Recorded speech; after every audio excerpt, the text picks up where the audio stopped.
Sveti, do you see if Oana or Gabriel are in already? Because I can't see for some reason. Gabriel is here, and We have another Gabriel today too, actually, Gabriel Bonner too. sorry. Gabriel's today. They said they were coming after an hour, don't you remember? Okay, so we're good then. Yes. So we're ready to start in this case. Perfect. So hi everyone, again, welcome to chapter 2. Exciting, already, moving on from chapter 1 into the next stages. So this is the review of the first year of the Master of Science in Computational and Advanced Design program, which is accredited by the University of Architecture, Civil Engineering and Geodesy in Sofia, Bulgaria, with the support of the Dean of the Architectural Department, Professor Dr.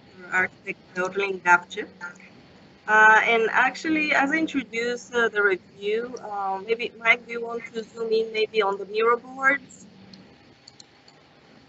as we go through the work in progress?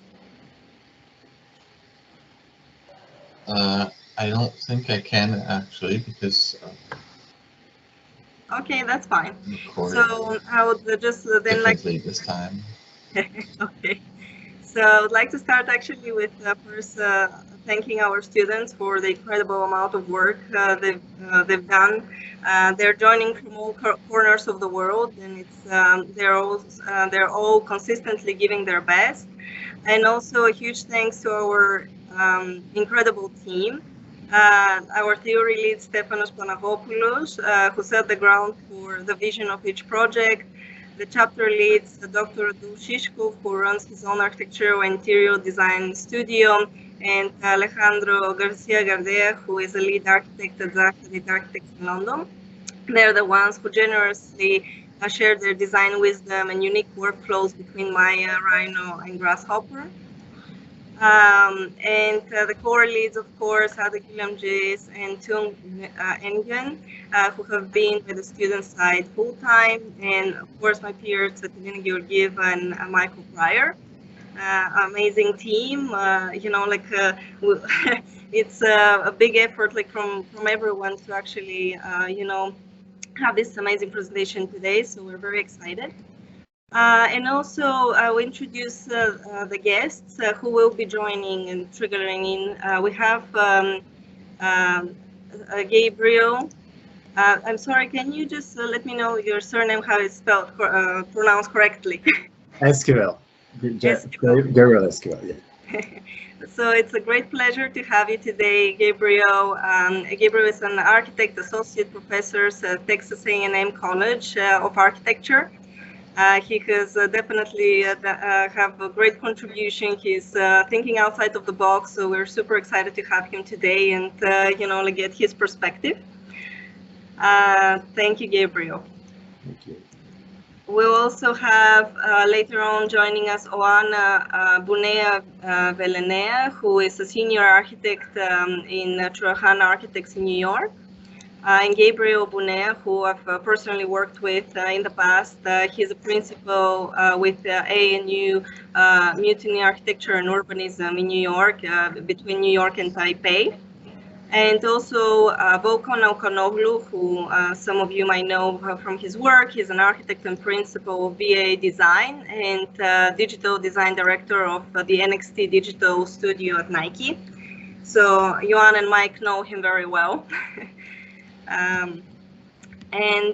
Yeah, among actually like our new guests, we'll have like as returning guest, we have Yuan Moos, who you all know, and she has had some incredible discussions with you throughout the course of the theory lab.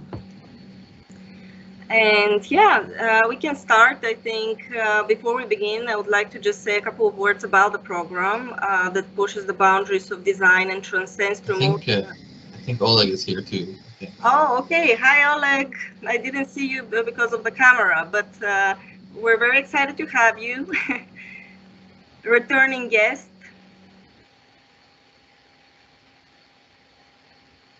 So the program, yes, as I mentioned, it transcends through a multitude of skills and challenges while advancing immensely the students' design and software capabilities.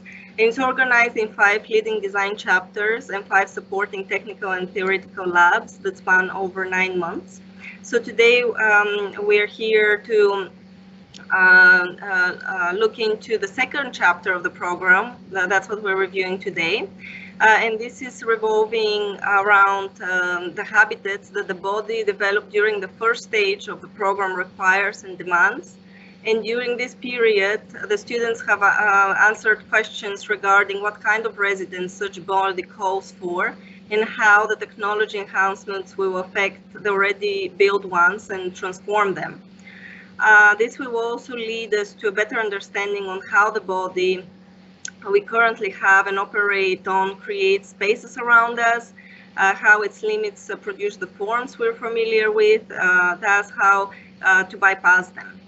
And using the theoretical frame already developed in the first stage, the students had to design and produce either a space or a device or a building that will cover the body, body's housing needs, as well as act as starting cells for the future city. And some important points as we're going through the presentations. It's that this is not an architectural master's, it's a program focused on envisioning the future of humanity, basically through the lens of advancing computational design. We're also, another thing to keep in mind is we are reviewing a habitat level design for the students' previous chapters and the characters that they developed within that. So they will give us a glimpse onto what they have worked on in chapter 1. So we have this perspective. And thirdly, we'll be looking at one unit today, which will be the part then into chapter 3. It's going to be actually a part of a bigger design aggregation in the next chapter. So we should take this into consideration. So connectivity and how the cells will aggregate is actually vital. And we'll be reviewing a total of 20 projects today. So please keep in mind that presentations should be contained within 5 minutes. And reviews will have to be also no more than 5 minutes for each team. And Ada and Tuk will be helping us again navigating and keeping the time. So without further ado, I hand it over to the first team today. Hello all. Let's go with team B10, Mano and Pradeep. You guys can start sharing screen.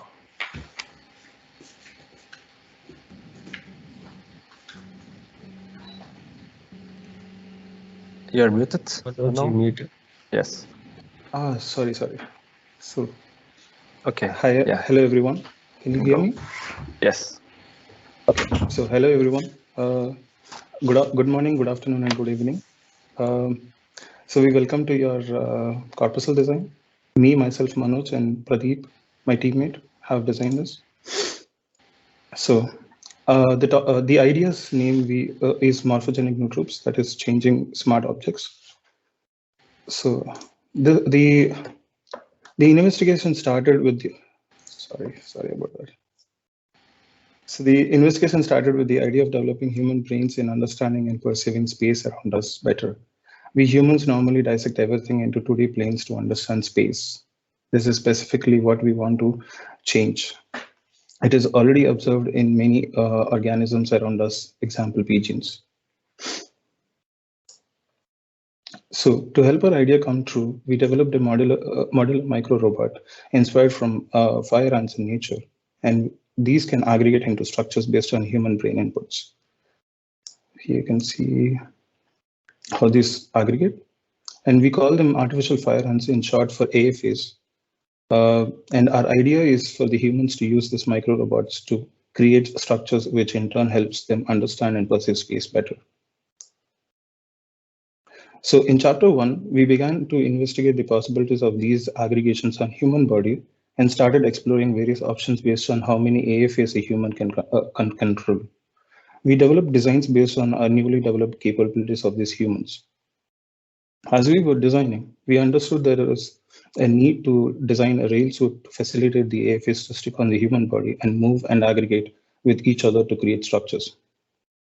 So these are the possibilities that we design, and based on the number of AFAs that the human can control.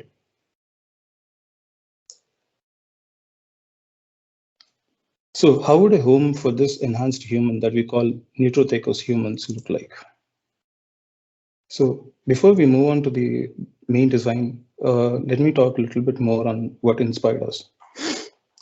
We started exploring fire ant colonies for more and their behavior of aggregating. And as a part of the initial exploration in chapter 1, we were also inspired with generative and topological optimization on structures. We also wanted the AFA units to be part of the Corpuscle enclosure so that the inbuilt structures, inbuilt sensors in the AFAs could act as a functional extensions to the Corpuscle itself. These are some initial explorations we have, and these are some form developments we did for that. But during our exploration, we had a need to develop some special AFA designs based on specific functional needs. So broadly speaking, we have 4, which are structural AFA, which have a mechanical connection to each other, and the normal AFAs that we used from the same chapter 1. The enclosure AFAs, which have more built-in sensors to accommodate smarter capabilities, and the functional furniture AFAs, which can help have a soft cover on top of them. So we located our Corpuscle in Libya because of 2 factors. So the requirement of a revamp of infrastructure and the lack of manpower. And 2, the vast availability of natural resources to produce these AFAs. Our intention is for the people to get used to AFAs as part of their daily life in time and also become a part of their culture. What I mean by that is a new way of living and communicating with people. For example, creating 3D structures to communicate with each other rather than speaking with each other. So this is our envisioned nootropic home for a Neutrothecos human. So how does this Corpuscle actually happen on site? So first we deploy a prefabricated structure on site where and then these AFAs start aggregating towards the structure with the help of our Neutrothecos human to form this exoskeleton around this prefabricated structure.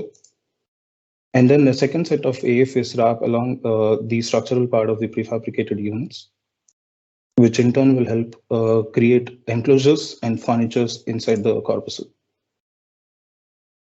Yes, as we move on, so we wanted to explore the different possibilities of this, the enclosure and various requirements that a regular corpus could need. So we experimented scenarios with 0% enclosure with our AFAs to varying levels of 30% and how a 50% enclosed corpuscle unit would look like, all made of AFAs, and it's adaptive. So as we go on, we wanted to devise a new system of construction for this. So this is the first prefabricated structure, and the structural AFAs go around them, creating an exoskeleton by topological optimization. And then we create an enclosure with smart AFA, which controls the microclimate according to the user's requirement. And next we have a furniture AFA. 2 more sentences, guys. Sorry. What we do with our furniture AFAs is they're wrapped around the structure and they create furnitures. The white one is for the soft and the yellow one for the hard. Next one. So this is how our interior looks with the softer furnitures created with AFAs and how they are otherwise wrapped around the structure. Next. Wrapped around the structure. Yeah. And how they can create various walls and interior structures, which is entirely adaptable to the user. Manoj, skip to the section. Yeah, guys, it's 6 minutes. Yes. So there's a section showing different units or how our different AFA units are there and the different functionalities of them. So starting from the structural layer to the interior and the furniture AFA units, we have it in the section. And details how these AFA units are anchored to the floor plates and how one another AFA units are combined together. This is a perspective plan showing a different or one perspective plan of a lab area showing the furnitures and our AFA, different AFA units. This is the aggregation possibilities, direct face-to-face aggregation possibilities that we envision for the next chapter. Thank you. Yes, thank you, guys. Thank you guys for the presentation. You can keep, you can keep the screen. Yes. It's a very exciting project. I think that you are definitely have taken it to the next level. It's very rich in the design language and, you know, like all the parameters that you're actually thinking about and the systems. The only thing is like I was, you know, hoping to see more, to be honest, is a little bit the differences between your units and how do they, you know, like, you know, zoom in into them, because I know that like you explained that there are differences, and but what you're showing is like basically like these cubes, right? So what does that mean? Are they different scales? How do they perform? Why did you actually, you know, choose the different modules for the different basically like functions that you have? Yeah. Yes. We'll keep that in mind and maybe show this in the next chapter. Also, is your scale, because I see that the resolution you're using for the units outside of, you know, like the Corpuscle are a little bit bigger, or at least that's what it shows. Obviously, it's a little bit difficult to handle some of those, but yeah, you can see like some of the aggregation, it looks like, so it's, are they bigger units than the ones that actually like are yes on the human body? Yeah, so we took the unit size to be 10 and 15 centimeters in length and width. So it's like a proper cube, which is 10 centimeters and 15 centimeters. So we have like two sizes here. So the larger one is on the exterior and the smaller ones are on the interiors to give more definition to the shape. I love that they have like their own superpowers, you know. Yeah. It's, and I think that like, you know, like even like moving forward to the next chapter, you can still like go and revise some of this work, and I think it's going to just make your story stronger, you know. Yeah. I mean, I just have like a small remark. I think we discussed it previously when we were doing the reviews, but for me, I think the part that you guys should have maybe like explain a bit more or like further investigate is how you get to this prefabricated structure. Like to begin with, like, I mean, at some point I was even discussing like, you know, so we actually like flip it upside down. Like you talk about the structural optimization to get the exoskeleton, which I still couldn't understand the connection here, like how you get there. But even like the way these platforms are generated at the beginning, I think you could, I mean, like that's something like you should consider for the next chapter as well. Which kind of spaces or which kind of connections between spaces like you could investigate, because I think that's where, you know, like you kind of spend a lot of time like going through the layers, which I think is important. But I think on the first place, how this prefabricated form, first of all, like gets assembled, like why does it need to have that shape, and which kind of spatial qualities brings or like opportunities for your avatar, your cyborg to kind of like you know, like how is this connected to the program, or like, you know, which kind of needs does this avatar require? Like I think like you should have elaborated a bit more on that. But that's my only comment. I think like, you know, like you covered a lot of ground responding with all these. I think I appreciate the different layers that you're bringing. So like just not, you know, one module, but actually like there's a lot of layers of information that can respond to many different things. But I would just say like, you know, the first stage, like you should try to kind of spend a bit of time before you get to the next chapter to see also, once you aggregate these units, like, you know, not to lose like the opportunities of one habitat, like as a one single cell. because otherwise, yeah, I think that's all from my side. Ale, I know what you're missing also. You're missing a catalog. At least one catalog, yeah. I'm a catalog person. No, it's true, because in this way you can see a diversity of, what it could be with a certain amount of units deployed. I kind of felt like we kind of, that was the first iteration, or like one of the first iterations, and we just left it there as like, there's nothing more to discuss. I mean, of course, there's very short period of time to investigate, but I think it's important to spend some time on, the first form, like the topology, how the spaces are going to be connected, and which units relate to which ones, because that's where the core is, and then all the other layers comes after. But I think, yeah, from my side, I think that's something. Just keep it in mind for the next chapter, because as you aggregate more and more units, it's important to have this differentiation, or like that study that gives you opportunities. Good, guys. Yeah, and also how we work on a self-assembly system, like, having a understanding where you collect data or how you collect data, and if, that's actually embedded in your unit, and how, this, units change, because that's the thing, you have an ever-changing system, right? They're not like, here you have a snapshot that's frozen in time, but that doesn't mean that, your system is changing constantly. And thinking about this humanoid or human, that it's like, part of this system, that might help you. And also thinking that actually what you need to be thinking, even construction-wise, is eliminating tension, right? Because that's where, these units are connected phase by phase, right? So you need to be thinking about these things. And we're in a great spot, and I think these are just questions for you to actually enrich the project. So, I'm really excited to see what's next.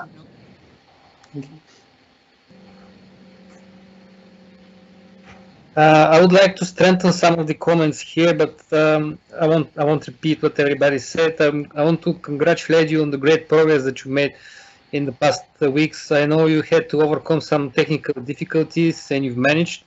And I'm really happy that you managed to use the algorithmic approach to get this design. And yeah, as a remark, because I know you have all of this algorithmically made, yeah, it would be nice to see some other results based on the algorithms you did, and make a catalog of the results. Otherwise, great progress, guys. I think the result is really, really nice. I hope you're happy with yourself, and you keep the good work in the next chapters. Thank you.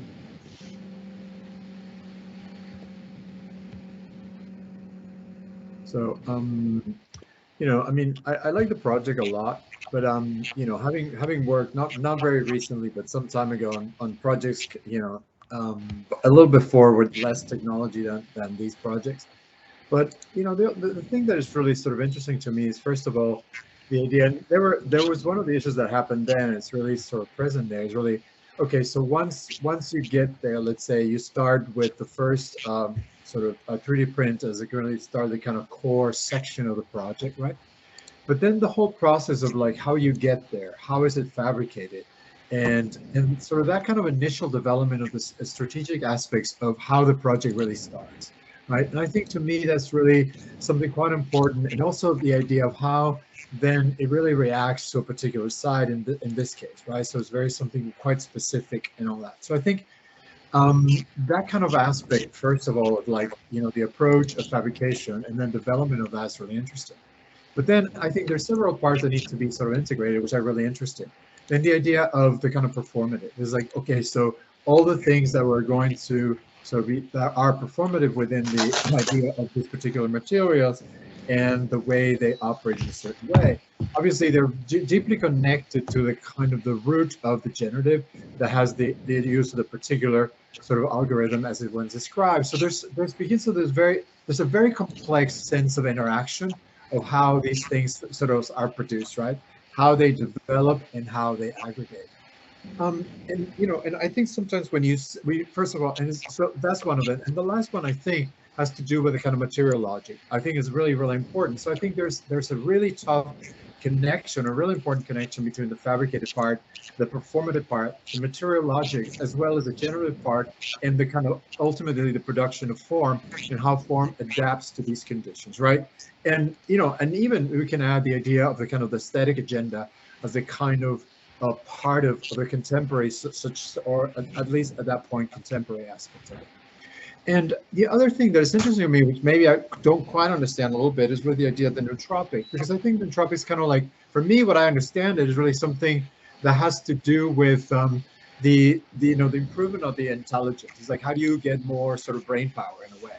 So if that is really the kind of the superpower in the sense that it was sensed or whatever, that begins to inherit the development of that, then how that kind of sort of element kind of begins to have a certain sense of agency in the way that all these procedures are working simultaneously, whether it's materials, formative, generative, et cetera, are really sort of interesting in that sense, right?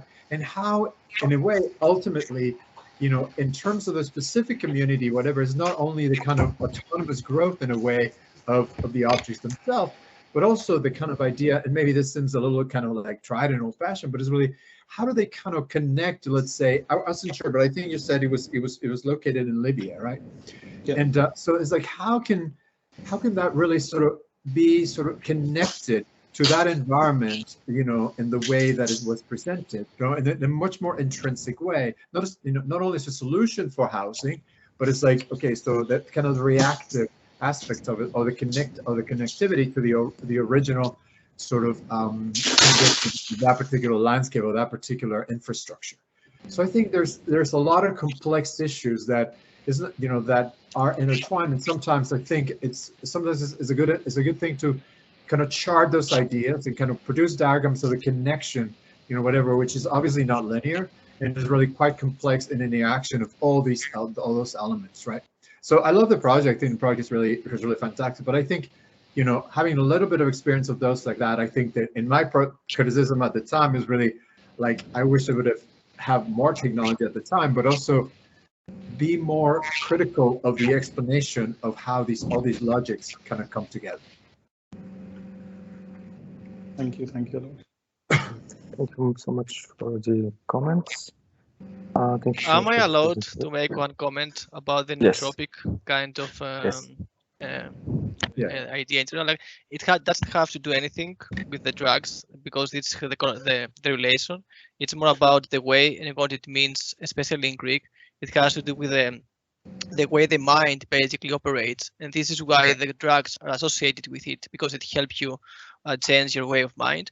In this case, it's more of like the core idea of it is that you operate these units with the mind, right? So there's this connection. They probably didn't have the time to show it properly, but it is this idea that basically whatever I have in my mind, it's manifested in some way to some degree.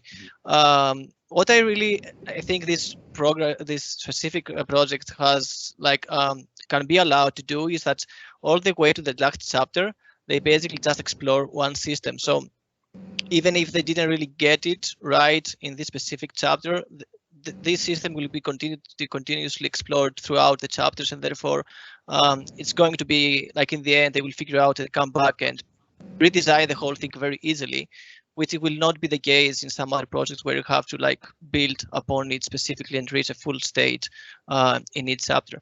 Anyway, just a small, because you asked about it, Gabriel, and I just wanted to mention that it was not the idea of nootropics as the drugs, but more of like the word itself. Thank you for your comments, though, very helpful. Thank you, students. Thank you. Thank you. Let's move on to team 9. Thank you. Can stop sharing screen. And we have team 9 with Naresh and Walter. Before we start, I just want to remind everyone, don't forget that, you need to say why, what was your initial idea, your scenario, right? Because otherwise, what you're showing, it's difficult for us to, again, plug in as fast as possible and give you good comments, especially for the guests. So take us back, to the initial idea, why you're doing what you're doing. I think it's quite important.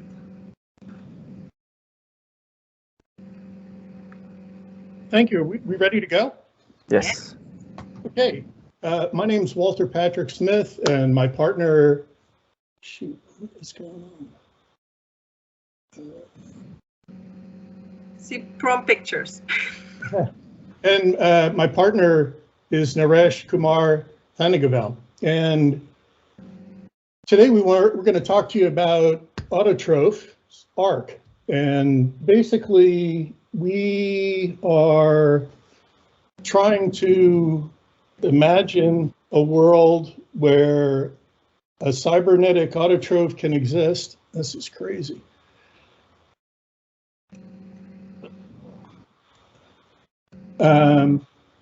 And help with Earth's rematriation and equilibrium. Basically, an autotroph is a maker. It uses the earth and the water and the air and the sunlight to make nutrition. And we think that's important, and we want to learn from the autotrophs.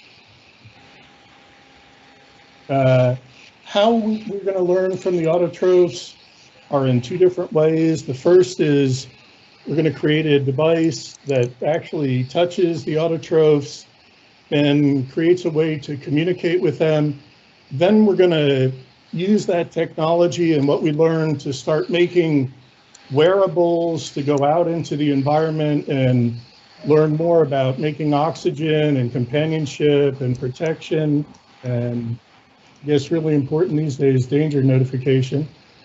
And our summary diagram has the gloves holding a container, and there's a human wearing and carrying the autotrophs around with them every day. We think this is something that we're all going to do in the future. And we think it's important that we learn to grow, that we learn what the growing is going to emerge, and the idea of rematriation, meaning bringing plants back to the way that they would like to be. We have two ARCs that we're going to be presenting. The first is the ARC Alpha, and then Naresh is going to take over and present the ARC Beta. And up on the top of the screen is a hammer orchid, which from our learning from the autotrophs, they suggested might be the ideal configuration for autotroph, and that we quickly started to put together a framework for how a deployable autotroph ARC could move into any environment and start to be inhabited by all of the autotrophs that are in that environment. A quick section through this, we have at the highest level of the ARC, the ability for companionship and oxygen. We have a center for nutrition and recycling. Recycling is the thing that we think that the autotrophs do the best. And then a therapy educational center.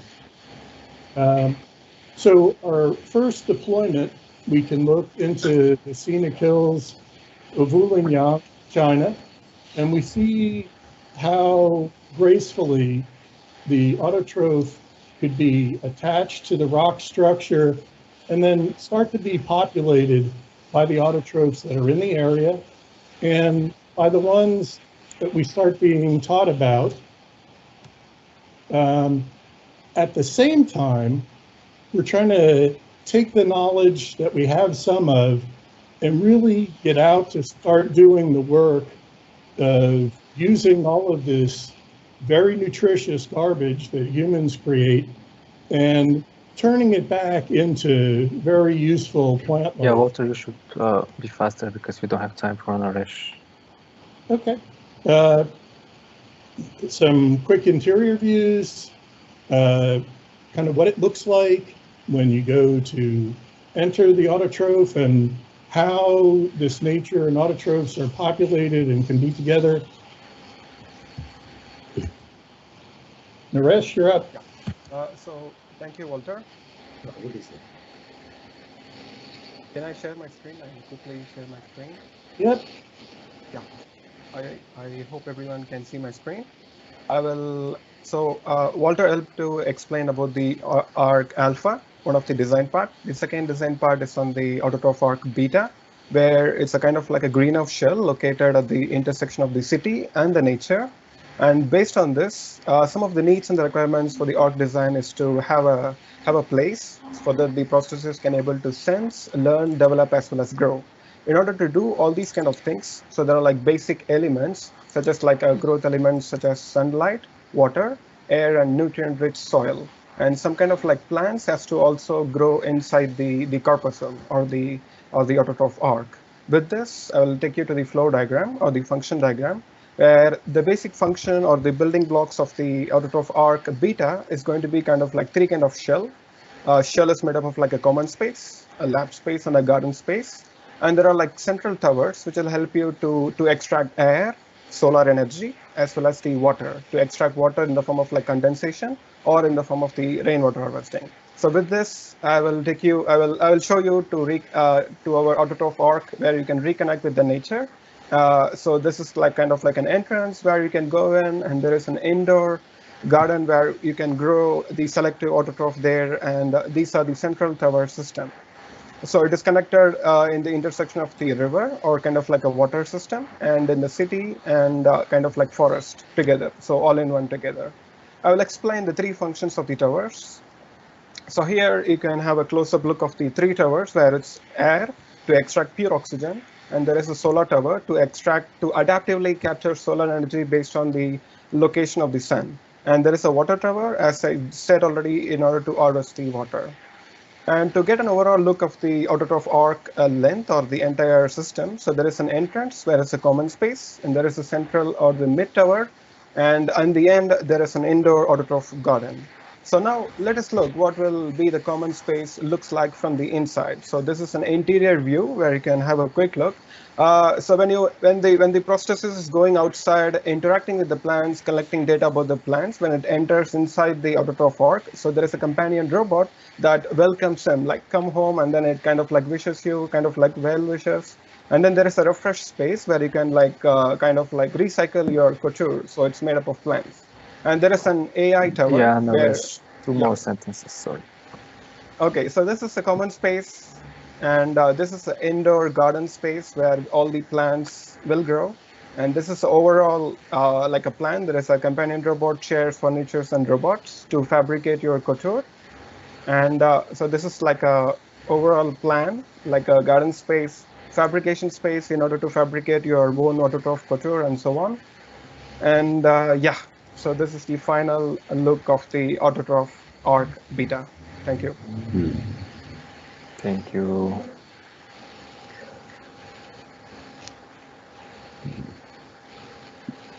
Yeah, I mean, just like short remarks from my side. I think like the kind of the second part, the last, the beta version that we just saw, I think we also discussed this a number of times, but I think in your case, guys, like you're like strongly influenced by nature, like you know, like you want to bring nature back, like, and that was your concern from the very beginning. I think like, you know, like when I see the second one, especially, I think there is something in nature, like this kind of seamlessly interconnected like gradients of things happening in nature that you don't necessarily see like parts that I kind of added, like plug it in, like your habitat, let's say, it has like things that happen but are not necessarily like seamlessly interconnected. I think like you should think a little bit more on that, like how you can, rather than adding things on top, like it looks like many different things coming together, and I appreciate the complexity of what you're trying to do. So it's very difficult as well, like to interconnect all the different pieces. But I think like you should think as well on the transitions, like between different functions. So like it's not necessarily like, oh, this is like program A, B, and C, and I have three very differentiated shapes for each of them. But I think just because you're also very highly influenced by nature, like think as well how in nature things get like, you know, transitions in between parts. And I think as for the first one, appreciate the efforts. Like we started from the orchids and we kind of got more and more abstract. I would just say like maybe a bit like too focused sometimes on the, on what are the kind of functions that you had there, like from the orchids and from the program, but like you can add more complexity. Like you can think. I mean, I would think like as an architect, as a kind of conductor of an orchestra, of an kind of ecosystem of many different layers of complexity happening. And I think when you ask more questions to it, like, even questions related to fabrication or construction, like then you kind of add like a stronger and stronger outcome, let's say. But I think like transitions and, bringing layers from outside nature as well, like it could help. But yeah, good job, guys. Okay. Hi guys. Yeah, nice project. I'm agree about critics that some parts they kind of very different from each other, and they need to be more integrated and have one kind of movement or material, just from visual side. No, maybe not from the ideological side, but from visual side, I think it should be more solid, because now it consists from very different elements, and I don't know. But it's very interesting project and so complex. Also, maybe this balance of what human made and the natural elements should be more contrasts. So it's still visible that it's a man-made structure, not just a tree. This is my comment. I mean, I would like to say several things. I mean, I like the project a lot, but to me, I would like to, number one is that, yeah, I'm not sure, I think that there is in this time is during the Anthropocene. But there is a further discussion that's more theoretical about this. Is really, number one, you said that this science between the idea of city and nature, but to me the crux of it is the kind of the idea theoretically about the speculative aspect of it, and really reconsidering the idea of what is nature and what is culture, so the city and nature, and really thinking about the kind of more sort of theoretical position about your reconsideration of nature moving more into an ecocentric scenario, et cetera, and this kind of more kind of the discussion in relationship to that. And then the kind of description of the different agencies. So it's like human agency and non-human agency, and the way that all these things really begin to take place, right? And I'm not really talking about, the project itself, but to me, the kind of theoretical framework that I would like to understand this project as. And I think there's other language that had to do not only with agency and all that, but there's another language that has to do with some kind of a new machine, the type of theoretical machine, like kind of like Levi Bryan talks about, the idea of a machine that's kind of growing like the one you have that. And I think, and also in relationship to that, as has been said, the idea of the different parts, to me, the idea also the kind of the relation of the parts, how they are aggregated and how they're sort of integrated, it's an important discussion. Because to me, it's not only the discussion whether it's really, don't put things on top of it or they look different, in a kind of compositional strategy, but it's really the idea of like, okay, the machines, how they get aggregated, and the kind of interaction of a machine that is growing, right? So the allopoietic machine, or the, et cetera, that kind of grows in a way, and it feeds off from that particular environment, right? So I think there's a, the project's really, it's sitting in as a criticism of really interesting things, not only because of the kind of aspects of sort of your concept of rematriation or whatever, which I think is really interesting. But I think, theoretically, it's much more, sort of important to discuss that and to situate that in that kind of framework. I don't know if that makes sense what I said, but but I think the kind of that argument of the speculative, that argument of like, what is nature versus what it used to be nature, what is nature now, what is the role of this machine, and also articulation of the parts as not only just not maybe as Mariologies or not, but something like that is really important for me to sort of better understand the project. I do, but I think there's more to the explanation there that could happen, which is really interesting. Thank you. Thank you. Thank you so much for the comments and for the presentation. Thank you. Let's move on to team 8. And remember, guys, 5 minutes per presentation.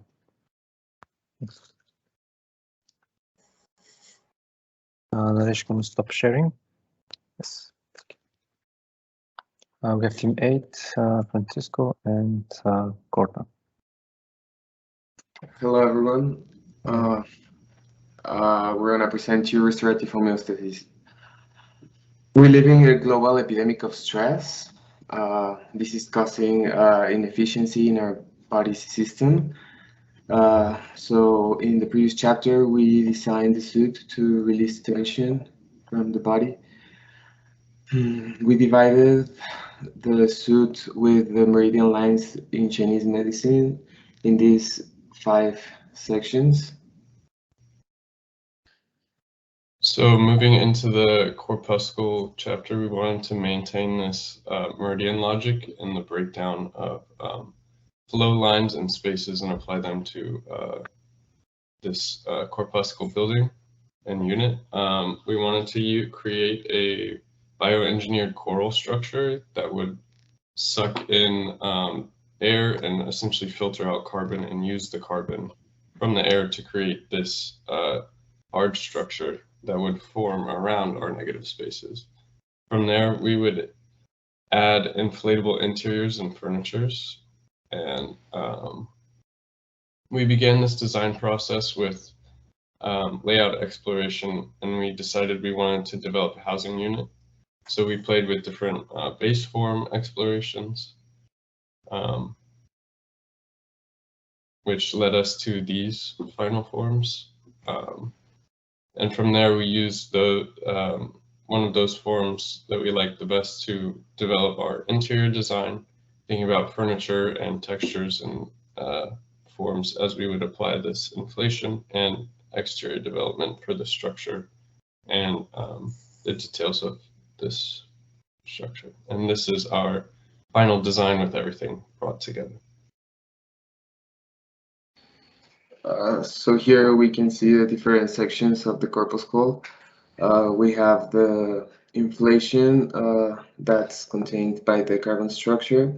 Then we have the framework structure for support. And then we have an internal skin to inflate the furniture. So for the function of the furniture, we essentially wanted this furniture to be integrated into the interior, so have it be reactive to physical touch or interaction from an individual using the space. And we got a lot of inspiration from soft robotics, and we wanted this inflation to be controlled through differences in thickness of the material, allowing for more or less inflation in certain areas to give form. So here we can see the ground level where the axis is. So entering, we have the nourishment area. Here on the left, we have an interior render of this space and some of the more specific furniture we decided to add. Yeah. And here we have detail of the charging station for the suit. That's next to the entrance. Then going through the ramp, we get to the play area. Here we can see how the space is connected with different heights. And in this detail, we can see how the corpuscle opens through the ceilings and the walls. Then going through these 2 ramps, we get to the next level, that's work and sleep. So here on the left, we have another interior render of the sleeping arrangement, showing these inflations as they're all activated. So here it provides furniture. And then on the right, we have a render from the exterior looking in. We have another interior inflated furniture with this window seat. that essentially sticks off of this sleeping space? For now, we decided to place the Corpuscle like in the middle of nowhere, since these could grow anywhere with the carbon that's in the air. But for the next chapters, we would like to put it in the city. So here we have three variations of this unit we've created, and we've been thinking about potential form aggregations for as we move into the next chapter for amalgamation, and seeing how multiples of these can be combined to create interesting forms. Thank you. Thank you. Thank you, guys. Thank you for the presentation. I have a quick question. Like, I think it's like super exciting, you know, like the complexity you're achieving, and you know, like the story you're going after is very interesting. I was interested actually to see how the furniture are working on the body and relieving stress. I think that like that might be an opportunity there to see how, you know, actually like you interact with the interior on a higher level, you know, because if you have this bodysuit that is solving all, you know, like all these parts for you, it's somehow like a missed opportunity for this interior to encapsulate the body and to provide the same, you know, like advantages that like you were going after in chapter 1. Other than that, like I think it's, you know, like language-wise, like the design language, like it's beautiful. It's just that I'm, you know, like I kind of want to see like the meat, you know, like in it. I want to see the function. I want to see like how does this interaction happens. Also, again, like you are working with the body and what stress means, and also even for me, it's odd that you're actually getting to be outside of the city, because that was your whole purpose, you know, like being like relieving the stress from the city, from the reality that like we're all facing. So I think that like it might be, yes, a good idea like to rethink of like where you're positioned and also where the opportunity is in the interior. Okay, thank you. Yeah.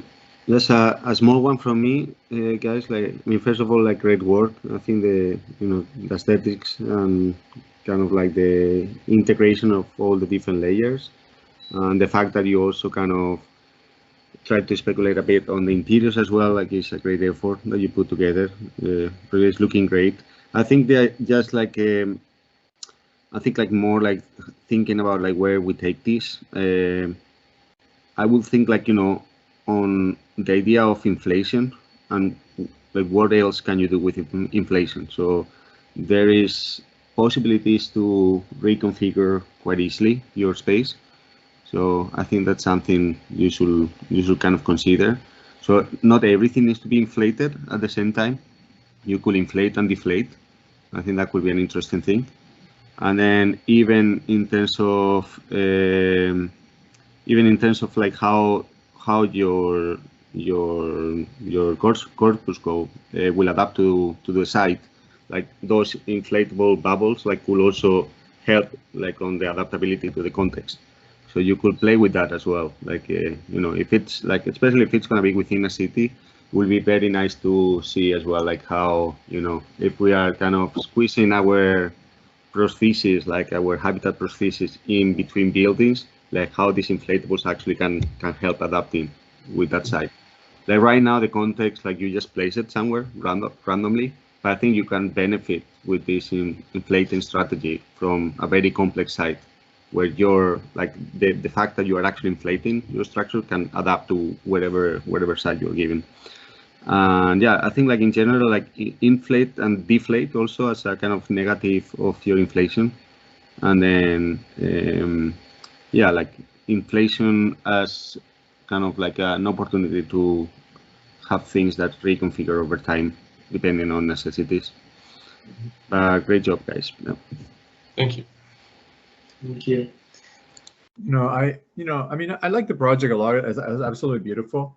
But I think also, I mean, it has a lot of precedence. This, I mean, it talks about sort of bubble architecture, inflatable architecture, which, there's, reminds you a lot, not only of architecture and furniture of the 60s and the kind of sort of Italian radical design and all the things that happened, but also, things like the Corpuscle or archigram that were sort of super interested in this kind of thing, right? And then the kind of like completely, an evolution with that is really goes from that idea that has been sort of part of the architectural psyche for a long time, and then, it's kind of being redeveloped, right? And also some aspects of the interiors or whatever remind me of sort of maybe, first digital sort of part or whatever, which is really Servo. So Servo also talking about this kind of reactive thing. So I think has a lot of the kind of embedded histories of the digital, right? Which is really sort of interesting. But they also, and so I think not because you have to discuss that maybe, but it really has to be kind of as part of the kind of study of where this is coming from and how could this be developed, right? And also the other thing that's really interesting to me is really you're using a technology which is to inflate whatever, and then you covered with another sort of composite material, and then the form is generated, or things like that, which is really kind of a very lo-fi way of doing it. You can do that with a balloon and then cover it, and you get some kind of shape with that, which is really done in a very sort of lo-fi way. But this is really this sort of very hi-fi way of doing that. So I think there is those kinds of arguments of fidelity, or those kinds of arguments of precedent that are so important. But at the same time, I agree with the comment that had to do with, okay, so it's the kind of preserving the idea of sort of the object in nature, which is a very modern idea, right? It's like, okay, I put it in nature as this kind of an object, just like I would put the, any other building, the Farnsworth House, whatever. So for me, that's the part which I'm sort of not interested in that. I'm really more interested in the idea of like, okay, how the reactive notion of it in the city, where there is a complex idea of what the infrastructure is already, and this becomes reactive to it in a way that, as it was said, deflates or inflates or aggregates or develops, right? Because otherwise we kind of always fall in the trap of this kind of modernist attitude of thinking, well, this is a beautiful object, we just should put in the landscape, and that's really it. So for me, that's really the part that I would sort of super reconsider and really think about, its reaction to the city and all that. Other than that, I think is really, I mean, the project is really sort of breathtaking. And also, I think to me, another last thing I would say is really that a lot of these projects are in the pursuit of the kind of the unfamiliar. It's like, there are something that we haven't seen before. So the kind of strive for the unfamiliar is really interesting, because then the reaction to placing an element like that in the city that is really inhabitable and all that, but the reaction between what is familiar and the unfamiliar is this kind of otherness that really begins to appear in aspects of the city and really begins to populate in a way, and a very interesting sort of reaction. So those are, for me, also things that I would totally think about in the way that you think of this projects. Thank you. Thank you. Thank you. Small comment, guys. It's very cozy and it's really soft. Looks so cool, and I think it's built to fly somewhere in atmosphere, or maybe on an orbit in zero gravity or somewhere else, to create kind of mono style structures, mega cities of these bubbles somewhere in zero gravity. Yeah. Thank you. Thank you for all the comments. Thank you for your feedback. Let's go to team 7. Team B7. We have Jay and Eva. Hey guys. Hello. Can you stop sharing the screen?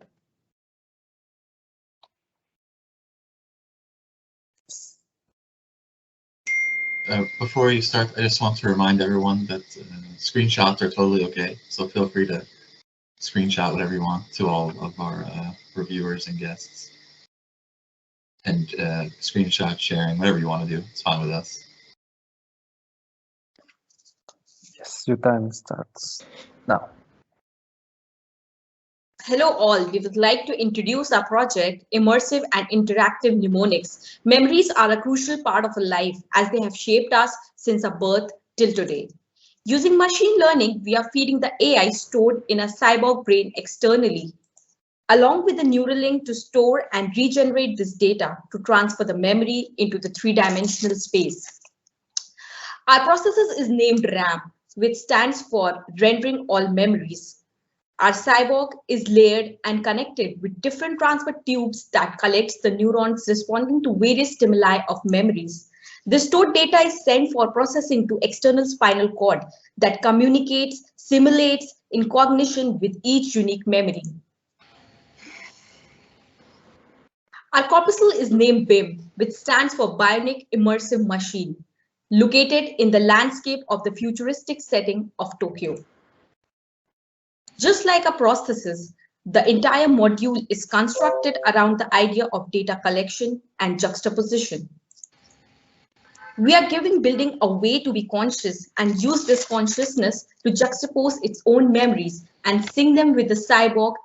At the external surface layer, there are plethora of sensors which collect the data like temperature, pollution, and its own memories, which are further processed and simulated. This results in a symbiotic relationship between the users and the buildings.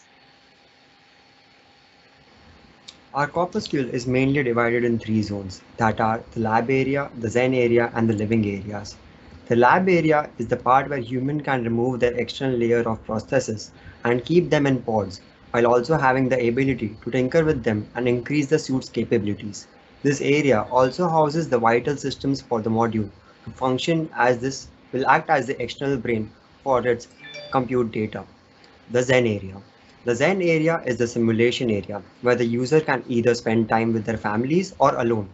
The area will simulate all the memories of its user in that area along with its own memories, creating juxtaposed art in front of them.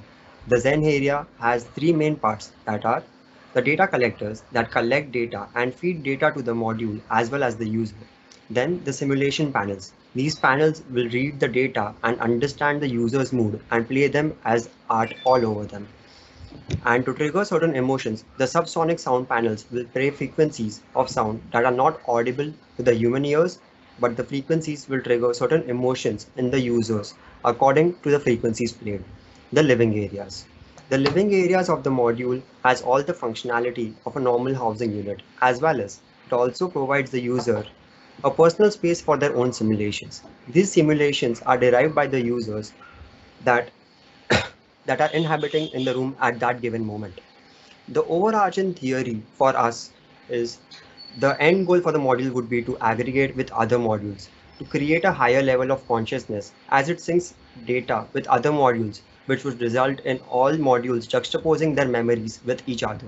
By the time a colony of BIMs become a reality, the entire question of what is real will begin to spark, as this new reality is also fed reality as well as perceived reality.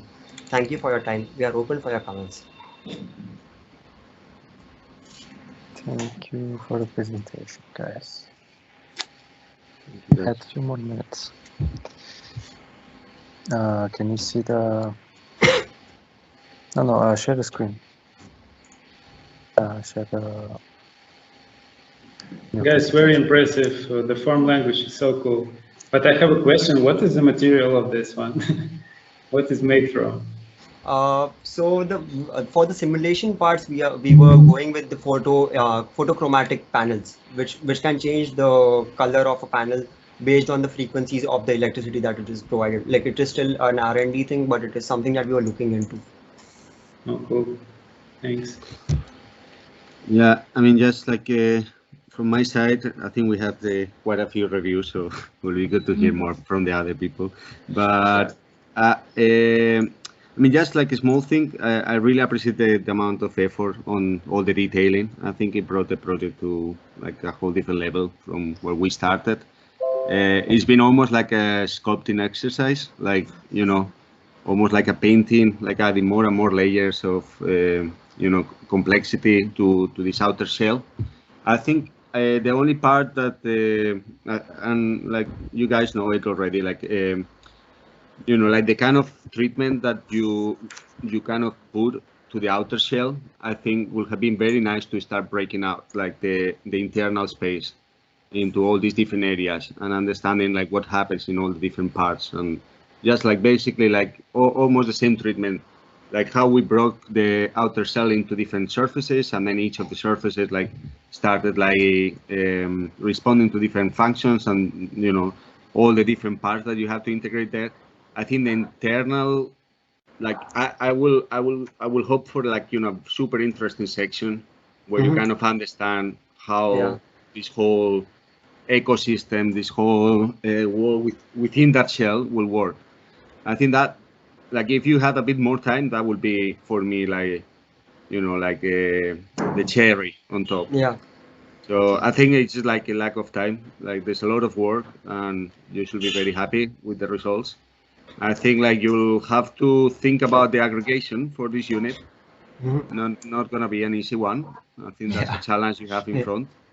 But yeah, I mean, like, keep, like, very important to keep these aesthetics. I think it's very unique what you guys put together with within these two chapters.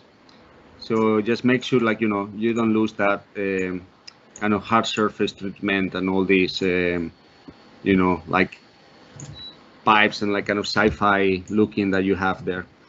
I think just like keep on going with that. Great job, guys. You should be happy. Thank you. Thank you. Guys, I applaud you for making this seamless transition between chapter 1 and 2 and the design language. I can, you know, like, it's quite a tough thing to do because I understand like how you know, you're coming from an architectural background, and again, like the constraints that you might have like in the beginning, like envisioning that. But I think that you really nailed it from that point. And I'm with Alejandro. I think he covered most of my comments. So, well done. You know, Thank you. Sorry. No, I love the project. The project is just beautiful. It looks really, really, really beautiful. I think this is one of those projects that's like, okay, so you can say, well, we add more layers, and you can sort of be more descriptive about the logic of assembly, or the idea of assembly, how that works, and also the kind of, as has been said before, the kind of material logic of how all this assembly comes together, or in the idea of the formation of this object in terms of, you know, sort of how it is fabricated. But I think the strength of the project relies more on the kind of exploration of the narrative. And I think what is important is really to kind of switch the narrative from pure sci-fi to the idea of speculating about reality, you know, which is critical. So I think in a way what makes it interesting to me is precisely that is not really, there's not just sort of in the idea of the kind of is in the realm of the sci-fi and the kind of possibility, but it starts to, you know, sort of have precisely architectural factors and speculative factors that really begin to land the project in a different moment, and sort of all these other things, right? I think sometimes, you know, we want to be sort of more analytical and think, okay, so if mnemonic has to do with learning something or whatever, reinforced learning or something, you know, then through artificial intelligence and things like that, the things can be activated. So you think, well, you know, can we chart, or can we put a diagram that, looking at this thing, kind of distills the entire condition of how this very complex ecosystem really develops, you know, in a way that kind of clarifies also your idea. It's almost like, you know, a screenwriter would, like, you know, sort of do a series of images to kind of describe the idea. So I think for me that would be sort of super interesting, because in a way describes all these conditions of different scales, different moments, different materials, and specifically also the idea of assembly, that kind of transcend more to the idea of the mere sort of sci-fi, but to the real sort of architectural speculation, which is really where I think this project is inhabiting, you know, so congratulations. Thank you so Thank much. you. Thank you so much for the comments and for the presentation, Jay and Eva.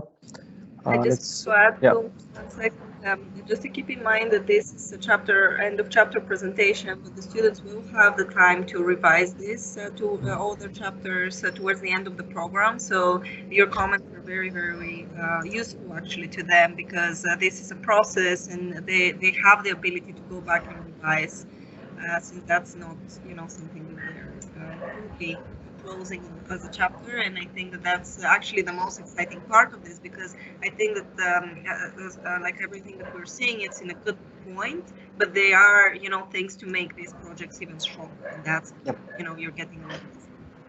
Yeah, even immediately in the next chapter, like, you know, when you have to start thinking about the aggregation systems and at the kind of more neighborhood type of scale, like immediately a lot of projects will have to rethink something. So all these kind of comments are actually, in this case, very useful, as Pavlina said, as opposed to like other reviews where you get these comments and then like no one really goes back and fixes anything. But you know, in this case, you know, it is these comments are the potential to fix them almost immediately in the next chapters. Sure, sure. Thank you. Thank you, guys. You, Team P6, Elena and Brian. Hi. Hey. Hello. Okay. We're Elena and Brian. So our scenario is, in the not too distant future, the development of neuronal prosthetics imbued with artificial intelligence created ideal conditions for the deployment of deregulated mass media and the consumption of the spectacular. Overwhelming and often paradoxical, disorienting misinformation has led to a breakdown of social cohesion and ideological foundations, giving rise to societal alienation, mental anguish, and indifference. Ultimately, this phenomena cascades into a total global collapse, wherein the cybernetically enhanced survivors must come together in order to rebuild society, appropriating the technology that previously divided them, transmuting the prosthesis into an agent of encouragement, solace, and empathy, and intercessor.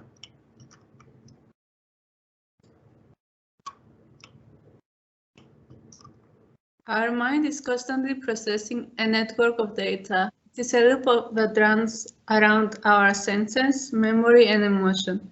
The intercessor enhances the procedure, giving the cyborg mindfulness and positive impact. The cyborg itself is an infinite loop of generation of self, an active symbiosis of interconnected functions.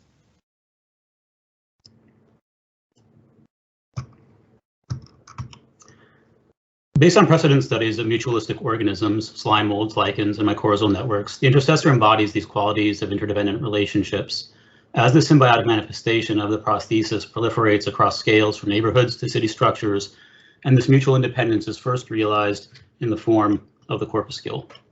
The corpuscle is a home of comfort, a shell of empathy, sharing, and self-expression. Thus, it takes two or more to come together and form their own place. As the inhabitants connect and reform their relationship, the shell along interconnects, evolves, creating levels of privacy and variety of spaces. As a newcomer decides to join, the story continues. At the same time, the corpuscle is a machine of functions. Though at core the basics of all cyborgs are the same, but enhancements prior to the collapse, as a function of capitalism and its stylistic tendencies, were asymmetric, and in conjunction with the post-collapse regional needs and opportunities, the cyborgs have developed differentiated functional attributes, exploiting dilapidated cities and junkyards primarily for e-waste to recycle. In combinatorial permutations, they can alchemically combine their abilities and these resources in functional ways necessary for communal living. For instance, to communicate across distances, generate power and light, and process and assemble materials, among many other occupations. And then these are some of the explorations we pursued as we attempted to replicate organic networks, processes, and aesthetics. A compact of functions, a kinetic structure is constructed, where constantly social incidents are happening, procedures are running, and data are flowing.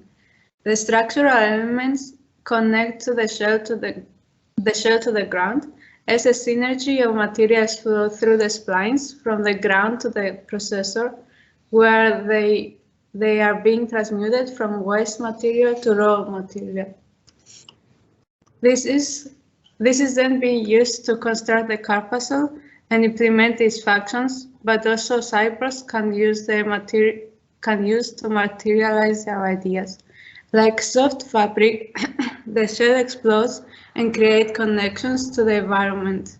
Inside the shell, the users are able to express and visualize their emotions by connecting their synapses. It is overall an adaptable machine that keeps its user to a high comfort level.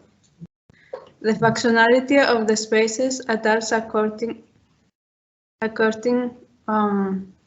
the emotions and desire of the inhabitants, as pattern of the shell can change the atmosphere, the lighting conditions, and even the relations with the outside environment. In addition to this comes the kinetic furniture, which sense and support the movement. Like mycorrhizal, roots run across the shell and rise to support the cyborg. Like a slime mold, elements grow across the roots to give services to the user such as comfort, massage, lighting, etc. The same system acts as beneficial as it can hold items and move around.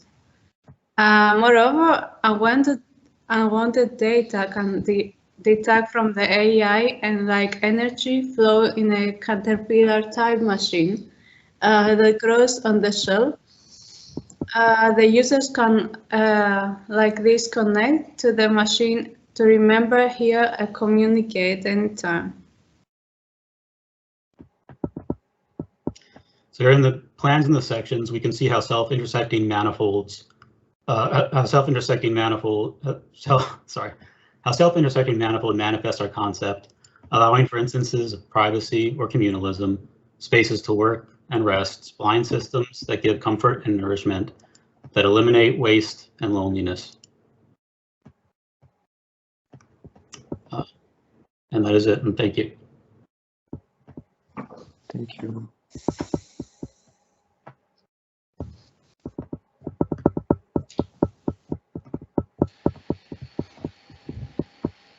Any comments?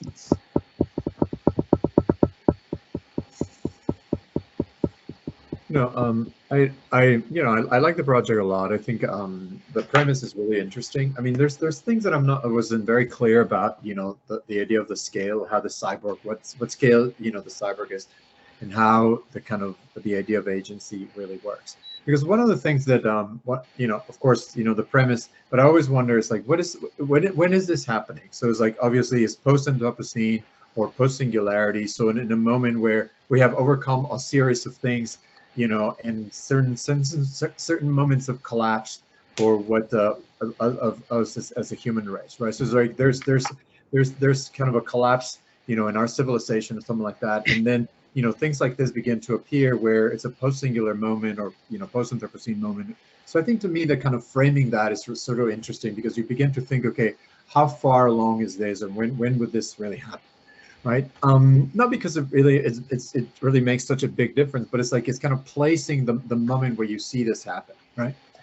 And sort of for the idea then of like these kind of new forms of agency in a way of through the cyborg to really reconfigure your space, and really anybody that enters that begins to also reconfigure that, and the transmission between that has been sort of called this kind of agencies or superpowers or whatever. Are really quite interesting in the way it kind of modulates that.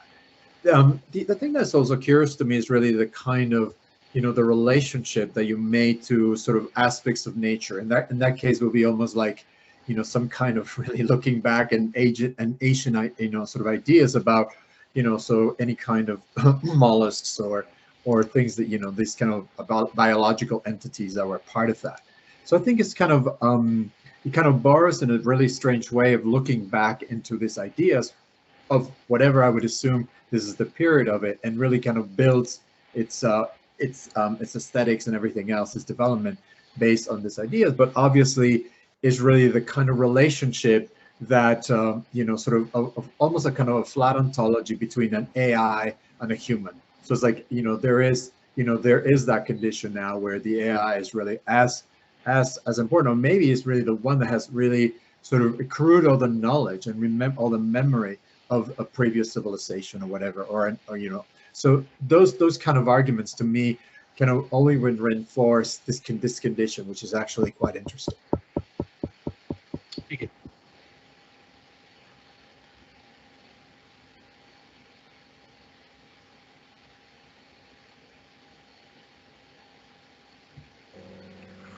Love how your approach is very poetic and like very beautifully put. It's very artistic, and I'm happy again like to see how you're translating like this language through the chapters, and like creativity and this consistency that like you're having. I think that it's quite exciting to see like these interiors and like this this thinking outside of the box, that you are thinking like on both levels in the same way that you were thinking about the human body, and you are showing these sections between what was happening inside and what was happening on the exterior of the human body. It's really great to see this consistency throughout this project, and how you're not losing this beauty of it. Yeah, I mean, just like maybe like short one. Yeah, like in general, like I think like you guys always express like great sensitivity with all your explorations. I think that's always been there and really appreciated. I really like how like the moment, I think it was like a great moment when we started kind of projecting those memories and those thoughts onto the building, and you have kind of that user to building interaction, which I think is something you guys work on, and not necessarily every team had that kind of connection. So like these patterns emerging as like the user, it's inside and it's like trying to portray what's happening through his brain. The interesting part, I think, is like, like how physical is this space as well, like kind of thinking like if you're kind of connected like to kind of a metaverse like of thoughts and memories, and like there's like just not one single reality, let's say, but there's a lot of like different things happening simultaneously. And I think the connection as well between like those that are connected and those that are not connected, I think will be quite interesting to think about, or whether you can have like shared memories as well. And I feel like it's a lot of room for developed articulation for what you've done so far. I think like just this idea between like physical and virtual or metaverse world, I think that's an exploration that is going to get more and more interesting as you go through the chapters. But I think so far we reached great level. Gustav.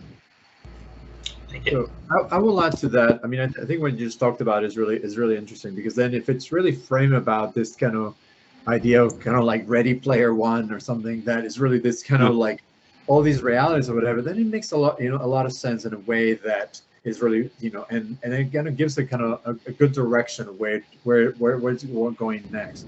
So I think that's a really great suggestion to be, sort of explaining it as that, So yeah, and like when you mentioned that, I was like, yeah, that makes a lot of sense. That could be that direction. Yes. Yeah, we had to curate a lot of information to fit the time frame. Yeah. Yeah, I'm sure. No, but I think also that it's quite important, like your project, since you have like connections to other worlds, like not necessarily the one you're inhabiting here, let's say. So you have connections to thoughts and memories as well.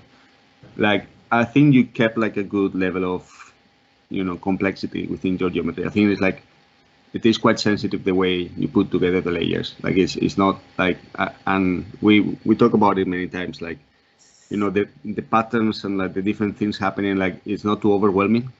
I think like you just like, like found the right balance between like, the complexity you should bring, and like it is a very complex project. It's not an easy one to tackle, and I feel like you kept the good balance. Just like try to avoid adding too much complexity as you go to chapter 3, 4, and 5. I can imagine like this is only gonna get more complex. Right. Yeah, great to see the final ones, guys. Thanks. Thank you. Thank you. Yes, looking forward to the next chapter, because we didn't see an aggregation here. We have Brian, can you show? Oh, yeah. Yeah.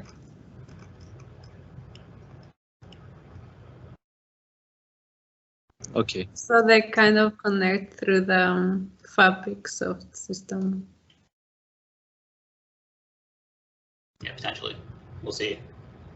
And they also completely join. But I think like, and just like small remark here, like within your concept, I could also, and I know it's a bit challenging as an idea for what we are trying to cover in chapter 3, but I will also try to connect not physically, like, you know, you can, I don't know, maybe like connect through the metaverse as well. I don't know, like we'll have to think what it is, but yeah. I think there's opportunities to rethink what you know, what connecting units means in your project. Yeah. Yeah, let's see. Okay. Thank you guys. Thank you for the comments. We can move on to the next team. It's team 5. Fatma and Chinni. Hello. Hi. Hello. Hi. Let me share my screen. Can you see? Yes. Okay. Should we start? Yes. So, hello everyone. My name is Fatma. I'm Xingyu. And today we're going to present our project. The expression of identity is an essential practice that helps people communicate their stories, values, and how they perceive the world and how they are perceived by others. People's communication of their identities can be manifested in 2 levels. First is by what they are showcasing, and this is how they would like to be identified by others. And the second level is what they are hiding, and this is the real representation of who they are. Our project focuses on the manifestation of people's identities throughout their lives and after their death. And because identities are unique to every individual, just like a fingerprint, our system starts with an AI organ, an organoprint, that lives with an individual throughout their lives, and its presence remains even after they die. Once the individual is dead, the organoprint will begin its transformation into a fully developed eye as a prosthesis for the living to use. So yeah, we can go ahead. So on the live stage for the prosthesis, the organ print will pull up hologram interface for the user to control, and the AI will then transform this data to physical attributes, where the garment will transform to an abstract art piece to showcase what the user wants to show. And other information throughout her life will be kept to guide the growth shape of her organ print after this. As we mentioned, once the individual is dead, the organoprint will begin its transformation into a fully developed eyes as a prosthesis for the living to use, and through which they can have a different perception of the surrounding environment through the eyes of the dead ones. The concept behind our design is to create a system where both the death corpuscle and the life corpuscle coexist and allow for new types of interaction and possibilities to exist between the living and the dead. On the life side of the corpuscle, the world our life prosthesis lives in takes similar logic of how the prosthesis transform, and the life corpuscle also has this logic of transformable design behind to create a perfectly flexible architecture, which limits as little as possible of how much architecture is dictated by its construction. Different explorations were investigated for the design of the corpuscle as informed by its intended use and the design language of the prosthesis. So now we can take a look at the 2 corpuscles separately. On the life side, here's the final life corpuscle.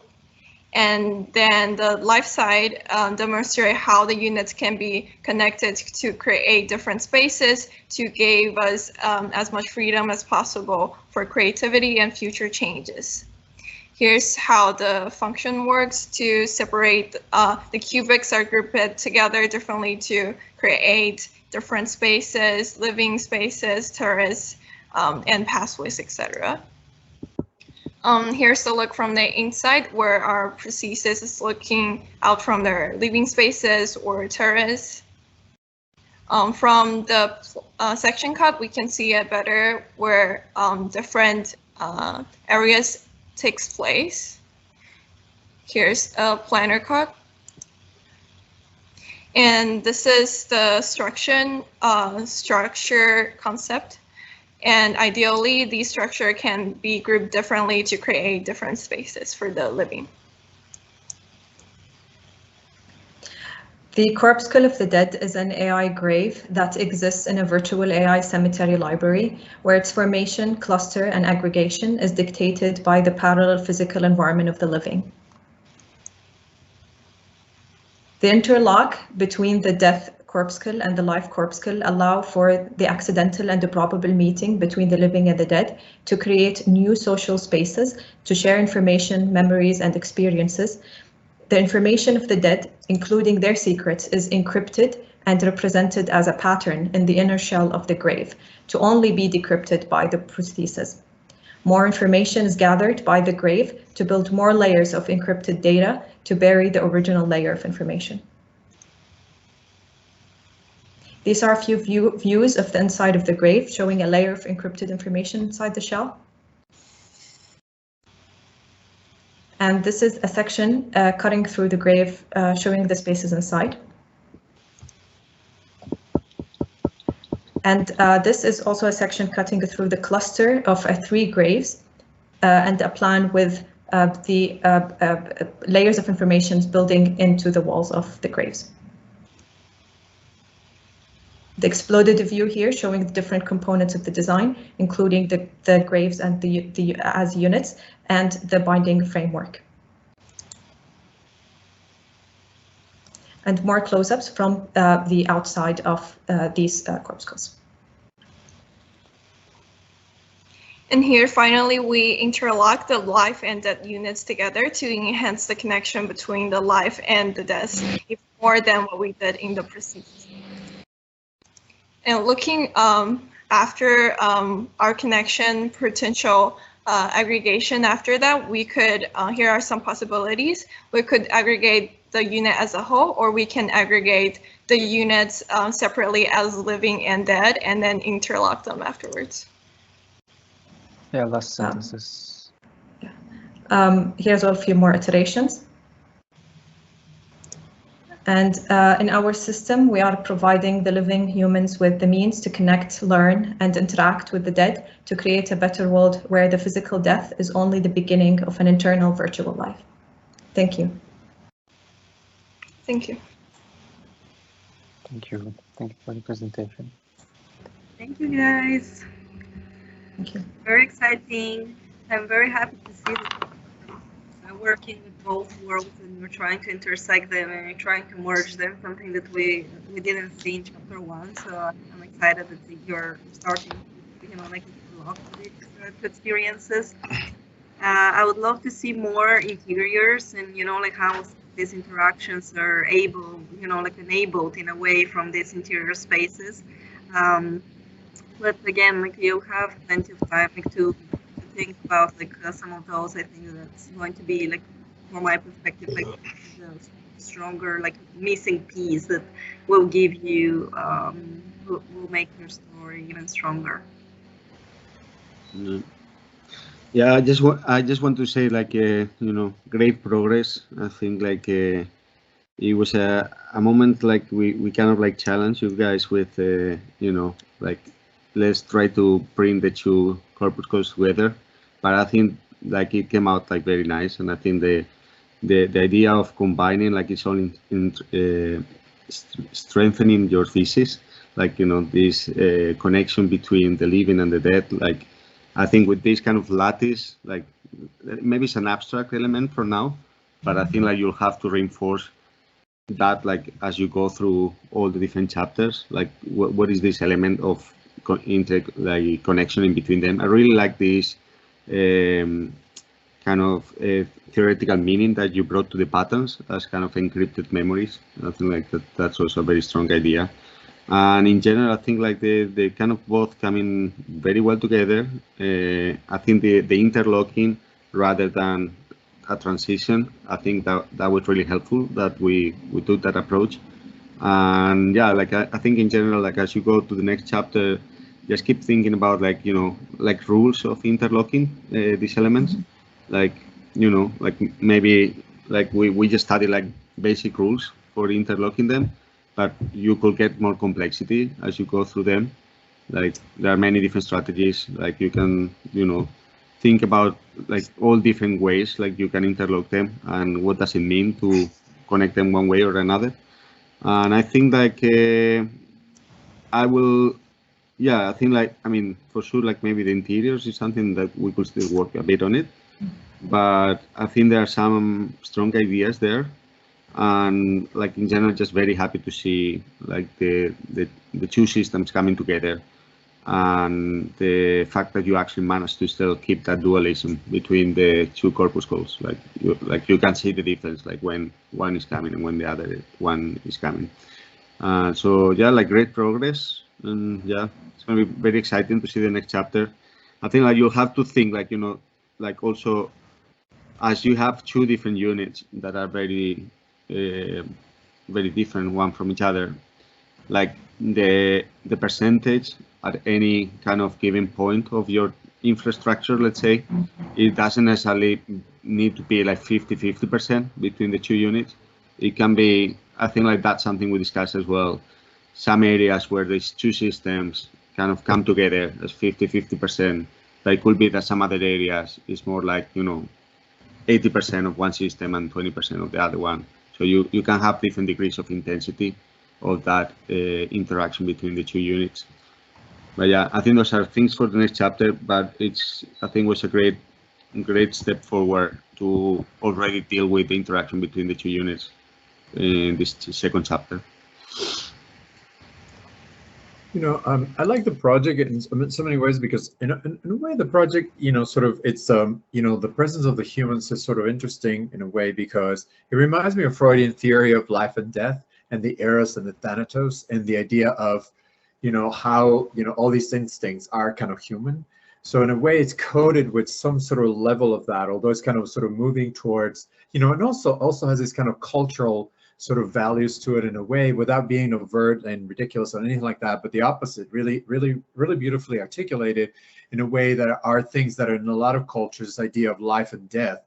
It becomes this, you know, something really quite interesting and extensions of, you know, sort of an existence. So I think it has those kind of cultural human values in a way, and it's sort of moved into other territories that begin to speculate in a very different way using AI and all these other things to really sort of combine these ideas and oscillate between these conditions or whatever they are offering. So, so I think it's a complex project because I think sometimes, you know, it's hard to translate things that are pure, you know, so symbolic and otherwise, you know, into something that becomes kind of a physical reality. And I think some of the moments where you sort of go through, you know, sort of a diagram of the different parts that really begin to form these ideas and how they're formed, I think. And for me, they're good because I'm, you know, sort of, I begin to understand a lot of those logics as how these things come together. But I think is really that argument between sort of, you know, where was the human, or how was the human in that sense in our pursuit of that? How was the kind of cultural aspect of it and what happened to it? It's really, it's an interesting condition of the project that you know, it is there, and I think. I don't know if I'm not saying there's an exploration to it, but that's really what connected me to this project. So I really liked it. Thank you. Thank you, guys. I just want to congratulate you both on the work because I know we had some struggle in the beginning, and I think the result is great, and I'm super happy. Thank you so much. Thank you so much. Appreciate it. Yeah. Let's go to team before. We have Chandan and Yulette. Hello everyone, how are you? I will Hello everyone. Hello. Okay.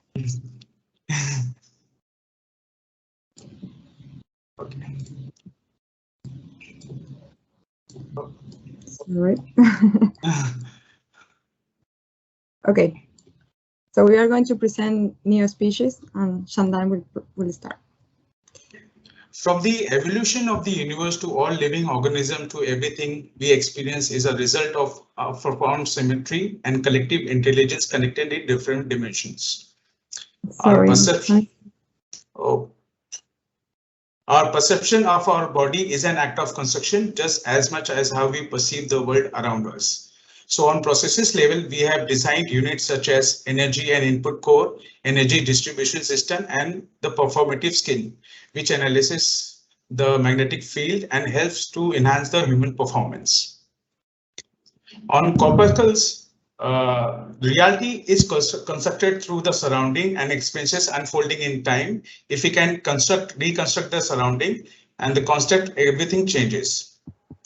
The digital information on the material world that human can interact with and thus change the impression of a place, structure, or building without actually changing the framework. We can create many different spaces by simply changing this information placed on top of the objects and give users suitable technology to interact with it. Neopod, which is a personal living space for a family of 3 to 4 members, would be the result of the movement and spatial information in virtual space based on the parameters in the physical world. So as for the design we have started, as all this evolution is also related to the magnetic fields and how we want to be engaged with a bigger level. We are designing these units based on these fields and how the energy flow within the sites and the space. So we are bringing those shapes into the actual unit. We're planning to have like a central core, energy core that of distribution through the entire unit, and also for the amalgamation process between the units. This is our corpuscle design. The form of it created basis on analysis of the site topography, high energy and low energy zones, spatial movements, and circulation of the user in virtual volume. The structural logic behind is to have the primary structural system or the exoskeleton can be made of steel or graphene composite materials. The secondary skin will be naturally lighter as the form is derived using concept of shell and the minimal surfaces, which are directional to the forces, eventually transforming forces to the exoskeleton. The secondary system can be also fabric-based thin concrete or acrylic shells, depending on the functionality. Also, for the connectivity of this unit, we are thinking that everything should happen on this main. This main will be the power core of the entire unit, and the ones that will start relating and having a communication with the magnetic fields. So for the amalgamation of them, it will be always related to that point. So it could grow within different ways, having always a contact within these magnetic fields, allowing this to be a bigger system on itself. So what we could see here is from this unit where all the energy of this pod will be, also the distribution through the entire unit, and also on the other side will be more of this resting area or a private area just to rest. And also what you would see here in the interior is the manifestation of all these different panelization that will be representing the transformative skin that will allow a better interaction with the site and adaptive relationship as well. So within how the functionality diagram and the section of this unit, as I mentioned before, we have the energy input with the magnetic core that doesn't need to be anchored, but it will be magnetically connected to the site. But the rest of the house could anchor at some point to the site, and the site will reflect also the magnetic lines or the energy of the site. We will find a special performance area, a resting areas, as I mentioned before, and more of like a sharing area. What you could see here of the component, it's the main energy, the channels of energy throughout the pod or this unit, and also the adaptive skin that will have different openings and patterns related to what's going on inside and also the relationship with the environment. As you could see in the exploded diagram, it's a main connection on the first unit. If we're talking just about one, perhaps to the landscape, the structure that Shandan was mentioned within concrete or this special metal, and also the different meshes allowing this special relationship with the environment, the core unit, and also this special performance area within the home. Last sentence, guys. Then we could see we're missing one image. It's not loading, but we could see different details on how this will be manifest in different moments, the energy core, the entry or the channels. And this one was about the performative skin. And that will be it for our concept of the pod. Thank you. Thank you. Thank you.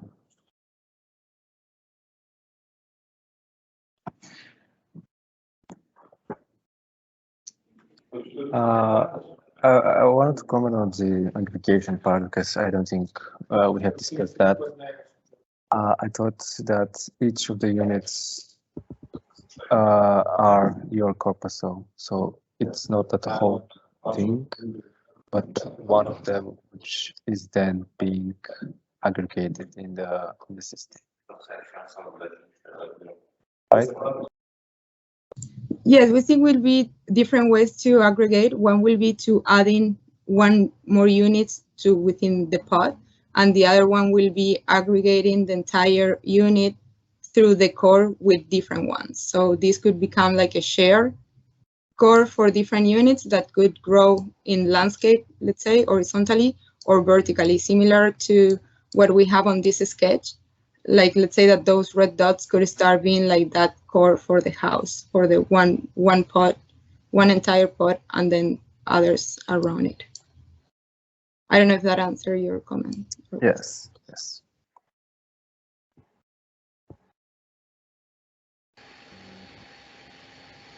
Yeah, I mean, I think in terms of aggregation, we did this kind of exercise when we started sketching from the landscape and starting to think about your corpuscle more as like you have a spine and then you have different let's say capsules, or like let's say like if you have a stem and then you have like different flowers, like a bit of a blossom of your plant. So I think like to keep the idea of a spine as you go to the next chapter will be something important rather than trying to stack them together like you have here on the image on the right. I think that will kind of diminish a bit like the first intention. I think like it was like that moment. I think like we got there fairly early, like to this idea of spine and then different kind of spaces created within that spine, or like from that spine. But I think like the part that maybe like we kind of got a bit too late was like those kind of internal spaces and like how you allocate the program and how these different spaces start getting differentiated or like respond to different things. I think that's like, yeah, like, I mean, you guys know, like it's a part that we perhaps like reach a bit too late on time to kind of further develop it. But I think as you go through like the next chapter, it will be important to differentiate like 2-3 different types of units. So when you actually like enlarge the whole system and you have a larger spine, they're all not the same, but like you have a variation of spaces, both like, you know, like in terms of program or like functionality, and also in terms of aesthetics, like, you know, like you literally have a system that is a spine and units attached to the spine. So you can come up with like any single thing from within that strategy. And I think like that's the part that you need to kind of further explore a bit more. Like it was more like trying to wrap up now in the last week. I appreciate the efforts, that like very happy you guys managed to complete it. It was quite a struggle to bring it all together, but I think it was well presented. And yeah, like just like have a thought about like, you know, which kind of spaces you wanna keep for your next chapter. I think that's an important thing, and just keep the idea of a spine and units aggregating to that spine. I think that was a strong element we brought to this project. Cool, guys, well done. Noted, sir. We'll implement that part. We kind of got very short on time, but surely, definitely, we're gonna implement that. Yeah. Well done, guys. I just want to add again, like I would like to see a little bit more, you know, how you are going to approach the interiors and how do they enable, you know, like some of the ideas that you have.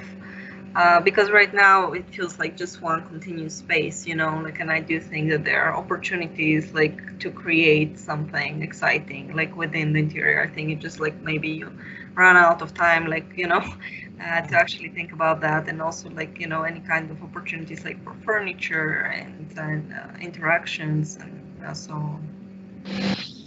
So the idea was to, furniture and internal partition can be interactive based on the user's activity. But as you mentioned, ma'am, due to lack of, time, it's kind of difficult to represent it in the presentation. You can, choose a couple of scenarios on what kind of activities you envision to happen there, and like continue your exploration towards that, site. Sure. We'll add some draft images that didn't get in the rendering as well of some of the interiors with more flavor.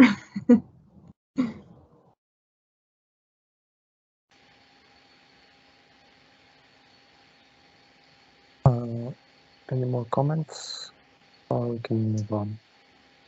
Yeah. Just think as well, like, the magnetic fields, conceptually, that was an idea that was there at the beginning, like these images you have on the middle left part of your board. Think as well, like if you could like try to implement a bit of that for your form finding process, for that kind of spine. Like, we kind of like took that as an inspiration and then sort of sketch over. But I think as you grow the system, it will be important for you to have some way of like a form found way of creating that spine. So you can actually test like different iterations of your system. I think you need to take that into consideration as well. Yeah. Okay, thank you all for the comments and the presentation. Let's go to team D3. Thank you. Thank you. We have Nadia and Pedro. Okay, ladies, gentlemen, and Miss Mars, we are Nadia and Pedro, and we are behind the Autonomous Living Machine Algorithm project, aka ALMA project. And welcome to your new dream home, the ALMA Corpuscle, where data is the key material for your happiness. If you have never heard about us before, let me introduce you to the story of our people, the humans. Not so long time ago, we, the Earthlings, overused our resources until we met climate crisis and almost mass extinction. To save the planet and our society, we enhanced our biological brains with an AI synthetic brain, achieving new cognitive abilities for a unique creative agent who evolved to what we are now. We use central nervous system implants and not invasive wearables that gave us the ability to connect and analyze the data of the world, enhancing not only our physical limitations but our cognitive abilities. And now, you're about to take part on this experience. Thanks to our core attributes, communication, data exchangeability, and autonomy, you can be part of this new ALMA society and experience it in all places, dimensions, and scales, from the individual to the collective level. So, ALMA Corpuscle is set on low Earth orbit, a place that belongs to everyone, a place where you can experience technological advancements, you can access to the data of the universe, you can do tourism, and experience cognitive shift thanks to the overview effect. This ALMA Corpuscle layout consists on the core, sitting inside of the womb, that protects and sustains life, being protected and powered by the chrysalis shell and a virtual shell for data sharing purposes. Now let's have a look at this new ALMA living unit. Okay, enough dramatic pause. The best AI artists have worked on this innovative design. They thought out every line of code of the algorithm that makes this project the most versatile unit ever designed. Algorithms such as differential growth, inflation simulation, structural analysis, optimization, and many more fused together with a bio-baroque style, very popular on Earth. So you can experience the solar system like never before, from the inside out. You can live in this beautiful living part of the corpuscle, the womb, a self-sufficient unit that can be detached from the chrysalis from time to time and support life. You can even access here to the most valuable piece of tech ever designed, the data library, where all humankind knowledge is stored and shared. But you can also stay connected to the chrysalis through airlock systems, so the womb can be benefited by the energy banks, store areas, and material production that lays there. Did I say something about versatility? Oh, of course I did. The ALMA unit are fully customizable. Their design is based on your personality, no matter who you are or what planet you come from. An astronaut on a mission or a sociopath from the dimension C137, our Corpuscle unit will shape-shift to accommodate your lifestyle and personality like never before. Let's have a closer look to all features you can customize your Corpuscle with. First, the exoskeleton. Our algorithms will produce a variety of structures and prepare the exoskeleton to withstand any gravitational needs. Next one, the inner volume. It's made from a durable and transparent composite material that will block harmful radiation. Inflated and pressurized interior will provide a comfortable space. Our state-of-the-art life support system will take care of the environment and will timely replace old air with fresh, breathable gases, no matter what you breathe. The special light coding will show the current settings as beautiful interior decoration. As we mentioned previously, there are 7 airlocks, main one from the womb to chrysalis, and up to 6 docking airlocks with 8 possible rotation angles. Connect anywhere with anyone. On top of that, we have a digital layer for ALMA communication. Through digital aura, your Corpuscle can see and feel others in the settlement, and through the umbilical cord, all information gathered into the core. Connect to the core for the spot and exchange data with your habitat. Access the Humanity Digital Library and add your knowledge to the collective. In the living part of the womb, you can find 4 platforms: recreation area, private quarter, food production, and the control deck. Recreation area is designed in a way to accommodate family reunions, party, or just for you to enjoy. Tired of noise and people? In private quarter, you will find a microenvironment with adjusted light and temperature to give you the best relaxing experience. Fancy terrestrial food, but no time for planetary shopping? Grow your own food in the food laboratory, from plants to meat. On the deck, you can control and adjust the ship system at your taste. And this is the jewel of the ship. The contemplation area is dedicated to overview the nearest planets and deep space. Behold the beauty of the life existent and appreciate the rare spark of life in the vast universe. Do you want to feel this experience? Order your living unit today. Call now. We accept Morphine coins. Thank you. Thank you. Thank you. I'm buying one. That's the goal. Way too much fun. Really amazing work. I think that, what you guys are achieving every time with your presentations is exactly to tell a story, to draw everyone in, what you're creating and you're thinking about it, in such a way. I am, very excited about it. The way that you're approaching it, in such a playful way, you're putting your own, stamp on it. So congrats, guys, really beautiful work. And thank you. I'll definitely call them. Thanks. Are you going to buy one? Yes. I'll invest. I think all of us are going to buy one. Yeah, there's so many great things about this project that it's kind of hard to comment at this point. And the amount of work that you put in here, guys, it was crazy. We all know that, and I love the way you approach the whole thing, from the whole scenario that you did to all the graphics that you produced. And I don't know if I can afford this, but I'm definitely buying the magazine or the comic that you're doing with this, or the movie you're doing it, or the game, whatever.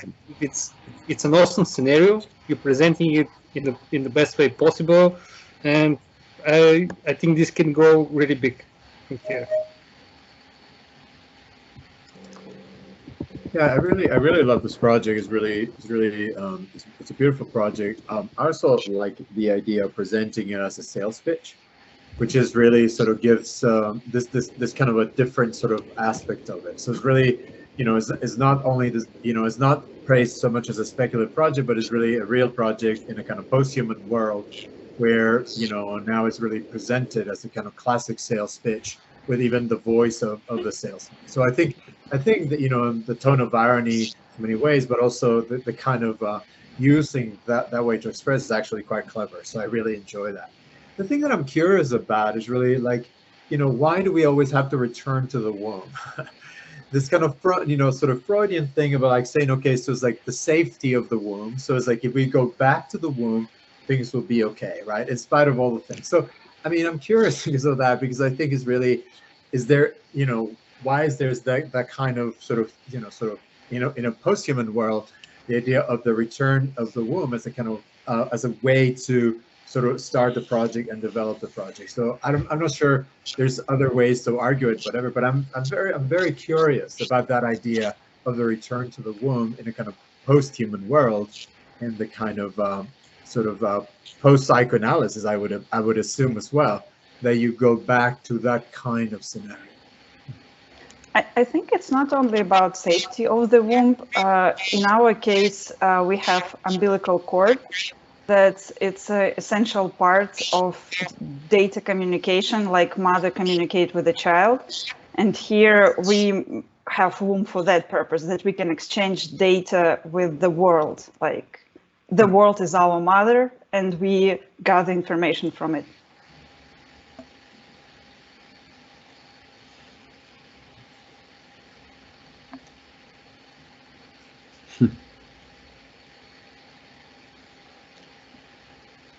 Yeah, like I think like I mean from my side, I just like would like to congratulate you guys. I think the way you presented, the way you kind of work it through, like from your kind of theoretical framework, I think it's all very engaging. And yeah, I would just like you know, like push you to keep that approach throughout the masters. I think like you kind of need to believe on what you're doing. Like as you are kind of working through this sci-fi narrative that you are creating, it's like creating your own world, and you kind of need to, first of all, like you know, like develop it. Like then you have to get yourself as engaged as you guys are getting, and then like the fact that you are almost like also trying to sell it to us. I think like that's it's just like a beautiful way of like kind of working through this master. And yeah, like in a way, I think like it's something like everyone should like deeply believe in what they are doing. Like I think like the projects are only gonna get stronger as we really believe in what we're doing, and we get more and more extreme. So I think you guys are like going like super extreme on what you're doing, and I would just like not like encourage you to not have limitations on what you're doing. It's like, you know, go wild with all this.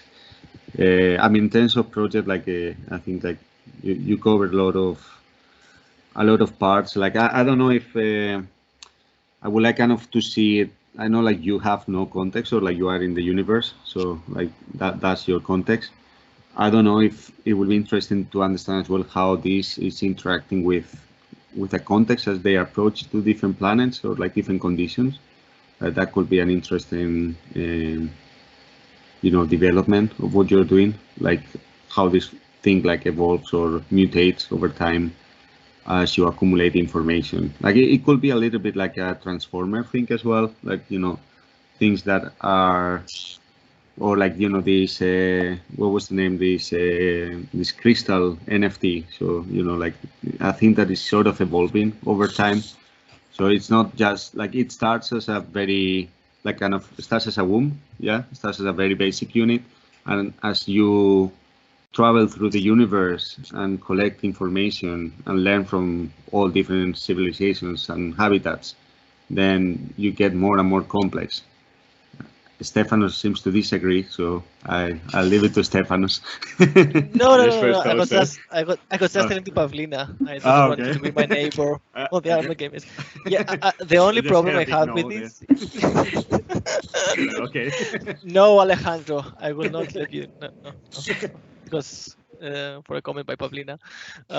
But like, if I may, like, I'm not sure about the amalgamation of this. Like, if it is a unit, it's fine. But what happens when you have more units? And like the group thing that also Gabriel brought up, which is something that it's their choice. Like, we didn't really discuss it or to like hinder them from doing it. But it's also like the GUMP is a place for one unit. Basically, it's like a place for a very specific amount of units. When you have like more of them and the aggregations are growing, then everything changes as it happens with apartments, like or with other transformation logics. So, and then it reaches a point where you no longer have the initial qualities you wanted to have as a unit when you have the amalgamation, because they're being dissolved into other things.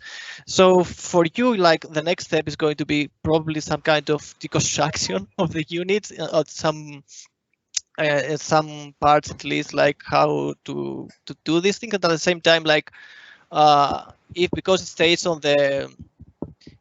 the orbit, on the lower orbit, you're probably going to mess up the star sky for everyone, like something like that. So we'll see how you can make it like visually pleasing for us to see it from Earth, like if we're not there, because otherwise it's going to be like this kind of thing on the sky. Anyways, good job though. Like so many things to explore down the line. We will be there for you to help you and probably have fun with them, right? Sorry, Alejandro, for really abruptly interrupting your thoughts. Sorry. No. I just thought that you were strongly disagreeing. It's okay. So it is kind of like the movie Elysium. That you have that, etc. But then it's a way cooler object than the one in Elysium. But I think this is way cooler than that other one. But I think what is interesting is really that this one doesn't operate in the kind of dialectic between like the destroyed world and this kind of like fictitious perfect world, almost suburban world or whatever. So I think it doesn't operate in those kinds of aesthetics. So engages other aesthetic that perhaps is adaptable, like they were saying, to other planets. So it's not really conditioned to like make a difference what Earth used to be and now we are different, but it's like finding other ways to sort of have aesthetic agency or aesthetic regimes, in other ways that are borrowed not only from the memory of the reminiscent of what the Earth was, or etc., or inhabitation in the Earth was, but it's like somewhere else, right? So I like that, because in Elysium for me it was really too, I know it's a criticism, but it was too polar. That was like too simplistic of like saying this looks like this and this is so beautiful, as a kind of social, as a kind of political social commentary, whatever. But in this case, I think the aesthetic regime is really is derived as something completely different. It could be adapted to other conditions as it goes and navigates through space or whatever, and connects to other planets or other ideas, right? So it's not really about, there's the element, what I'm saying is really the element of memory of the Earth is not really presented as such, which is also a nice thing, I think. Thank you very much. Thank you very much. Thank you very much. Great stuff. Looking forward to the next chapter. I just want to welcome both Alonso who just joined us. Hi, Volkan. Hi, everyone. Nice to see you today. Yeah, likewise. Exciting to see the work. It's already fantastic from what I can tell. We'll move forward now to the next team, and we're looking forward to see what you guys are up to. Yes, we have team 2, Alice and Pedro. Alice and Samuel, sorry. Wow, thank you. I'm sorry.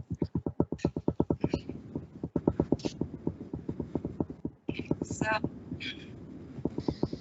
hi, I'm Alice, and this is my partner Sam, and welcome to EndoSym. We seek to alter humanity's parasitic relationship with the world to a symbiotic one.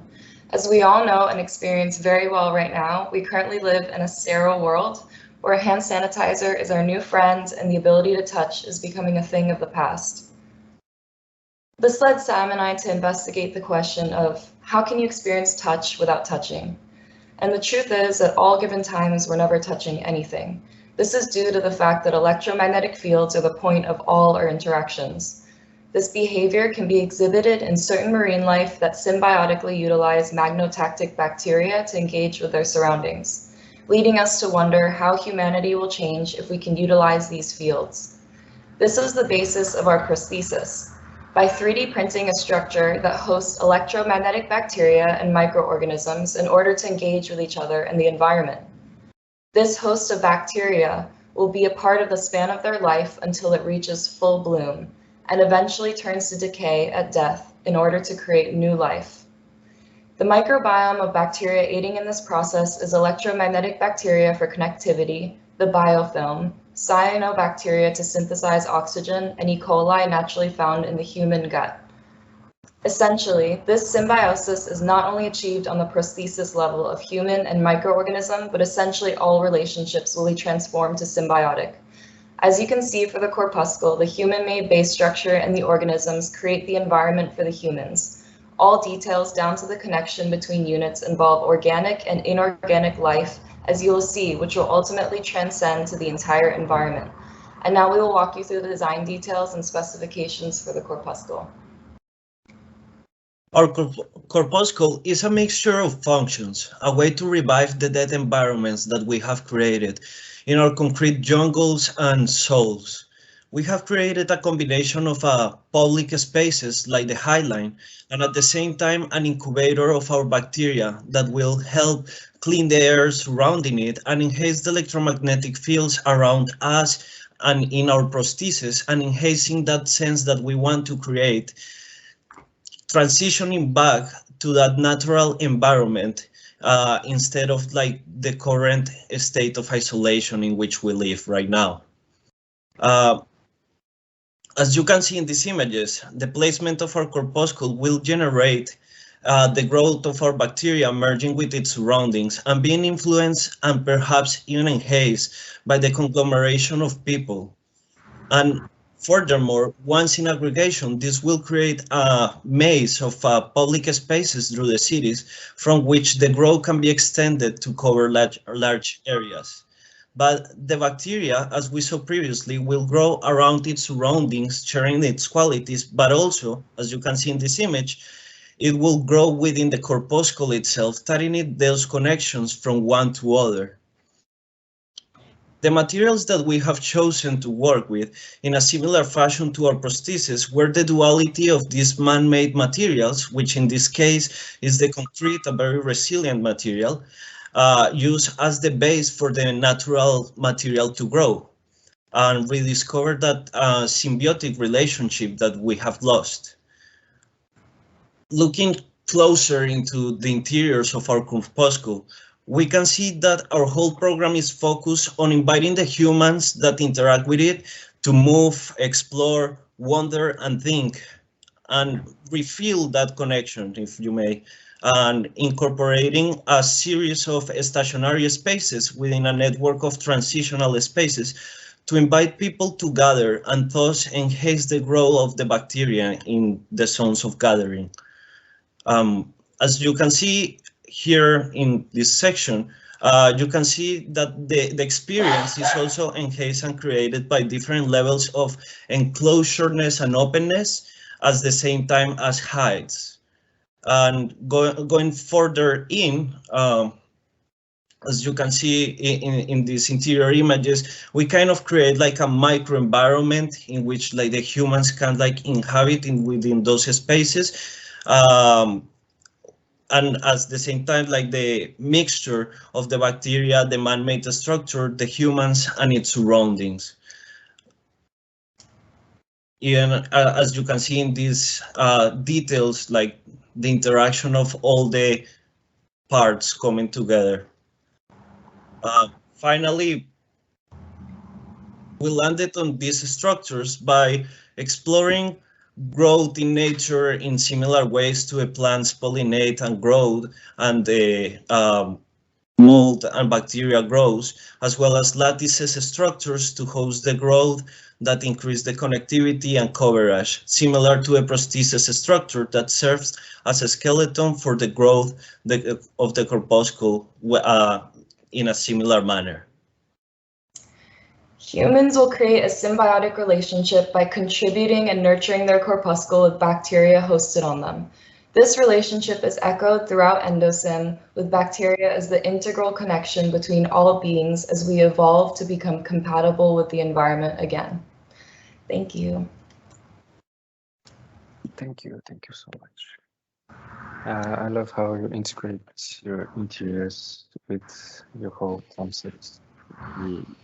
Yeah, I think just very briefly, and we'll let the others comment. Like we have few sessions together. I think that the interiors are super successful. Really like the images. I think it's very poetic as well to see the city on the background, and I think that's the moment where all these different bacteria came together, and just like I think like it's very good images in general.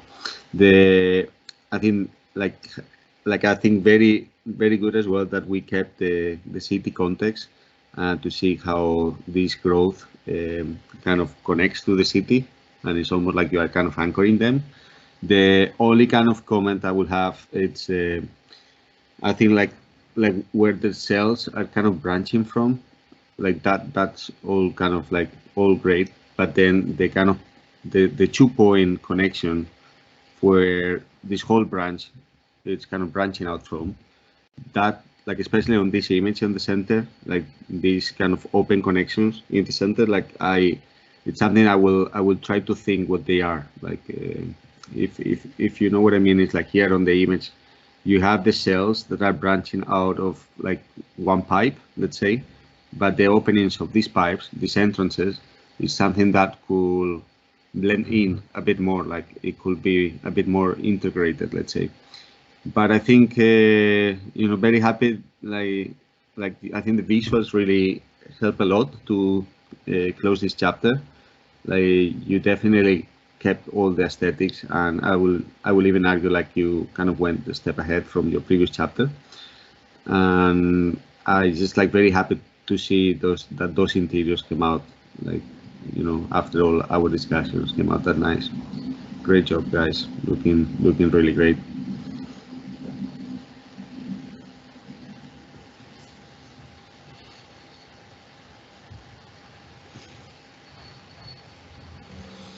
I love how you guys are always approaching your project, and how systematic you are in explaining every aspect of it.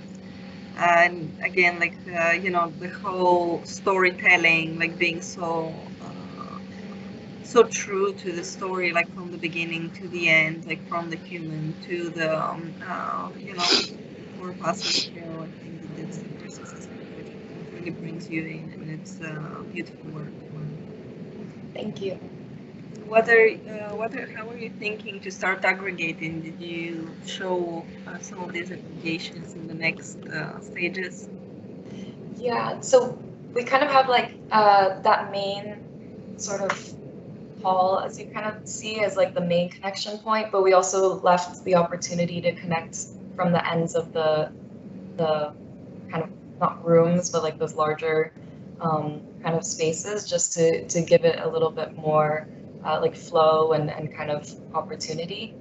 And we want the growth to be the seam between everything. So the growth will really be the glue that kind of connects everything together more seamlessly.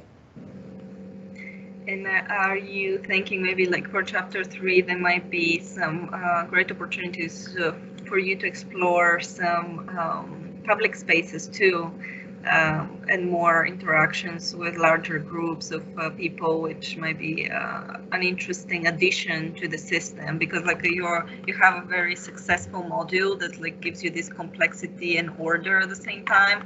But I think that that's going to be maybe your next challenge of figuring out what are these public spaces, how do we accommodate more people, what are these yeah, definitely.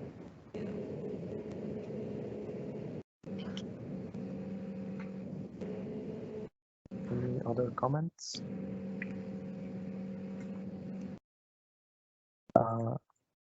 If not, we can move on to the next team, the last team from group B, team 1. We have Arasa and Adrian. Yes.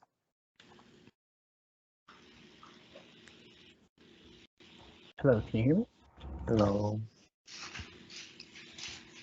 Hi, everyone. Can you hear me? Yes. Okay, perfect. Okay, Adrian is gonna share. And let me just give me a second here.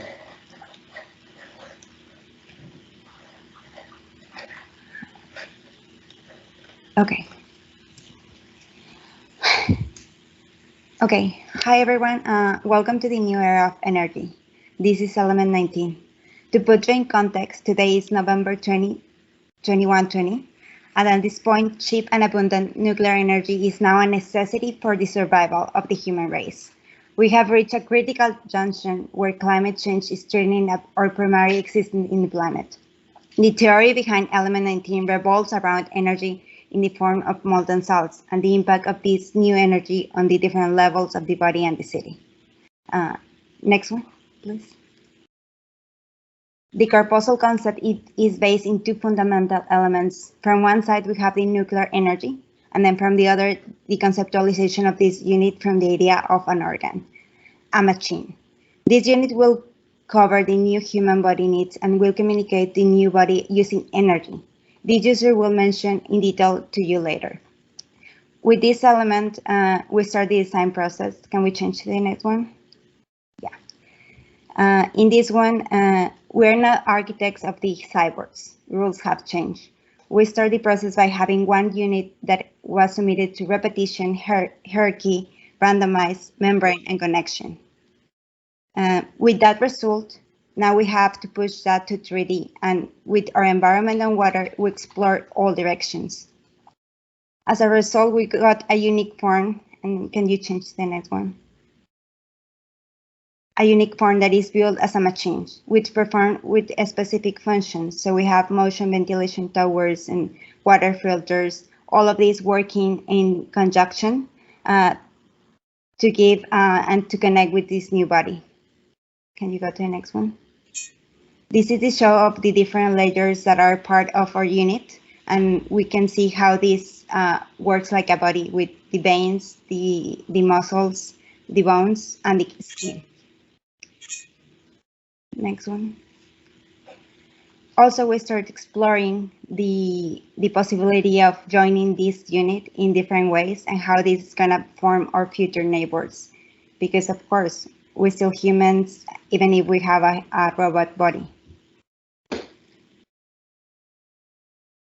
Okay, so our first thesis is based around a nuclear reactor heart and a molten salt circulatory system, dubbed the Power-Cardia system. Molten salts are the blood of the cyborg, as molten salts are excellent in transferring heat energy to other systems. So this is a nuclear-powered body. This nuclear-powered body has certain requirements that are met by the functionality of the corpuscle.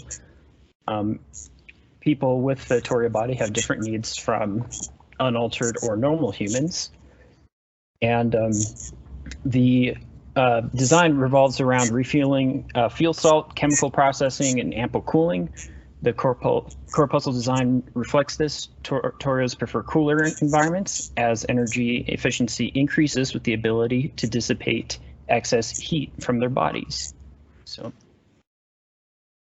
one of the first features noticed in the living spaces of Torios is the presence of water in the form of pools. Since cooling is a critical aspect to the functioning of the Torios and their cybernetics, it is rather pleasant for them to do many activities in the presence of water, as lower temperatures allow for lighter weight cybernetic configurations, as the need for ancillary cooling systems within the body become redundant. The blue glow you see comes from the molten salt tubes running through these pools in the form of Cherenkov radiation. And so sleep is still required for our Torios. And during sleep, new fuel salt is pumped into the body. This tube is like the bed, and the bed is like a station where salts are transferred through ports in the body. This process produces heat, and thus the bed is filled with water to keep the Torio cool during sleep. Not only is fuel salt replaced during this process, but fission products that build up in the body are filtered and transferred to vessels in the home where they can be used for other purposes. And to close And to close our presentation, we just want to mention that this era is showing a different reality. Energy is flowing from your heart to your home. So it's welcome to the new era. Thank you. Thank you.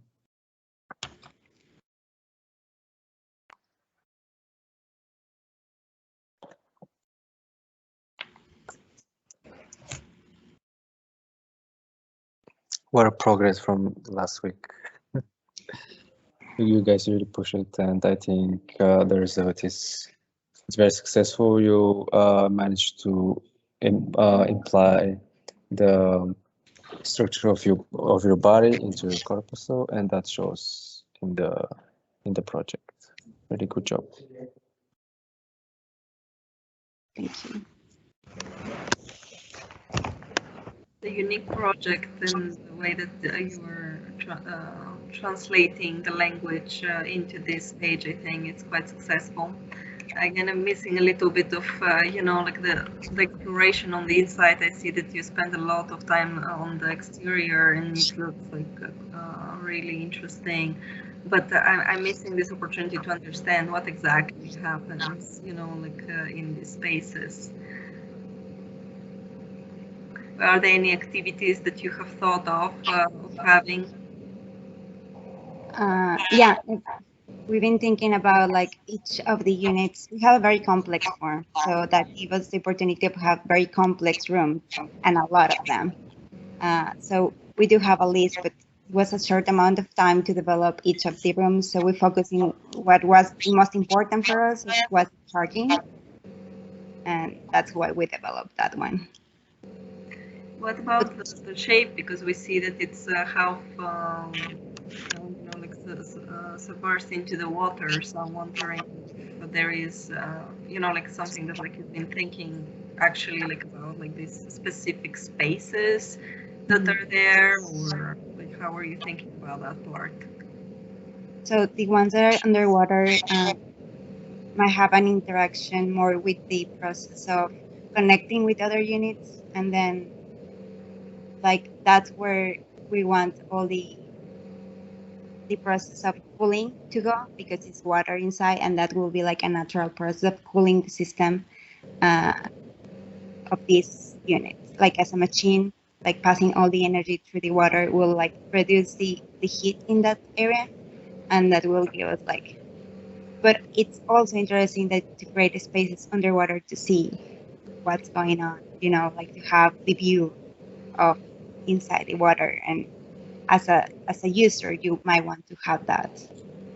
Are you guys actually moving through, like are you using it as a vehicle too in the water? Or is it just floating? No, this is just floating. I was going to comment on that though, Pavlina, like because you have kinesis down the line, right? They could use like very easily this design for something that's movable, something that's as a transportation means.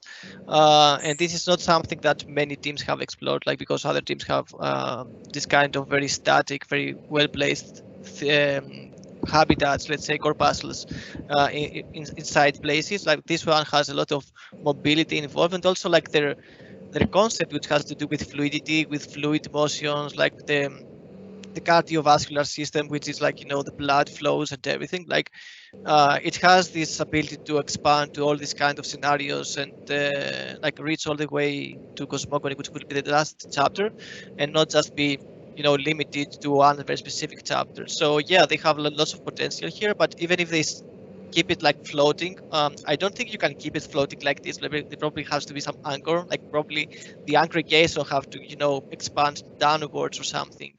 And this will be a cool environment to explore when you get the aggregation going deeper into the ocean or something. And you will see like different qualities of places when this whole thing will be submerged, not just like this, which is like half of it above the water and half of it below the water. It's going to be an interesting exploration on what other kind of functions you may have, like maybe explore the ocean, like I don't know, like the ocean bed, which is something that we haven't really explored a lot during these masters, like and especially like as a living place, like haven't really gone downwards. So yeah, like many cool things down the line from this point onwards, and the language can be transferable to all of them, right? Good job. Yeah, if I may, I would also like to add something. I think also that it's really interesting idea because you're like the only team who explores floating unit. And when we take it back to our reality, sea levels are rising. So cities or units on water is something interesting that it's worth exploring.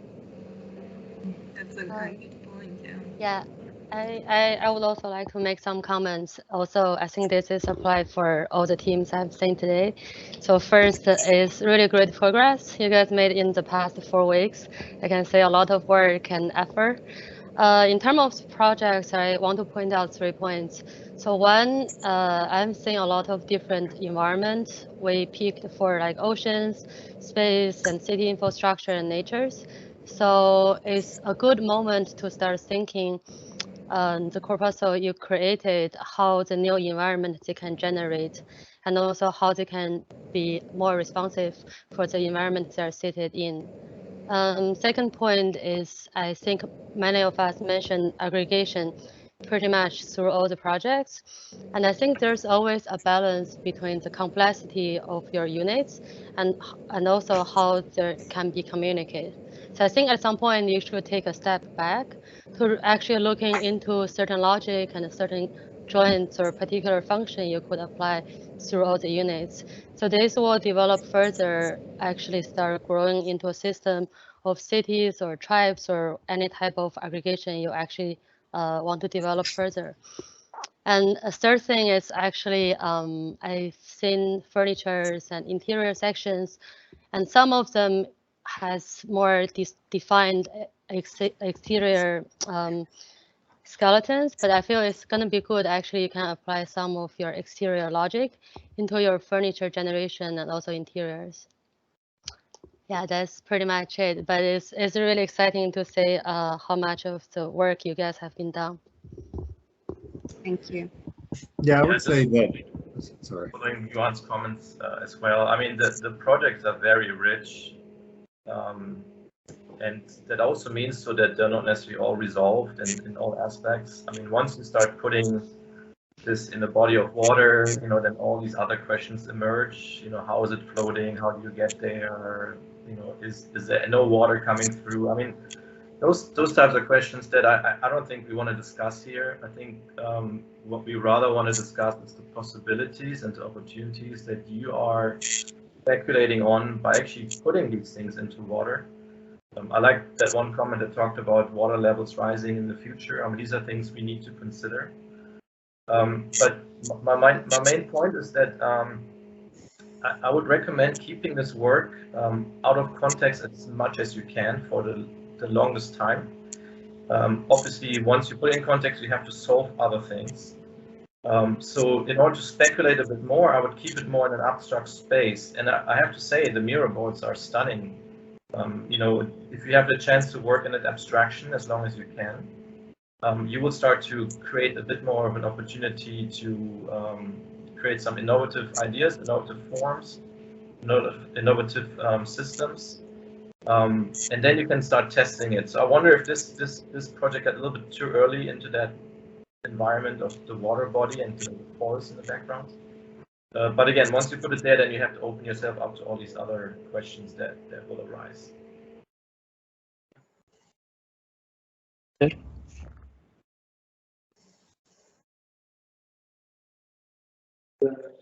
Okay, thanks so for the comments. And so we're gonna have 5 minutes of break before we go into group A. So yeah. So 5 minutes break. Yeah. Thank you.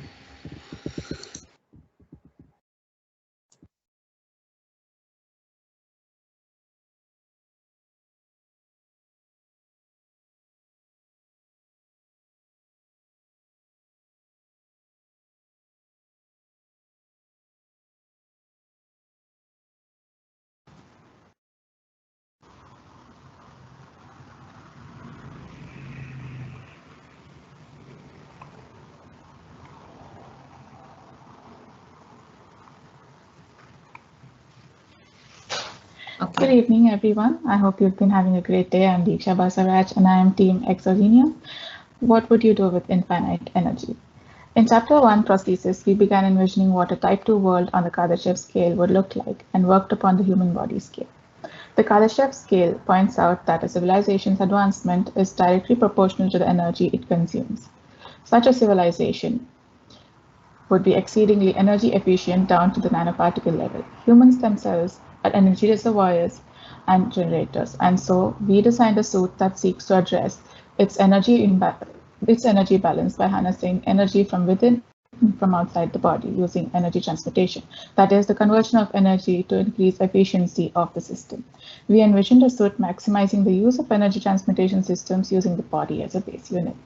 The suit has 2 parts and many layers to it, and it harnessed energy both from the body and the surroundings. Coming to the corpuscle. The corpuscle itself is located in a thriving Type 2 colony. They are primarily living spaces, each pod being highly adaptable to the user. A number of pod clusters are connected to communal spaces like the dining area, the bar, the medical area, gym, etc., and all overseen by a control center. The corpuscle is imagined as a space station that will be docked to a growing core along with other space stations, ultimately forming an aggregation that resembles skyscrapers as we know it. The arrangement of the corpuscles along the core will be such that they have the ability to move and undock on demand in case it needs to be replaced or in case of emergencies, and also for migrating to another planet.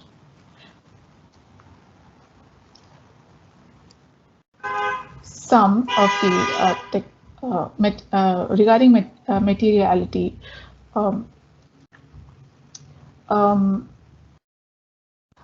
research was done into the construction process and the general conditions that the material would have to deal with, the test that a material would have to undergo, and one material stood out, which is Astro concrete.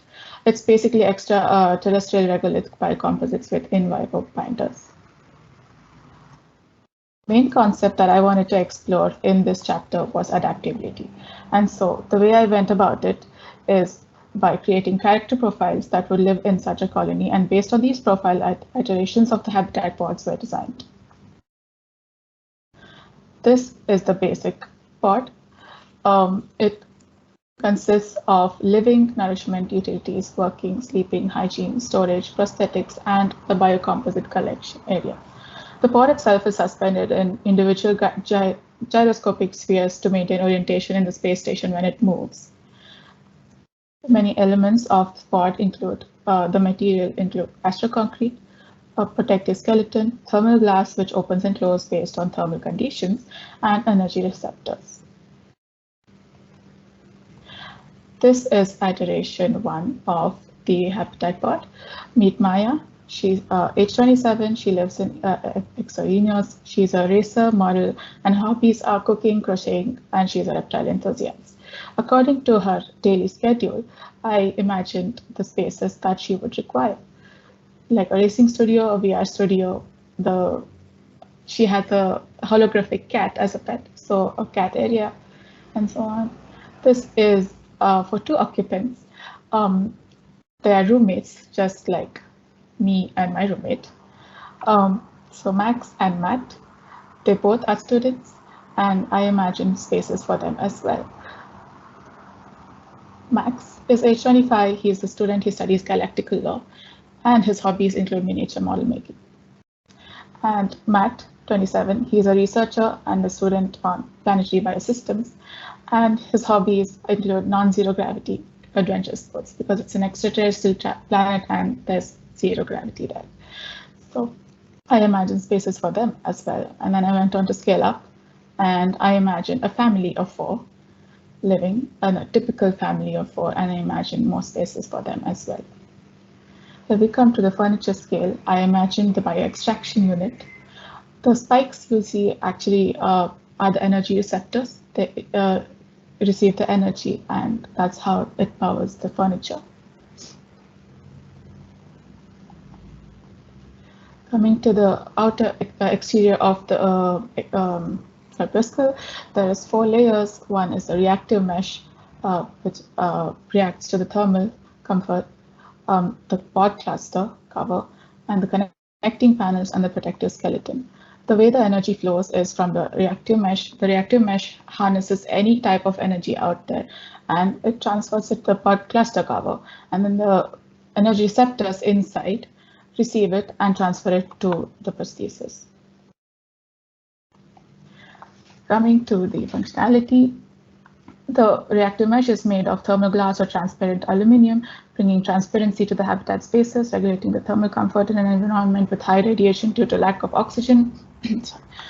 And the mesh is actually, mesh is actually, made of graphene that reacts to the radiation throughout the day. It closes and opens automatically to maintain optimum thermal comfort in the space station. It also harvests energy to power the corpuscle. The components were actually inspired by a flower opening and closing, and Ladybug. I use Ladybug to do the thermal radiation analysis to actually see how it would react. And yeah. The skeleton is actually made of aluminum or titanium, and it protects and contains all the elements of the corpuscle.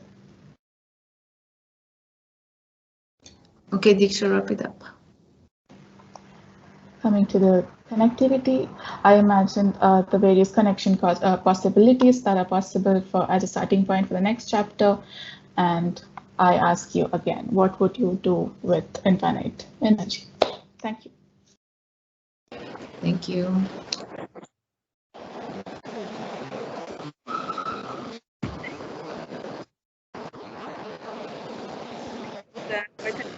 Project. There are a lot of possibilities to work with it and to envision these different capsules and different spaces according to their inhabitants. And I think that this is quite customizable, and it's something unique that we see in this project. I think that the external part of this, like units, so you can think of them also on how they can actually project somebody's, personality, and how, interior in a way like reflects, somebody's personality. Now you have the opportunity actually to do this reflection on the outside, I think, and really empower this part of the project. I have a question about these transmitters and how do you envision actually this energy transmutation? You were saying that they are capturing the energy. I actually started off with trying to not make energy invisible, because we assume that electromagnetic energy would be the dominant form of energy. But then I went on to actually imagine the fact that what would happen if it could harness any type of energy. So it's an assumption that the technology is advanced to such an extent in a type 2 that you can actually harvest any kind of energy and convert it into any kind of energy. It was kind of an assumption that was made. Yeah, I think that, like, if you're going off of something like this that doesn't exist really, even in a primarily, basic, research that you can actually anchor it to, like it goes back to what Volkan was saying about the previous group about, like you need to, detach it from reality in order, to work with it, or anchor it to something that actually exists, because otherwise, like, it's just like in this limbo state that, like, it feels unresolved, or too much in the imaginary realm. Yeah, but I think that, like, you're doing a great job. Obviously, you have more explorations to do. There is a lot of work again, like curious again to see interiors, like interior spaces, furniture, interactions. There is a lot of transformability that could happen. There is a lot of opportunity there to be playful. So I think that your, work on this chapter will continue. There is a lot more to be investigated, I feel. Sorry, go ahead. No, you go ahead. No problem. Yeah, I just wanted to focus a little bit on those fingers, tentacles. I'm not sure exactly the way you're calling them, but I feel like there's an opportunity here for resolution and a formal resolution to kind of see how you can maybe terminate those in a way that has a bit more of a a bit more of a complex resolution, let's say, especially because if I look at those black, bubble-like shapes that have an exoskeleton and then there's this glowing orange golden piece inside, it just shows that there's an opportunity to work with different ways of finishing material, different ways of thinking about tectonics. So I wonder if even 1 hour, 2 hours of focusing on those tentacles could have helped upgrade the resolution. Think about how things terminate, what kind of detail it could be on top of it. We saw in the previous project, the one that was floating, we saw these caps. It's almost like a bottle cap that's put on the nozzle end. So there's different ways of dealing with this, and that's something I would very focus next few days. No, the comment I was going to make has to do with the kind of customization to the family or the personality, of the inhabitants. Because I think a lot of these projects, sometimes they tend to homogenize the modules. So they're all modules are the same, basically the same aesthetics on the outside, and then just, sort of more or less, different articulations of the same module, the surface. But I think in this opportunity is really by really tailoring that to a particular person or a particular group, there's really the ability not only to implement the interior as as required, but also the exterior. So you have a sort of sense of variety and dehomogenizing the idea of the module in a really interesting way. So I think this is a good opportunity because they tend always to be the same kind of modules, just larger or smaller or etc. But I think this could be one opportunity to do that. I agree.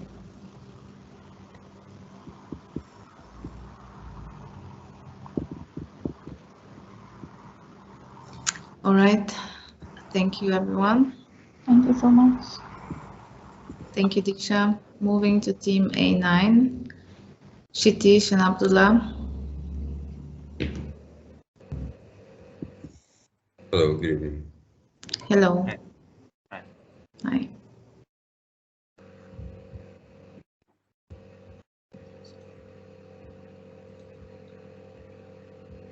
So Kshitij will be sharing the screen. Okay.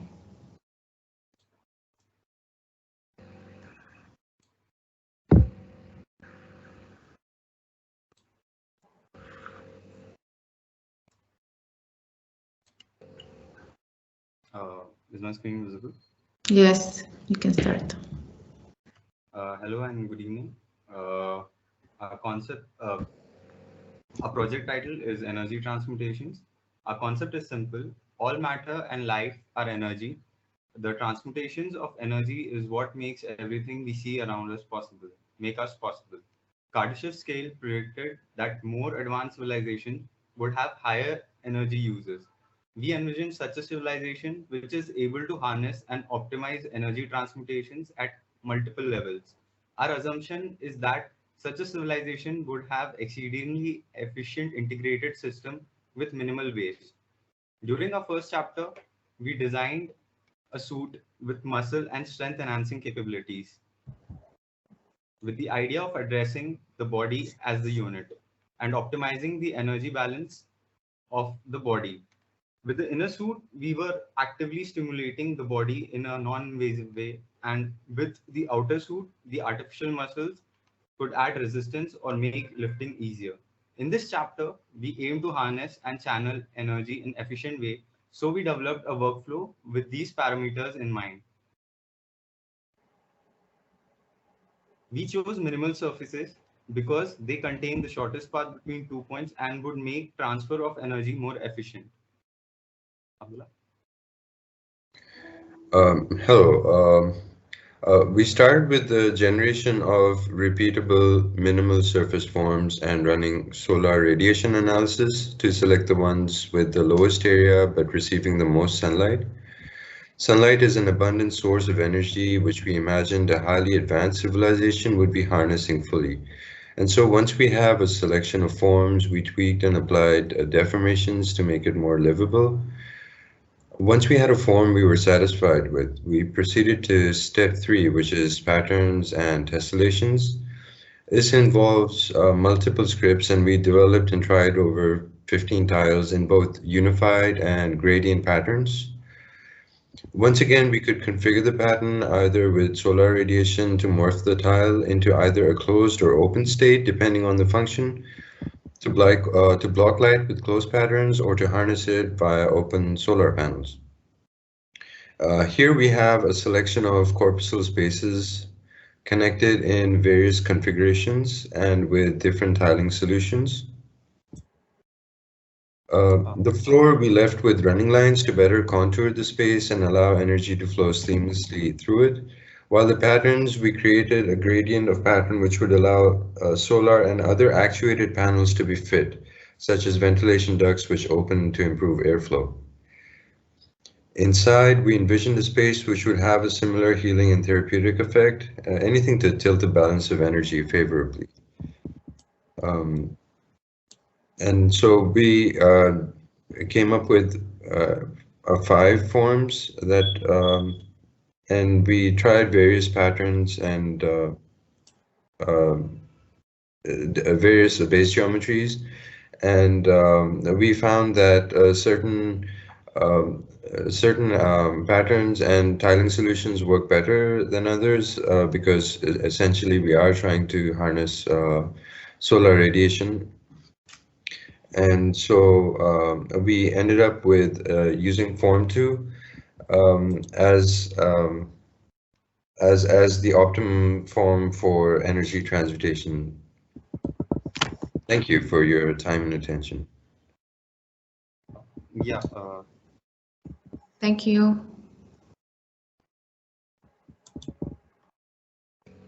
Thank you, guys. Thank you, guys. Really, sorry. I'll go. Really interesting approach that you have here, and science-based and so on. I think you could develop it. You could have developed it even more, like more in detail. And please, in future, while you are presenting, just zoom a little bit more so we could see more details. Yeah, and full screen. Because you have interesting visualizations, but if you are not zooming, we cannot see the details. That's a good point, I think. I think for this project, it's that I can't really see the, connection with your previous really geometries and even form language, which is a little bit of a bummer, like you went into explorations that are a little bit generic, I would say, and I think it's like as you're tying it more closely to what your vision is, like I'm not convinced that that's, the form or the expression really that, will enable you to do that in the best way possible. But again, you can, moving forward, you can rethink some of these strategies or like think about like how to connect it better to this like energy transmutation ideas. The geometries itself, that's what, the language is like what troubles me.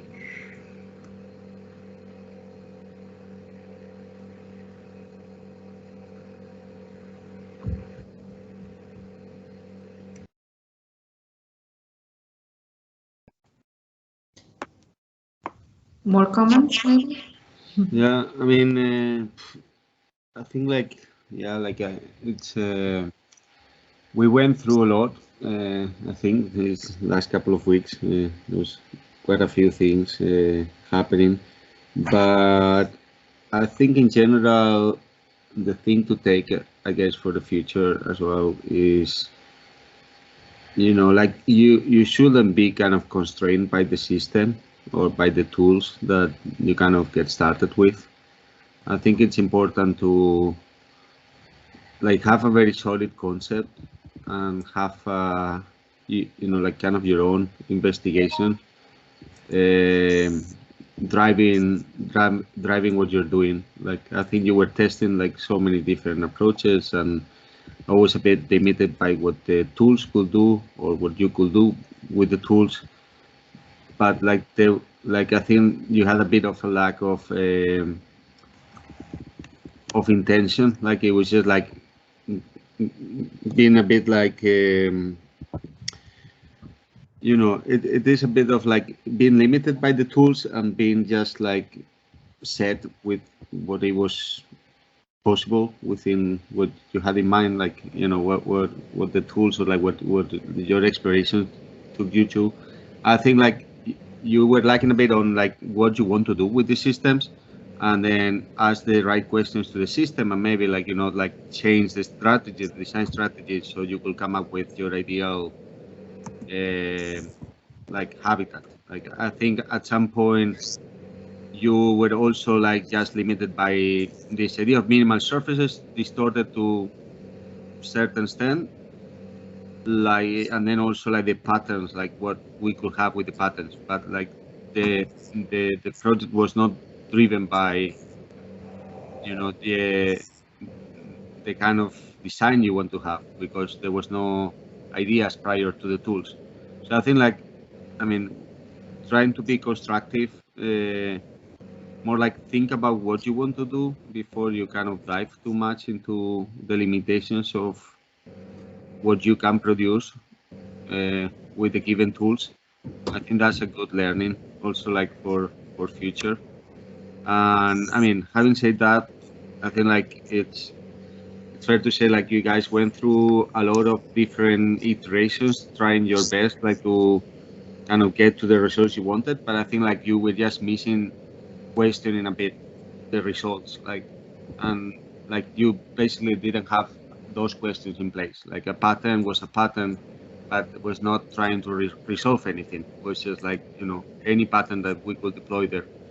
And I think that like that was a struggle for me as we were kind of going through the reviews, or like the shapes were like not trying to do anything. It was more like, you know, a shape that was produced by certain algorithm that we were developing. So I think like just for future reference, I would say like it's good to have the right questions to get to your final results. And yeah, like just like, you know, like I think it's an interesting system what you're doing. Like minimal surfaces can be very interesting.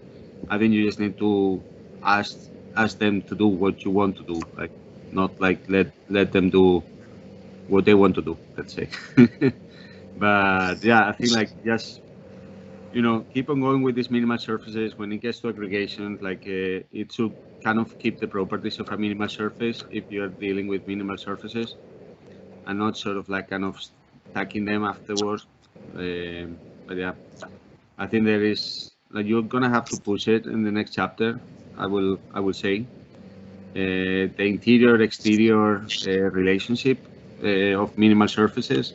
I think that's something very interesting that we left a little bit unexplored, like in terms of, you know, like the topological qualities or the, you know, whatever is inherent on the geometry of a minimal surface. I think there's a lot of explorations you could have touch upon, but I guess like we rush it a little bit at the end, and yeah, like just like keep thinking about those minimal surfaces and just think like what are the questions, if you were to have more time, that you would like to ask your system, or what are the, you know, what should your system respond to? I think like that's for me what it was kind of always a bit behind, like having answers to certain questions. Alejandro, Yeah. you. I'm sorry. Go ahead. I say that the Corpuscle is supposed to be an extension of the human body, right? It's not just a space that exists. It's actually a totally different approach to habitats. It's a totally different approach to design. You know, like you're taking something that it's your vision, your design language, and now you're transcending it into the next level, into the next space. So, you know, like obviously there are tutorials there, like to guide you and to give you some ideas and some technical knowledge, but that's why you have this, you know, amazing team here to support you to create like your vision, you know, not just go through iterations just for the sake of it and repeating like what you're saying in these tutorials. It's actually for you to find your own language, for you to empower the story that you have to tell, and for you to even like think about these different versions and different you know, scenarios that could happen there, right? Like you could have easily created a transformer like with this energy transformation, and like envision different options of like how this could be, like what does happen like when your system has low energy, what happens when it has, you know, it's the like fully operating. You know, I think that there are many interesting ideas, but you need to start thinking outside of the box of the conventional, because otherwise, what are you ending up? It's like a bunch of pavilions that you can see as the first thing that you open the internet. And that's not your strong suit. Like that wasn't the case in chapter 1. You had some really strong ideas. So be a bit more fearless, you know, like don't be so timid in your designs.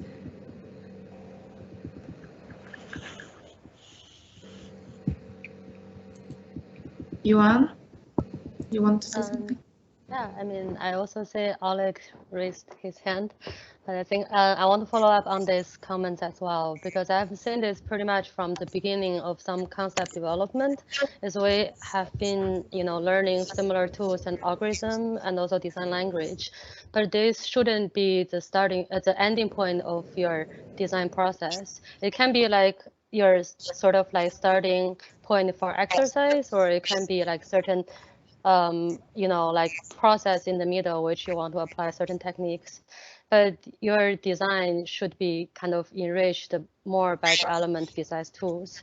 Even, you know, for instance, like minimal surface, from like a tool perspective, you can also take it into different software. There's a different way for doing deformations. There's a way to develop it besides like the main structure and form, rather than apply like tessellation, which is kind of another like a very default procedure you can do for the next. I mean, this is not like a negative comment, but I also have seen it across a lot of projects.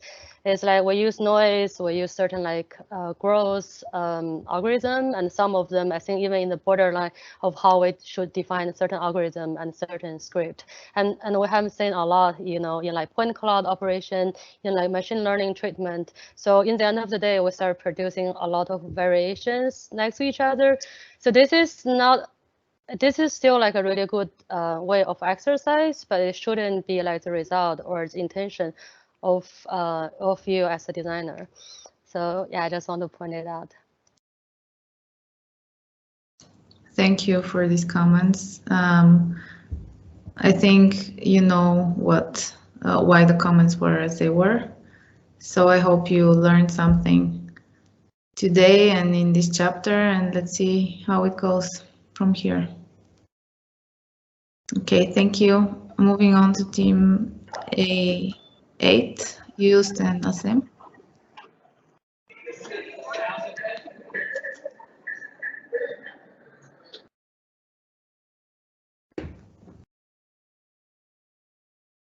All right. Hello, we are Joost and Sam, and this is our Corpuscle. We imagine a scenario which is based on the 1972 study Limits to Growth, which said that the economic growth in the 70s was limited already, since the resources are limited, the resources of the Earth. And in at least in the next 100 years, sometime there will be a drastic decline in population and an incline in pollution. In our scenario, which is set in 2085, there's this scenario which was suggested in the study is set in, and there are dramatic and hazardous pollution levels and social unrest, which is caused by the collapse of the G20 states, which didn't have the backing of the economy anymore. And so we imagine that the world is basically in chaos, and this group of people now sets out to, provide a new world or a new society. This group focuses on research as their main part, and in the first chapter we showed you the Corpuscle unit, not the prosthesis unit, which the group designed and set out to do. And this prosthesis unit was was based on this organic metal, which they were able to shape.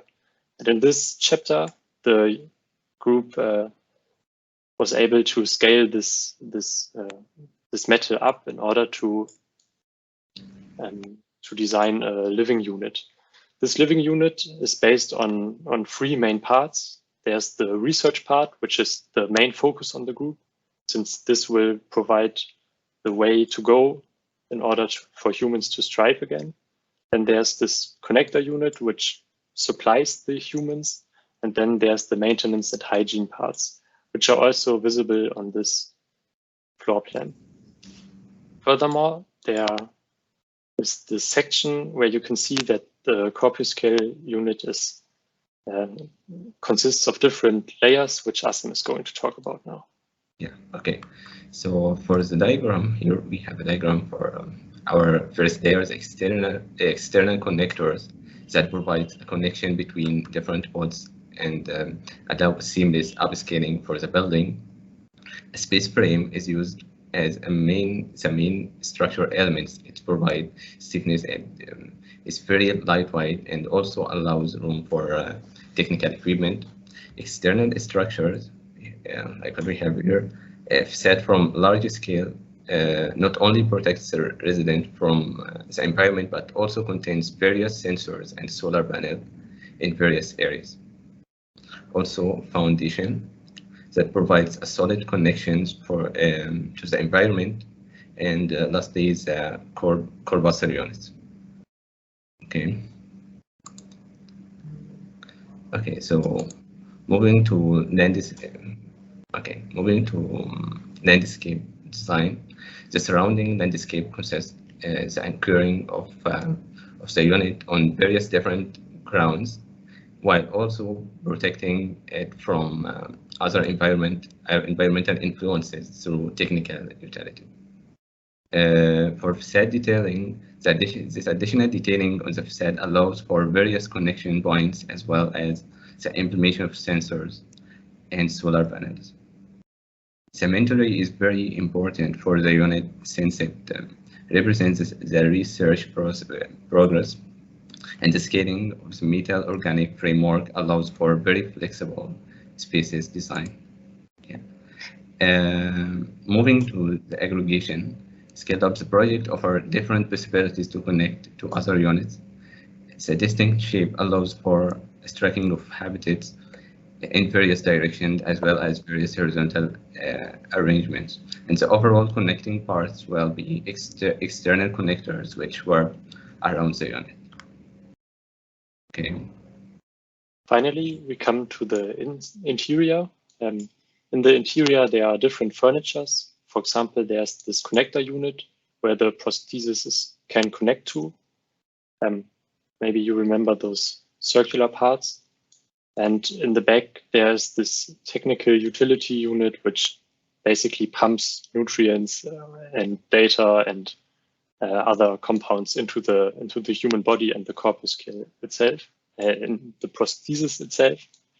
And then there's also this hygiene part where people, well, the users can step in after, for example, field works in order to wash away hazardous dust.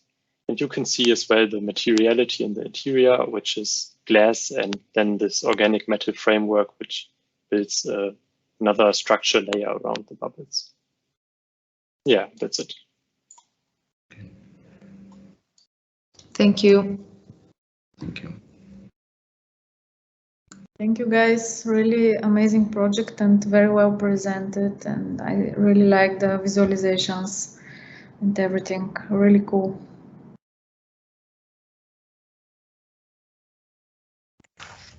I know pretty much all the stages that you went with your project, and we've talked about and since the last time we met, there's a lot of progress and it looks really amazing. The one thing that I'm still missing is the connection between the interior space and the exterior. After all the talking that we did, I still find it hard to understand where exactly the interior visualizations are located in this exterior shell. So maybe if you can elaborate on that just a little bit. Is it in the glowing thing or is it in the solid part around it? Maybe show in the plan. Because it's sitting inside of these solid parts. So basically below these glowing things. Okay, so the magnetic fields are located in the lighting volumes, right? Again. Yes. Okay. Exactly. Yeah, that was my remark. Overall, I'm kind of missing the connection between the interior space and the exterior surroundings as well. We also talked about some passages through the geometry, but it's really the overall result is really aesthetically pleasing. So, good job. Thank you. I can the section here. I don't think it quite explains the best way possible what's happening in there. So it's not helping much. Okay, then I will show something else. The plan though, the plan was good. The plan is good. Okay. Yeah, no, just very shortly, like just congratulating you guys for pushing this last week. I think it's a great progress since our last review. I think like you add a lot of this detailing. I think like you managed to put the layers together and kind of articulate the project, both interiors and exterior. Like if we were to have more time, obviously, like we could start thinking about. Right now we have like this, like we started with this idea of a loop, and then like we kind of wanted to bring this layering system that I think like that was a very cool thing that you had, the layers, kind of the layer, like kind of like if you cut an onion in half and these layers that showed on an onion, that you have it in your prosthesis. And I think that's the only part that I would say I would have liked to kind of preserve, let's say, on the second chapter. I think like these are more like, like 6 islands that are kind of working somehow individually. With the loop, like that was opportunity to kind of interconnect them. Now we have more like kind of a spine thing connecting them. But I thought always like the layering like could have been always an opportunity to blur like the internal and external space. I think like if you just move quickly to your prosthesis, like to the image from the back, I think like there is a lot more richness on like, if I imagine myself in a miniature scale navigating through this maze, I think like there's a lot of more interesting conditions here than what like we kind of put together at the end in terms of Corpuscle. And I think that's a very good exercise anyways, kind of to bring into the habitat scale. But as you progress to the next chapter, I think like keep this idea of layering, like somehow I think it's a strong language that you should try to preserve as you go through your chapters. But great job, like I think all the visuals like they represent very well the project. I think the section I will agree as well, like the section should explain perfectly what these lanterns are and what is the spacing between them. like not so sure like I could read it through when I see the section. But yeah, other than that, I think like all the other visuals, like I think they're very spot on and very well rendered as well. Like, you know, in terms of image, they're very pleasing images.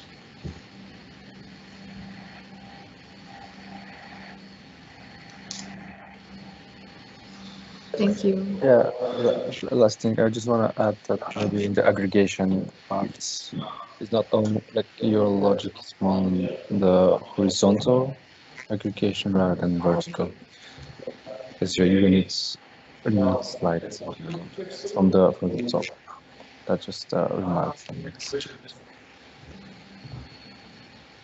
Also, there is, guys, I think there is some opportunity there to play with the scale of these plots too, because obviously, like in your suit, which is absolutely stunning, you have this exactly like layering, you have this like, you know, different scales. Well, here, because the scale is the same, like in all these plots, which is not logical. If you have like the corpuscle, you have these spaces that obviously they have different functions. So if you're starting to outline what is going to actually happen in this space and show these scenarios of living conditions and what's, you know, happening in this, rather than just taking a, you know, like a render insight of whatever, you know, view just feels good, I think that you're going to make it very powerful. And as soon as you start playing with these scales and layers and the connections between them, I think that's where the true beauty is going to unveil itself. So I think you are in a good position, like where you are, but you do have like some more work to add to it in order to, you know, perfect it. Thank you. All right, thank you. Thank you, guys. All right, team A7, Kyle and Ahmed.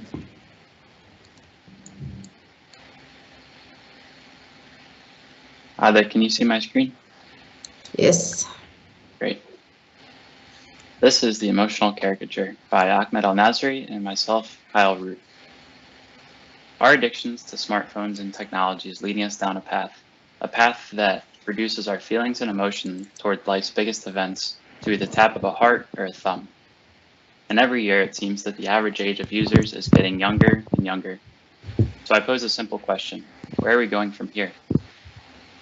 In order to shed a light on this issue, we exaggerate the human condition in a future society which has completely lost its ability to sense emotion. Without the need to process details and vibrance, the human body in this future has a reduced vision system capable only of detection. In order to restore human emotion, our previous chapter introduced a prosthetic capable of altering the vision system such that images seen by the user feel again detailed and colorful, thus leading to a restoration of emotion. And here, we imagine the corpuscle as two distinct spaces: the habitat below, which serves life's basic needs at the ground level, and in the air above, the privation pod, a dedicated space for viewing the world through emotional lenses, like selecting letter 1 or 2 at the eye doctor. Okay, can you hear me? Yep, you're good, Ahmed. Yeah. Okay. So the proposal starts from ground level, which is the habitat for a small group of users. They share and live in the same overall space divided by a couple of units.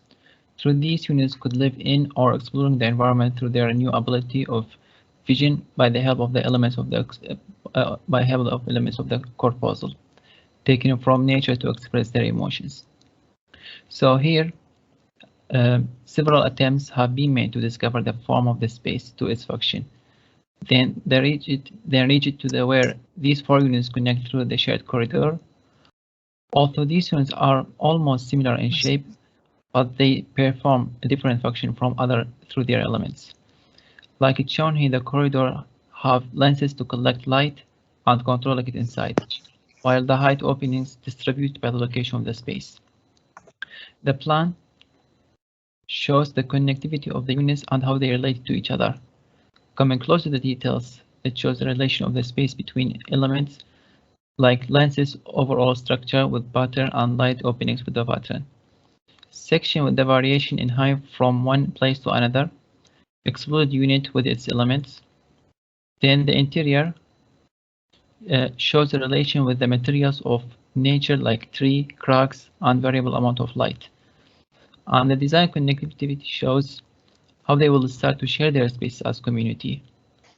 So for the overall, so basically here is the overall habitat part of the corpuscle will be located on the ground level, and its height vary according to the type of mass and the height of the ground to capture as much as possible of the ground level atmosphere. Then on the middle top part of the corpuscle, there will be connecting point to the bridge, where will be the entrance to the pod above the clouds. Moving to the privation pod. The privation pod takes its name directly from the deprivation tank. So where a deprivation tank provides a space for feeling senseless, the privation pod is designed to immerse the user in an emotion of their choosing. Studies of the base form culminated in a logical structure of the layout, which features distinctive lenses and connectors all around a central core. Emotions themselves are commonly mapped on a two-dimensional scale of arousal versus valence, describing an active versus passive state and a positive versus negative state. The physical design of the lenses for the four core emotions of joy, pleasure, sadness, and anger are directly related to their position in the scale. And the physical hue of the lenses is informed by general standards for associating color with emotion. The pod itself is constructed with several layers, all supported on an integrated network of structural framing. Interior panels anchored to the black exterior cladding panels, which are all covered by an external skin to protect the pod while it's in the air. And on the interior, the core can rotate freely so that the user may position themselves to the lens of their choosing. Stepping further inside, the clean design of the pod's interior provides minimal distraction for the user while viewing through each of these lenses, thus creating an even more focused experience. And as we continue to tell the story of the emotional caricature, our next phase will investigate what it means to connect. So I leave you with a question, just as I started. What would the world look like if we were physically able to connect with one another through our shared emotional experience? And with that, thank you for your time, and we look forward to your feedback. Thank you.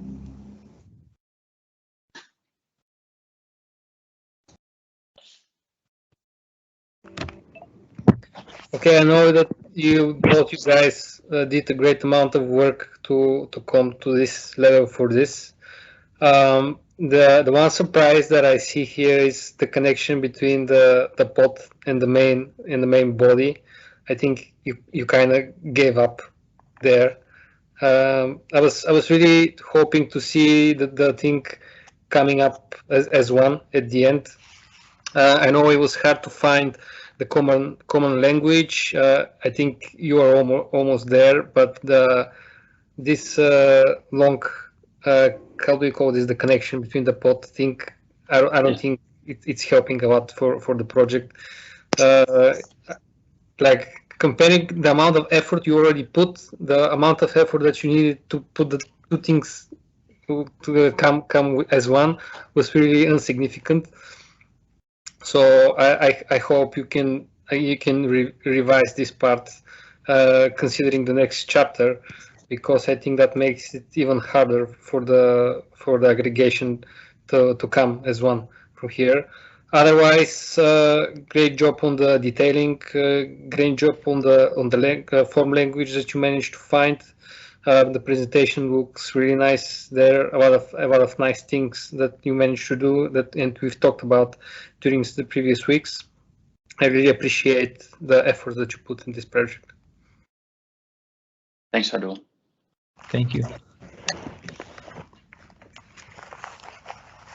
Yeah, I mean, in a way, you're engaging in world building. You're creating new worlds, new environments, and so on, right? So that typically starts with the geometry. It looks like you have a strong indication of that geometry that you're interested in. And then it starts with operating on that geometry and modifying the geometry and thinking about systems and, how you start maybe introducing other players. And I feel like there's an opportunity here to do that, to bring a bit more of a diverse player into the game. If I look at your privation pod, which looks very, very kind of compelling, yeah, that one. you know, as an object. But if you look at the interior condition, I would say if you do the cross sections, they're probably all the same. They're all circles. It really just gets interesting in this section, which is the long section, where you show a variation of spaces that are being produced. But I would love to see things in there, right? So other objects that start to occupy those, that start to kind of bring a bit more complexity to the short sections of the circles, let's say. Mm-hmm. And that's where it gets interesting, going back to the idea of world building, where you bring just more players into the game, where you start to bring more constituencies to the projects, and they start to enrich the project even more. But I feel like you have a good start, and now it's about adding to this initial kind of system that you set up. Thank you, Volkan. Appreciate the feedback. Thank you. Thank you. All right, thank you guys. Great project. Pavlina, can I intervene a bit? Of course. Yeah. Hi.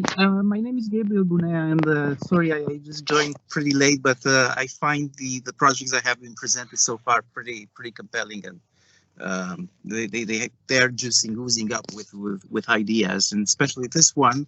I like the way you actually turned the idea of prosthetics into more of a mechanism that generates emotions, but also mechanism that can switch on and switch off. You create this sort of personalization of emotions that happen in this realm that you are creating, these pods. What I would be interested, however, is what are the actual effective emotions that are being engendered by these relationships, and how can they be translated into space, into architecture? You mentioned that you are getting to those spaces and you get connected or start sharing similar emotions. It would be interesting to see how these evolve spatially, and how these habitats that are generative to these sort of feelings or new emotions respond to that. It's, of course, it's an open question, but it just carries on with your strong idea of a future world where things are somehow programmed and personalized to such a level that you just start engendering emotions at your own will. That's what I would have liked to see. But of course, the project is very interesting so far. Yes. Thank you very much. Thanks. Thank you. Moving on, team A6. Good evening. Hello. Hello.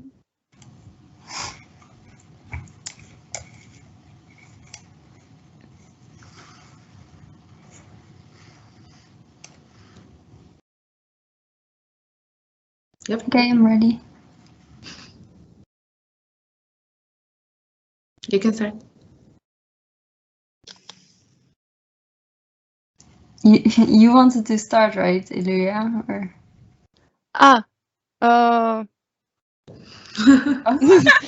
Okay. We're starting. Okay. I can start, but okay. Okay. I think Elena, you can start as previously. Yeah, I think so. Or yeah. Sure. All right. Okay, you have 1 minute less. I'm kidding. Okay. Okay. The epidermis. Hello, welcome to the continuation of the melting epidermis. The epidermis is only the most superficial way, an indication of where an organism ends and where an environment begins. There are things inside the body that are foreign to it, and there are things outside the body that belong to it. Enabled by wireless communication, these interfaces become transparent in new ways, allowing deep layering of information as well as material structures rather than simply enclosures. These become animated surfaces of activity, as interfaces for matter and information both on their surface and passing through them. By establishing reciprocal conditions between human architectural and digital skins, the project remaps the boundary between bodily interiority and exteriority, between self and building and the broader built environment.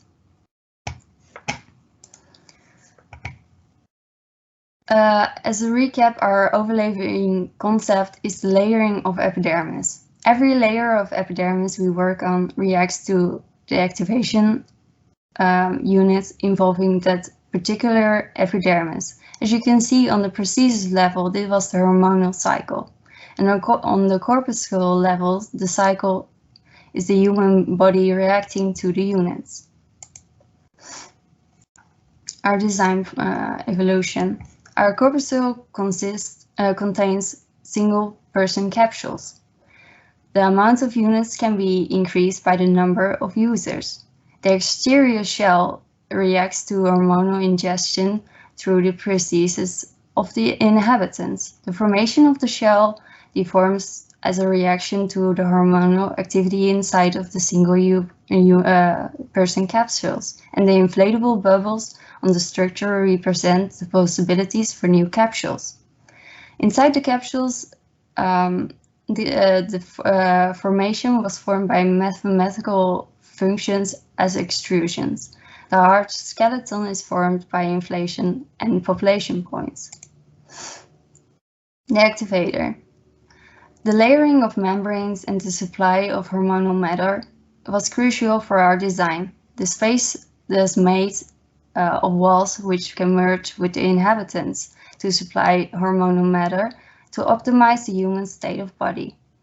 We established the growth towards humans as well as the merging of humans with the capsule.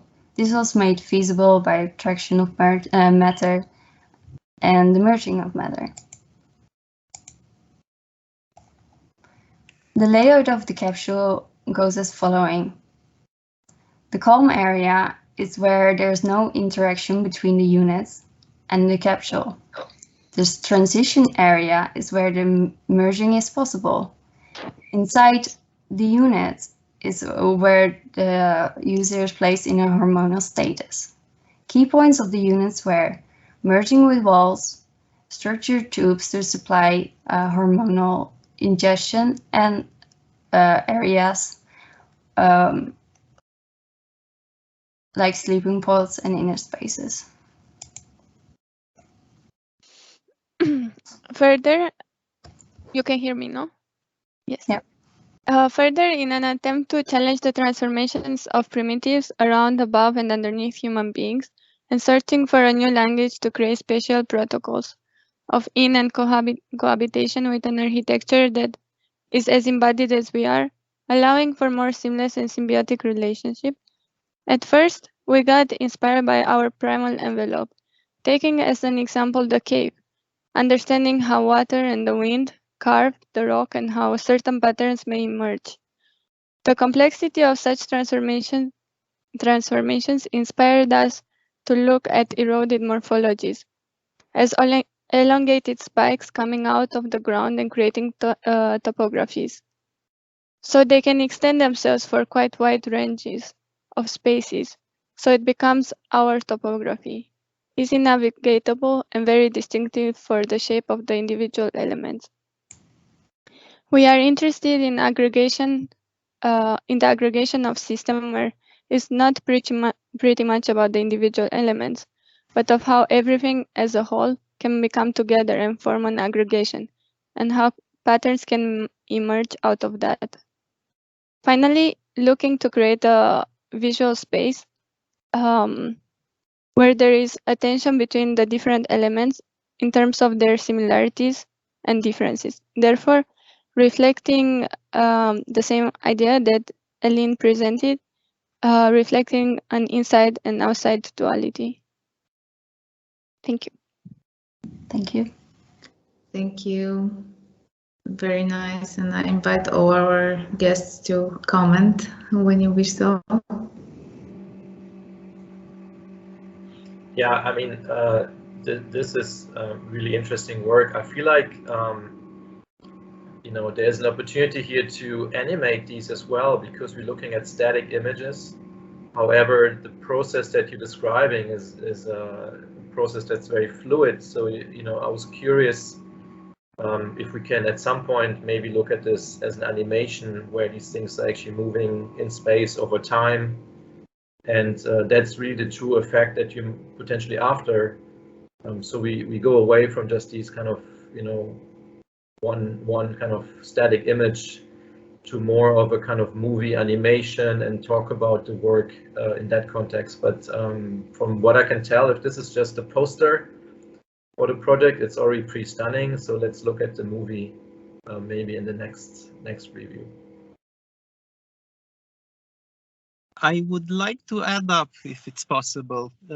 It's true, it has its cinematic quality, but more than that, I think it's somehow referential to a universe that I would call Drexian. Lately, there's been talks about the Drexian universe. It's actually a maritime, a watery universe created by this pop duo or electro duo producers that existed in the early 90s that was called Drexia. I think it's still alive, but they don't produce anymore, where they were kind of foreseeing this watery element that people are being born from or into. It's some sort of a nostalgic Atlantic version of or Atlantis version of elements that people can start inhabiting. And the condition that, as she's describing here, the aggregates, it kind of touches the social value or impact of this project, which I love, because it's you're not talking. We've spoken before about emotions and generating emotions, but then this one talks about aggregating, which is very important. So there's this spatial subcutaneous, almost like under skin space that you guys are exploring, where elements start to aggregate, and possibly through circulations and through flows, you get these clusters of aggregation, which I love. And it would be nice to put it not necessarily a film, but or an animation, but maybe some diagrams to further explain the possibilities created by your project. It's just stunning. I love it a lot. Thank you. Really, the word stunning was in my mind while I was watching your presentation. So really amazing work. It's also the potential that exists within this project. It kind of opens up so many perspectives of exploration, and I think you guys are the ones who should take it further. Yes, definitely. Thank you. Thank you. Congratulations. Like, I know that changing your ideas last week wasn't an easy decision, but that's paying off today.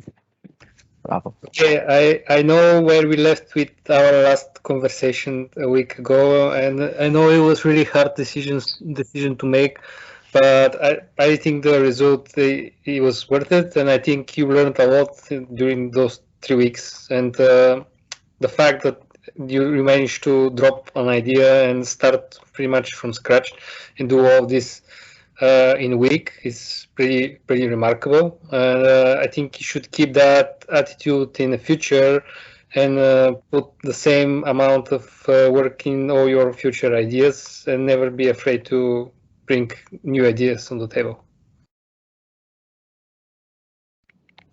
Thank you for the support, especially. No, it was your decision, and I know how how hard it was. So I don't take any credit for that here. Yes, good job. Thank you. Thank you. Team A5, Kirk.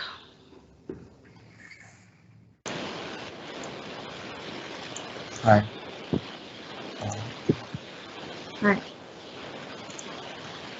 Hi, my name is Kirk. The title of the project is Homonauts. So, the narrative began by defining this. Kirk, sorry to interrupt. There is a little bit of background noise, so if you can speak up a bit louder. Oh, sorry. My name is Kirk. The title of the project is Homonauts. The project began with the definition of the Supreme Mind, which is the ability to download all information telepathically within the universe conveniently. Prosthesis explore the relationship between the Supreme Mind and body.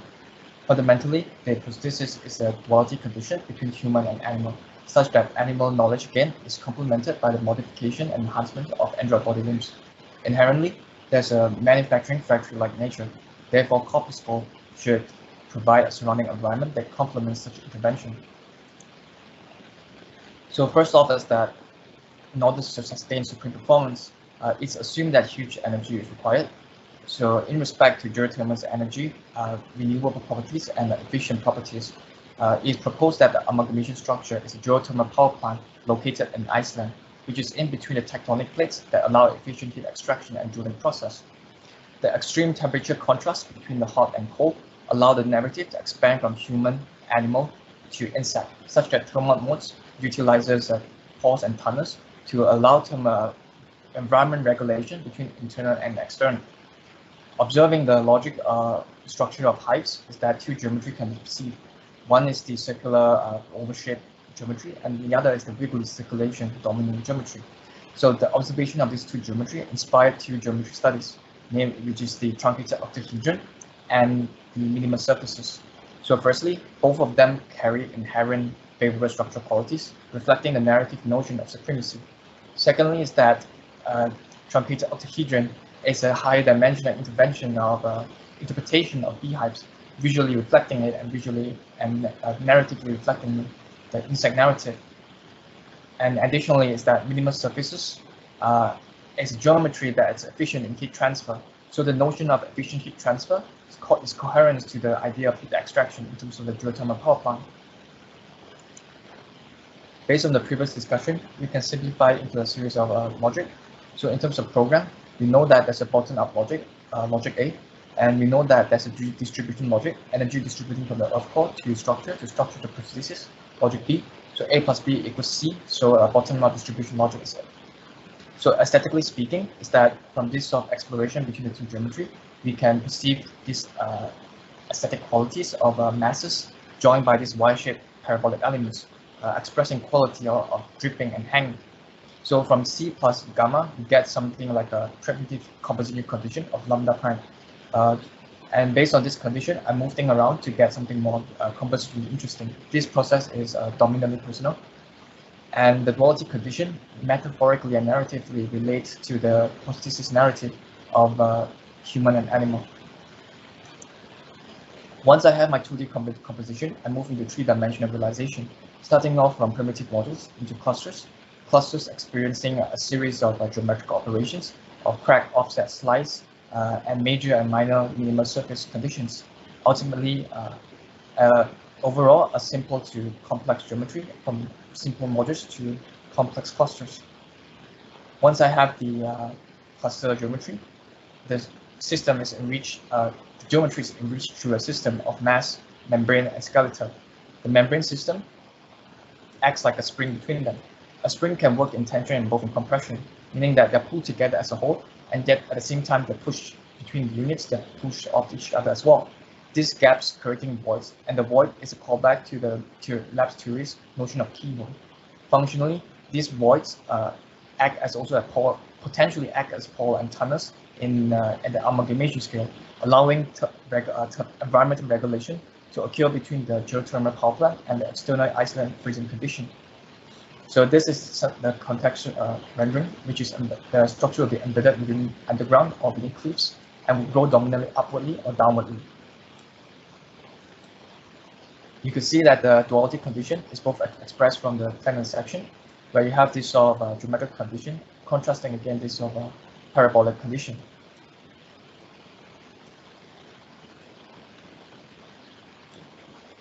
Finally, the interior rendering is a callback to the prosthesis chapter, which is the program is a library of body parts, which inherently holds body parts that allows the prosthesis intervention to take precedent from, thereby allowing the corpuscle and the prosthesis to work unifyingly. Thank you. That's it. Thank you.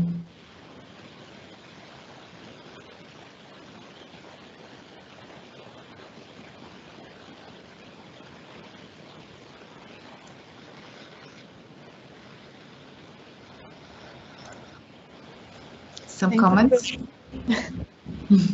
Really amazing project and different from all the rest, like most of our projects here. So thank you.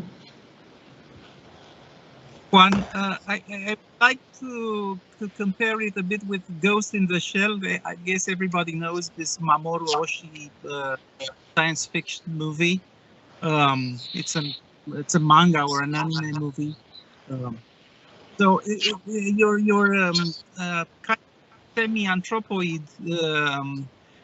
organism or has the qualities of those characters in the movie, and it's interesting how you're taking parts of a body and you are actually investing them, endowing them with certain physical characteristics and properties that probably borrow from your reference from dinosaurs or from the other species that you started with in the beginning. It would be nice to see them in action, to see how these guys actually comport, behave themselves with these mechanisms that they are built with. Right. But it's very fun. I find it's a very fun project. Right. So it's like an animation of something. Yeah. Or even show them in action, show them doing something, where these parts that you are detailing are being actually put into motion. Right. That would be cool. I think you're in your element, Kirk. Like I think you're having a lot of fun here on this chapter, and I'm happy to see that because I know that with chapter 1 you had a lot of questions about the project itself and how to approach it, and I think that you're really showing great confidence here, and the beauty of the project is starting to shine, and there is such unique language and approach that you're taking. So really, congratulations on this great leap, great success on really getting this project to the level that it starts to show how unique and special it is. Yes, definitely. Yeah, so I wasn't looking at your progress in the previous chapter, but in this chapter you were on point with your design pretty much since the beginning. That was one of the few projects that was really on point since day 1 or 2, and since then you were really straightforward with your idea and you knew what to do and you put the time and effort, and I think the result is really awesome. You're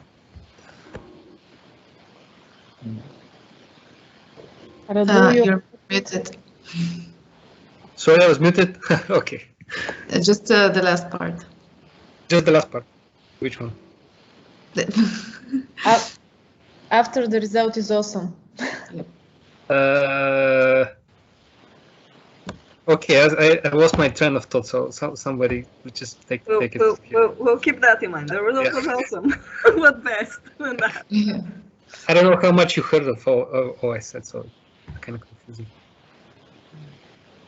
Yeah, I would also like to add that congratulate you for that you have a very deep theoretical concept, then you go through 2D and then 3D, which is like you have a unique approach that's always very coherent and very whole, so to say, like circular. So that's really very, very nice. Well done. Yeah, definitely keep this pace and the good work in the next chapters, and the results are going to be great, I think. Also, big props for that. You know, one of the few people who is working alone, so we need to consider that too. Yeah. Okay, thank you everyone. Thank you, Kirk. Team A4, which is Timina, again, a one-person team. So we can't hear you. Restart. Yeah, sorry. She has some trouble with the microphone, that everything is working until it's not, and then she needs to restart, and then we can hear her again.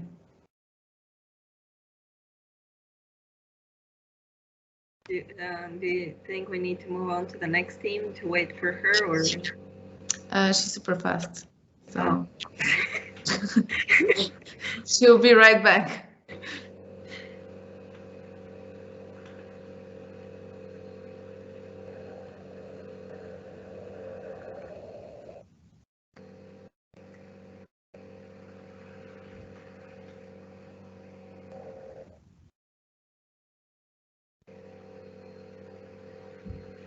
Usually she is.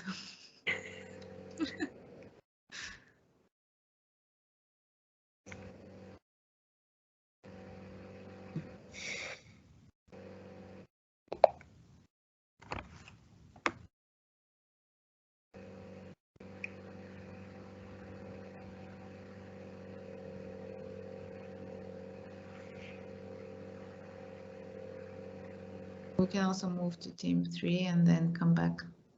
Yeah, let's do that. Let's give person time to resolve. Yeah.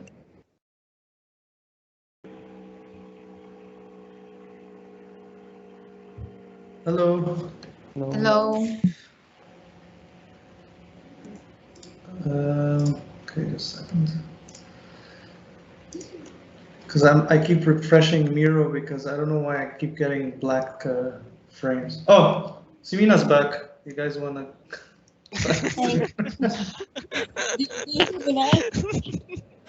Okay, yeah. What's it gonna be? Okay, if you want to present, I'll do it after you. Wait, let me see Okay, if the... no, it's Simina, then you figure out why Miro is black, and Yeah, then yeah. let's move on. Yeah, let's do that. Let's do that. Yes. Okay. Okay, so you go? You go. Okay, I'm sharing my screen. Yes, thank you. Okay, do you see it? Yes. Okay, so my name is Mina Ivana Dimcha, and my project is called Synthetic Genesis. The project explores the idea of creating a new body and a new mind to face the new extreme conditions and harsh environments on Earth and beyond. For this transformation, I use synthetic biology to create a synthetic body and to incorporate advanced communication system into the human brain. A prosthetic suit for the torso and the head area of the human body was developed in the first chapter, a shield against thermal, radiation, and impact threats, but also a highly advanced communication system within the helmet. The transition from biological to synthetic was made in 4 steps, which are represented by the 4 layers. They have different functions, different materials, and different densities. The layers are the structural layer, which is purely biological, the thermal layer, which is more biological and less synthetic, the radiation layer, radiation protection layer, which is more synthetic and less biological, and the outer skin, which is purely synthetic. In the second chapter, I choose the Shackleton crater on the moon's south pole. Besides the extreme environment of space, it has extreme light and extreme dark conditions continuous light on the rim, the sun never goes down there, and continuous darkness inside the crater where there is water ice.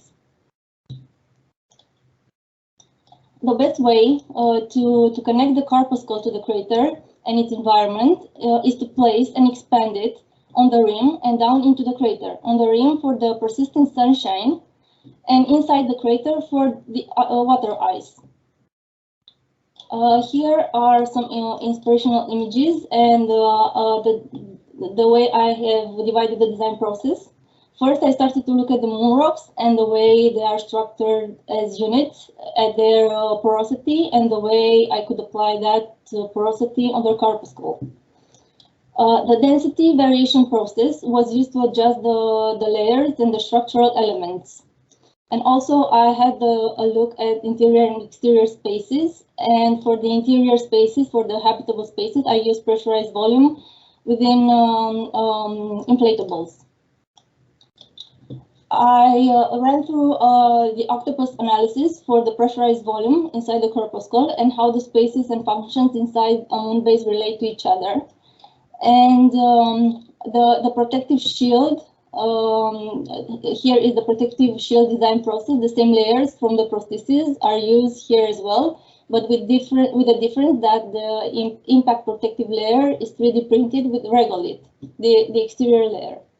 So here again I have four major layers, but the interior layer has 3 components: metal elements, the inflatables, and the interior finishing, which is a result of the communication between the corpuscle and the prostheses.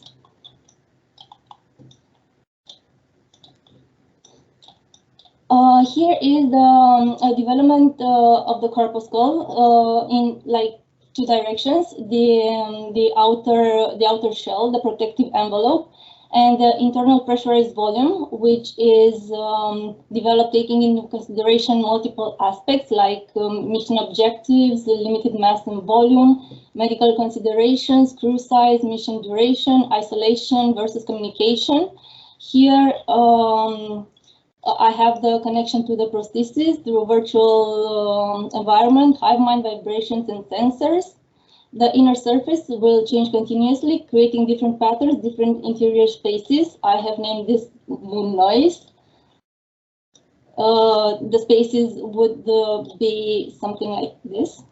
They would change constantly with the helmet. And as the functionality inside the inflatables, I also have functions like labs, sick bay gyms, night area, leisure day area. And I also have to mention that the airlocks are the connection, the access points and the connection for the aggregation process. And this process will go inside the crater towards the water ice deposits, and also on the rim for the solar panel, for the solar energy. For the aggregation, only the inflatables will do that, and after this, I will import the volume into the geometry into Houdini to do the protective shield with the density. Here I have some detailed images with the moon noise interior, the protective shield density outside, and here an exterior space under the protective shield, because I have interior spaces inside inflatables and interior spaces under the shield. This is an exterior top view image, and this is the corpuscle on the rim of the crater. And in the end, I would say that to access different worlds, we don't need only different tools, but also different body and a different mind. Thank you. Thank you. Great work, Simina. No, just very briefly, Simina, very amazing body of work. Like, I think like it can't really tell that you were by yourself. Seems like you have a full army working at home with you. No, yeah. I think you're hiding some bots for sure. You're not not telling anyone. And then I think like the renders. I hope you're very happy like with all the final renders. I think like, it was a bit of a struggle at some point, but I think you really put it together. They're looking very impressive. And yeah, I think like I was at the beginning always a bit like concerned about the amount of layers and like whether like the whole object will just get like too dense and too kind of complicated to even see it through. But I think you managed to keep that. I think especially the interior images are very pleasing, like to see all these different layers through. And I think like, I mean, in terms of something constructive for the next chapter, like the lighting, I think it's something that it's in your project, like it should always be, like an important element, because I think like it really helps to understand your geometry. Like the lighting, I think especially in your project, and I think was another team A8, like they also have some kind of study of lighting, but in your case, because of that density that you have, it's very crucial, and you should kind of explore it as much as you can. As you go through the next chapter, I think like you will need to kind of get selective as well, like with all the complexity. I think like you've reached the maximum complexity for the habitat, and now it's more about being selective on what are the most important parts of your project and where are you gonna invest your time on. I think like that's like, I think like you definitely like have no limits when it comes to asking yourself to keep pushing. So I think it's more about like, trying to identify what's the strength of your project in all the different chapters. Just select like a couple of questions that you really want to address, and then just focus on them. Like I think like you really push it through. Like you should be very happy with the results, and like from the images to how you also manage. Like I perfectly remember at some point, like we might not have time to develop so much the interiors, but that's okay. And you keep pushing, and you also did the interiors, and really impressive. I think that's all. I think lighting is to keep it there, like density, to keep working with this idea of density, and just try to keep it selective when you scale up. Like I think when you scale up, like you will have to zoom out and lose a bit of that complexity in order to ask new questions. Thank you. Congratulations. Yeah, it's going to be interesting to see once you introduce those inflatables you mentioned several times, because that obviously brings in more programmatic elements potentially that you can start to use to define, certain kind of areas of your spaces and start to kind of populate them and inform them. But I was also thinking the lack of color right now is probably also something to discuss. Obviously you're working with the monochrome, kind of white, kind of fiber elements there. I'm not sure what else to call these right now, but it creates a certain aesthetic, which is very very unique, very pleasant. But it also again opens opportunities, right? So what if some of these are actually kind of fiber cables? I mean, we talked about lighting earlier. What if some of these start to kind of light up, right, and start to define areas in your spaces? Some turn to be green, some are blue. Maybe they could become wayfinding systems, things that move along walls within this network of fibers that you have determined. There could be some lasers, and maybe through that you can start to develop maybe spatial qualities and spatial kind of injections. But it's only possible because you already set up this amazing project so far that we can now speculate on where you can take it next. So really congrats on the work at the moment. Thank you so much.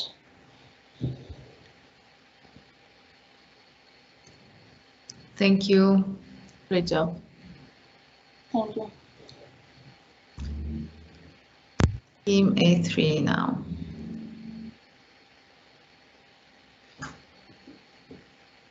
Hello. Hello. Hello again. I'm loading. Wake up. I don't know why Miro's giving me these black screens sometimes, like black frames. I don't know, it's weird. Anyway, okay, we're ready. Let's go. Wait, let me share my screen here.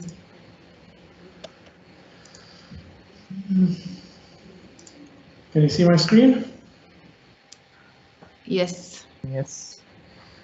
All right, cool. So hi everyone, my name is Anthony and I have Aman with me on this project. Our project is called Codex Recreo, a revised manuscript. Codex Recreo is a simulation of a parallel world where our main element for evolving life is a symbiote. This symbiote fuses into 4 main catalysts, spurring life to a civilization of humanoids made up of 4 classes respectively.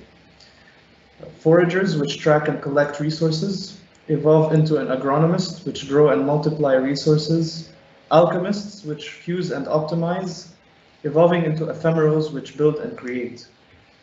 For our prosthesis chapter, we mainly focused on the first 2 classes, the forager and the agronomist, and the modes of their evolutionary phases. Our corpuscle takes place in an environment similar to that of the Proterozoic eon, given the primordial timestamp of our concept here.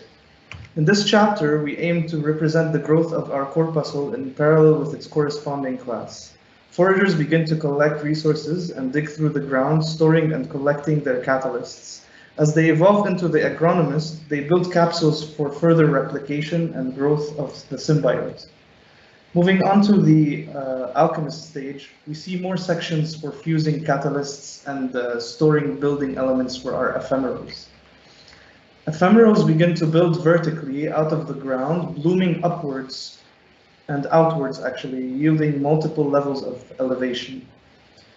Our process of building this structure started with a terrain-like mesh, which we then scattered capsules into and embedded in the volume of this mesh, subtracting a tetrahedralized version of that specific mesh, and eventually this helped us use the shortest path in a volume and control direction.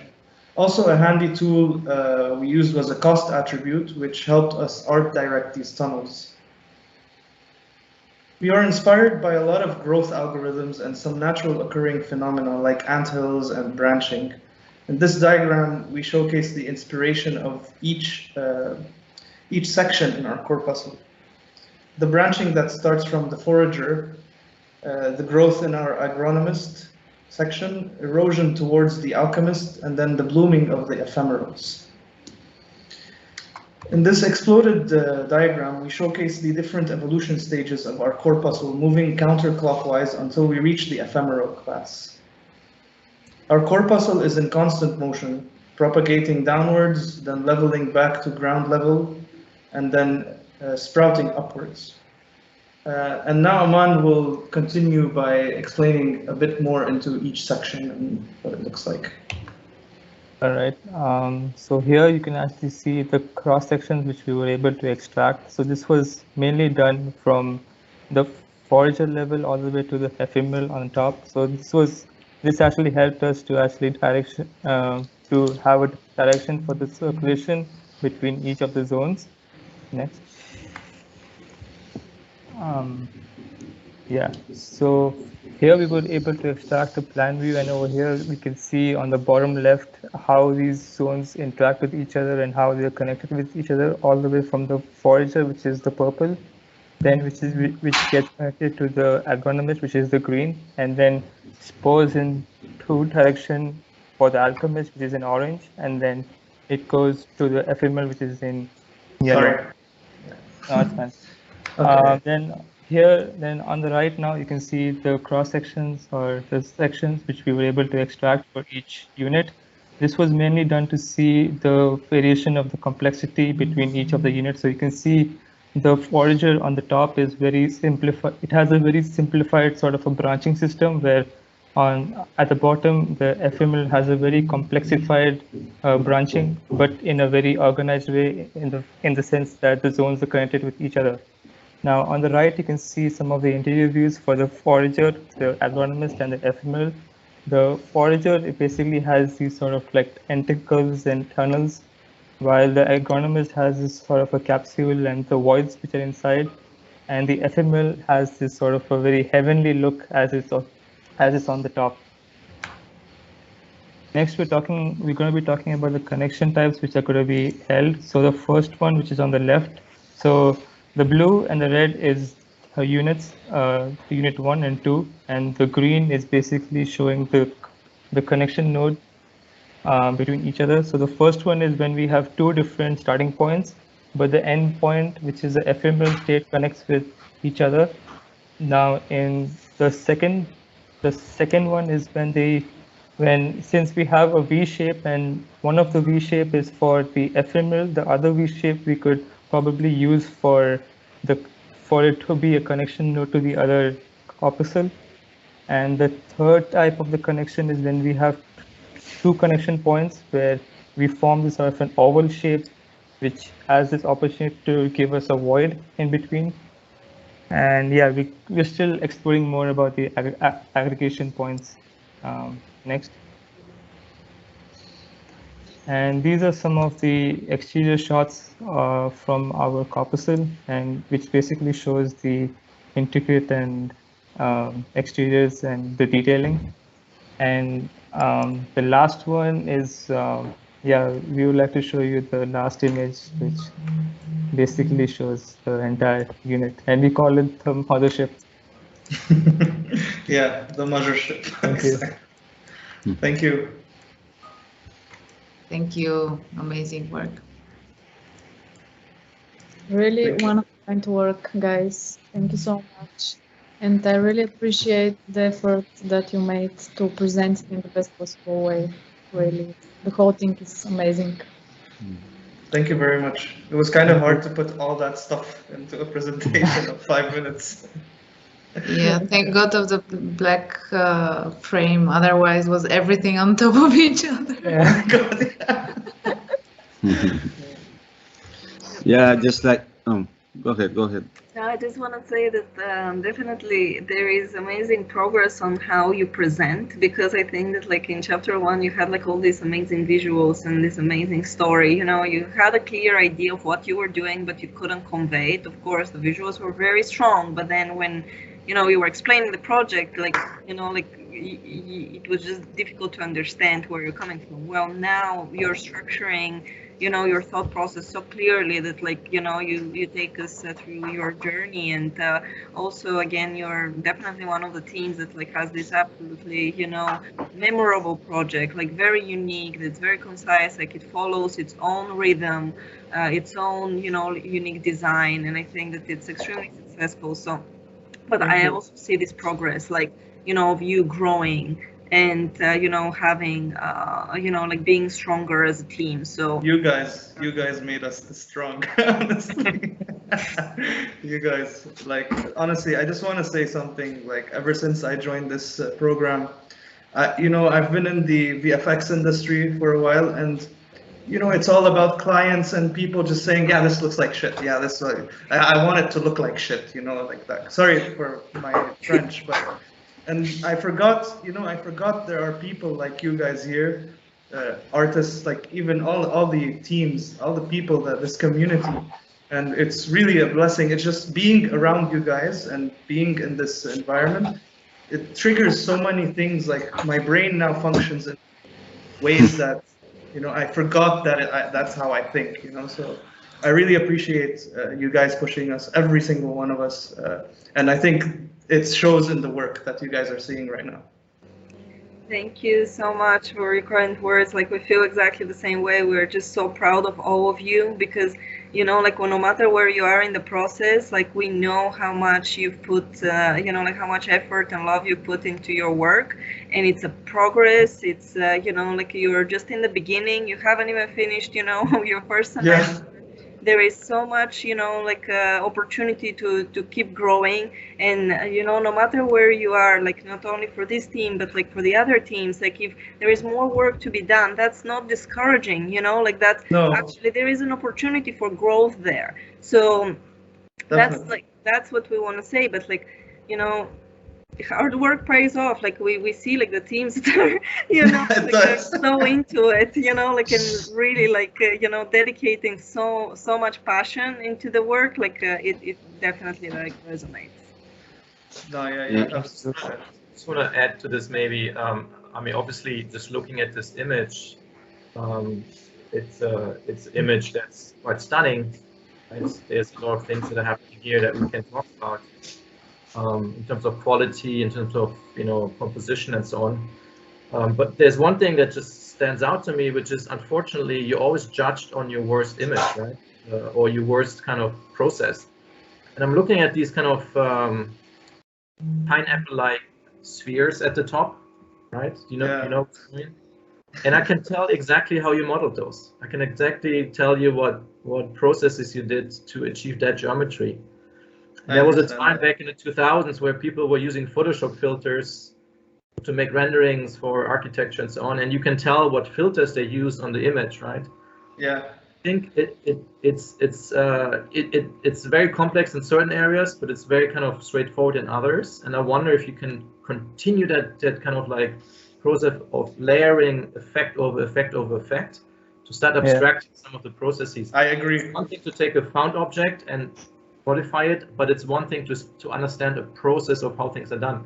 And I'm just saying it to push you again to the next level, because if you can create this kind of image, there's no limits to your work. Thank you. No, I agree with what you're saying. And you know, we didn't know we were going to get to this huge of a structure. And when we started getting into detailing, we noticed that, oh my God, we have so many parts that we need to detail to make it just the way we want it to look like. And I think, I mean, yeah, they are, like you said, it's a filter that we can tell what it is. But I think I would like to just draw your attention to, we actually took it further in these sections where the actual ephemeral happens. And I think these are kind of more representative of what we wanted to do overall with these capsules. And yeah, it was just like, I mean, it's been a month, right? Like less than a month we've been working on this. And I realized this huge structure needs way more than just a month to finish and detail and all that stuff. But yeah, I absolutely agree, and thank you for the feedback. I appreciate it. We need to give some feedback. It's so good, but we need to find something. No, of course. No, I love it. I love the feedback. It's great. Yeah, but really well done. It's quite amazing. Well done. Thank you. Yeah, I think, yeah, just very shortly, guys, like just, I mean, we talked through like over this month quite a bit. So I think like what I appreciate, and more than the work, that I think like it speaks by itself, like doesn't really need more comments. It's a stunning piece of work, and you kind of like also managed to, I think like through a lot of sessions that we did together, I really appreciate that you can still read all the 4 different stages of your prosthesis, or like of your evolution. So I think that's very good that we kind of kept it there, and it is kind of like, it's a bit like, you know, I started with a comment for another team that was more about on how in nature, like, you know, you don't necessarily see like system A, B, C, and D as things that get plugged one on top of each other, but it's more of a transition. I think like you managed quite well to kind of add this transition, which is not an easy thing to resolve. More than anything, just like, you know, compliment you also on how you took all the feedback. I think like, you know, you were always coming every review every single day with like, you know, great amount of work, and sometimes it's like pushing you on, you know, opposite direction to what where you were heading. Yeah. And you were taking it like in a very positive way, which I think is, you know, great attitude to keep for the future. Like we, at the end of the day, we're all here to try to bring the best from your project, and I think like, you know, like it's a very positive attitude, like that you should keep it. Like you are very skillful, like as individuals, you put together a great narrative, but then on top of that, I think the attitude is something that should be mentioned as well. Thank you, Well done, guys. Yeah. Thank you. No, seriously, like just the amount of input I know, like between you, Mike, Ada, everyone else, it's like, and Radul as well. Yeah. It was kind of tough to balance everything, and because when you're sucked into a project for so long, sometimes you can't see what someone's trying to tell you, and we had to sometimes like one day just not do anything. Like, okay, we're not going to open the computer, we're not going to do anything. We'll just attend class and say, yeah, we did this, and then come back with fresh eyes. So yeah, I appreciate it. You shouldn't have said that. Now I know how it works. Okay. It's okay. It's okay. I think everyone agrees. Like once sometimes you're doing a painting or whatever, you need a few steps back to kind of be able to see the bigger image. So yeah. But thank you, Ale. Seriously, I appreciate it. Pleasure, guys. Yeah. Great to work with you. Thank you. Thank you. Guys, great work. And we're moving to team A2, Alap and Ali. Hello, everyone. Hello. Hello. Deterioration, extinctions of plants and animal species, planetary instability. In 2099, would we need another Earth? Ladies and gentlemen, guests, classmates, lecturers, and admin, we, Alap and Ali, proudly present Exuvius Volume 2, The Anthro-Cyborg Metamorphosis, a catalyst towards growth. We present the Exuvian Oasis Seed. In just 50 years, we would have managed to move ourselves out of a state that we were in the past 10,000 years. We have now moved from the Holocene to the Anthropocene, where humans are the primary drivers of change. We are already approaching tipping points threatening the planet's stability and triggering an irreversible decay. Could we reverse this decay? Is it possible to induce decay as a catalyst for growth? We investigate the systems of nature where insects and animals undergo molting to grow, to evolve, to adapt. We anticipate and we program the advancement of technology and the harmony of man and machine and design a resilient system of symbiosis. We introduce a fungal growth system with varying fungal species that either decompose, enrich, sustain, or defend our ecosystem. With the ability of fungi to metabolize harmful substances and generate fertile soil, we catalyze a single spore to convert a desolate land into an oasis of life. We establish ground zero in a bushfire-stricken cliff in Australia's central region. Here, the Exuvian man is deployed as a scout traversing challenging terrain and inhospitable conditions. Here, he identifies and sets up the first nucleus of the Exuvian rehabilitation. With his suit's molting ability, he can adapt to varying conditions and sustain himself. Enter the Exuvian Oasis Seed, where architecture is grown, where fungus initiates change, where man marries machine, nature, and structure, where the first growth seed is deployed in severely deteriorating biomes, where no one would go, where rehabilitation is of the highest priority. We observe the deployment system and expansion of the Exuvian Oasis Seed by unraveling the Exuvian Scrambler Pod. As the Exuvian man breaks ground with the Corpuscle kit carried inside the Scrambler, he begins to place growth attractors. These stimulate growth paths regulating enzymes and moisture. From this, a fungal network and spaces inside are formed. After a few seeds are grown, the network expands to create more complex structures, adjusting to functional needs and forming a community of growth agents. The Exuvian seed is composed of several layers of mycelium formations on organic substrate packed by the Exuvian man and produced on site, reinforced with a synthetic interlocking granule aggregate that is enclosed in a bioplastic film as formwork. The shells, which serve as the roof, are derived from the same materials as the Exuvian suit, which is hardened cellulose and chitin bioplastic. This raw material is abundant in insects, crustaceans, fungi, and other plants, which will be cultivated indoors.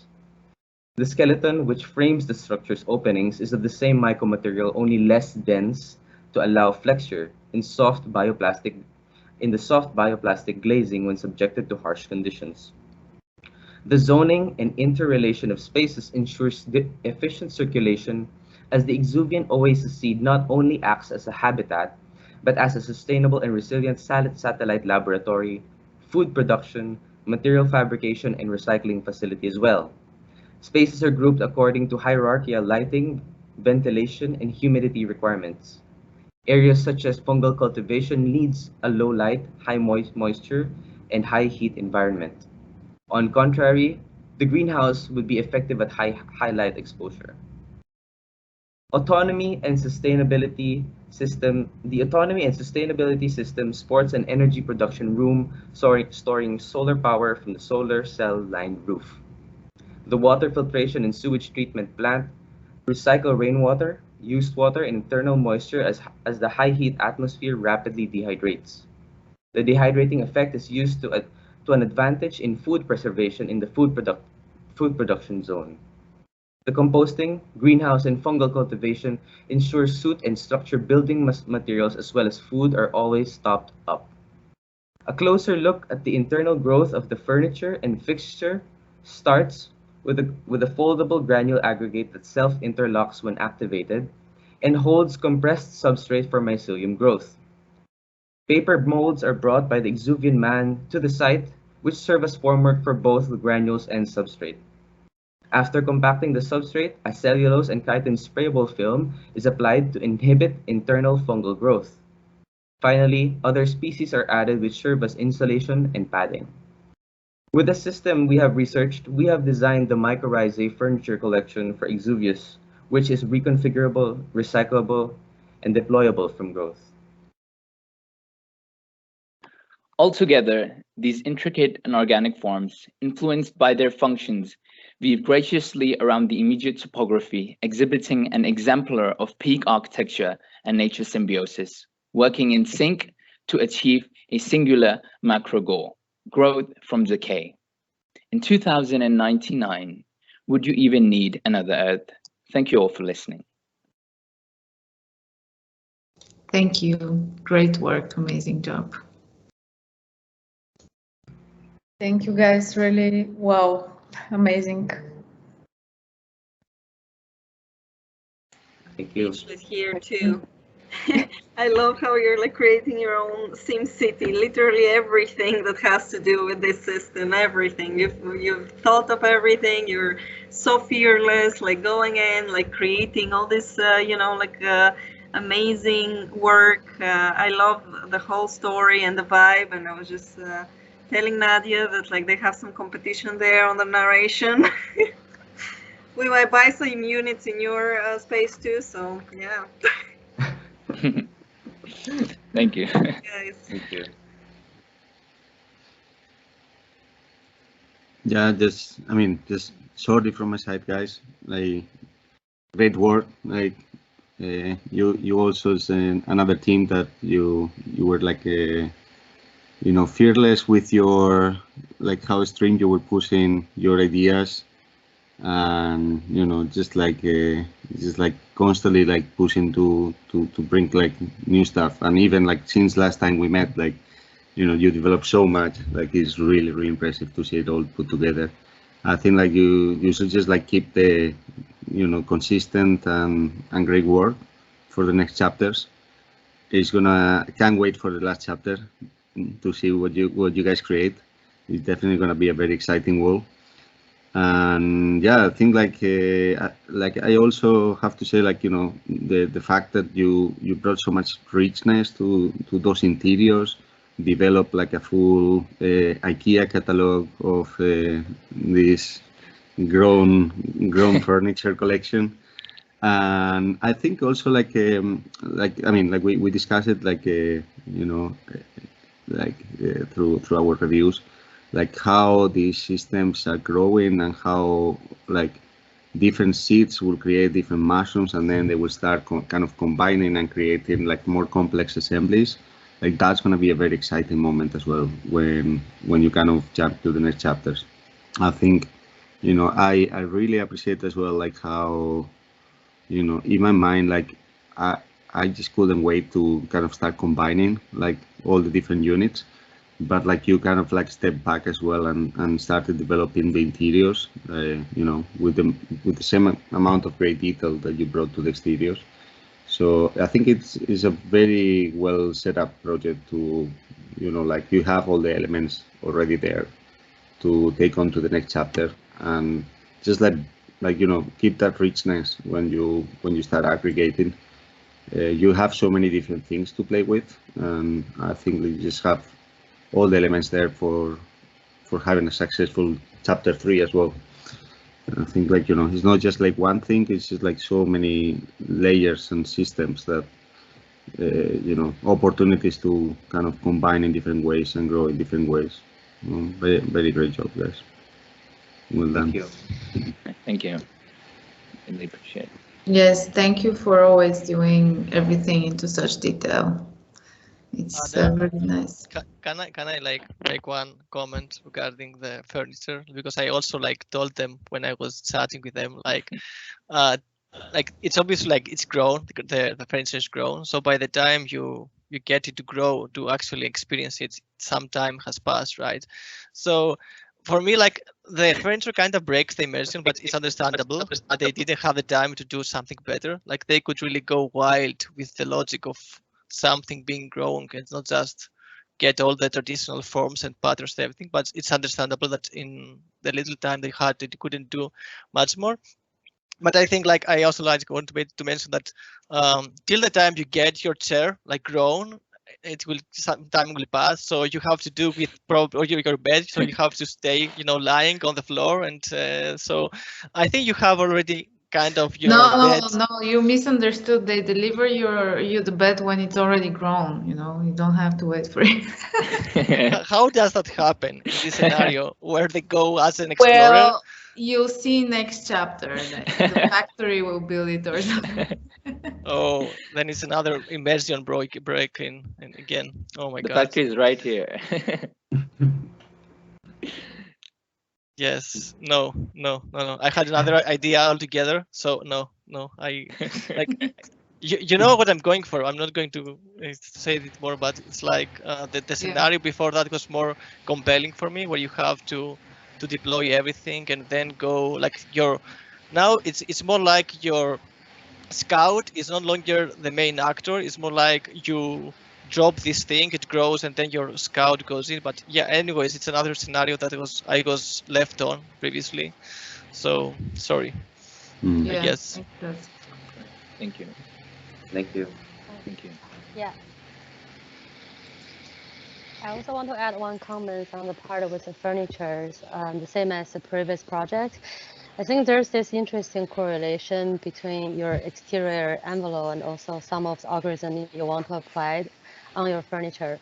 But think of, for instance, like sofa or bed like this. I think it's kind of maybe more interesting to consider it as a part of the building rather than, you know, your chair will still have like 4 legs and your bed will still have this set of pillow. So I think there's some common like logic and also like aesthetics we can share when we start making furnitures.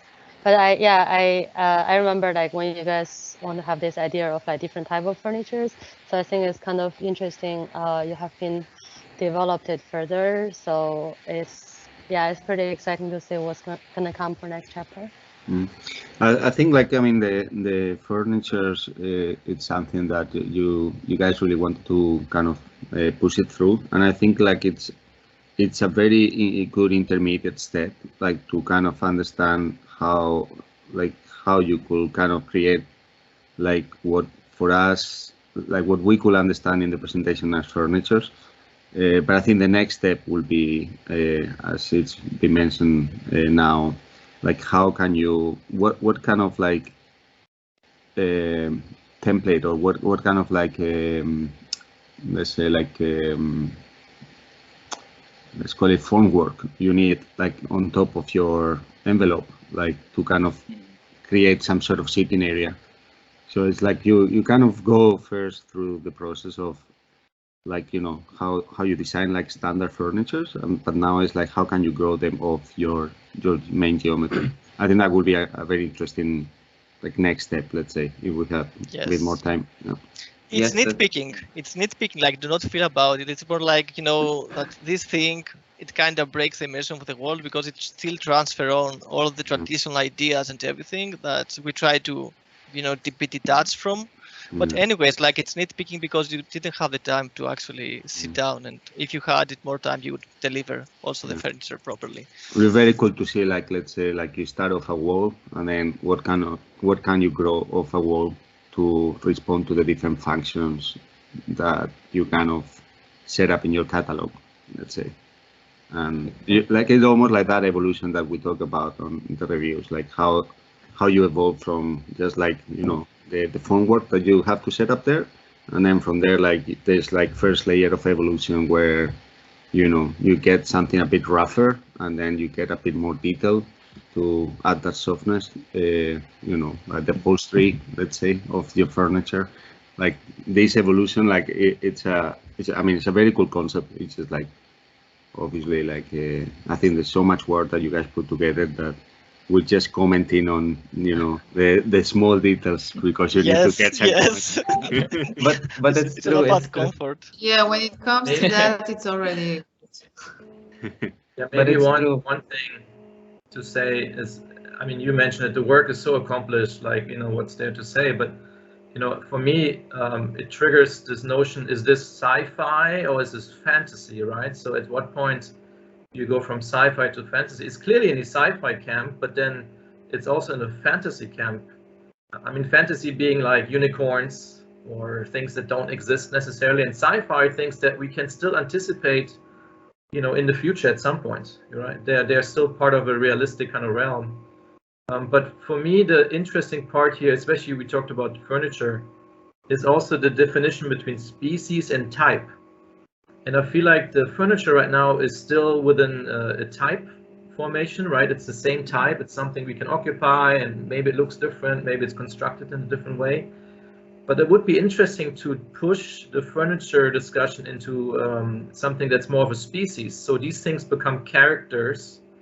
They start to develop their own kind of storyline and become part of the narrative in a way that's beyond just a functional piece, right? So you go from type to species and back and forth. And that's maybe where you can maybe take the work in the future, because, you know, at this point, visually, it's so accomplished that you wonder where else it can go, and maybe that's a trajectory moving forward. Just some thoughts. Thank you. Actually, it's true.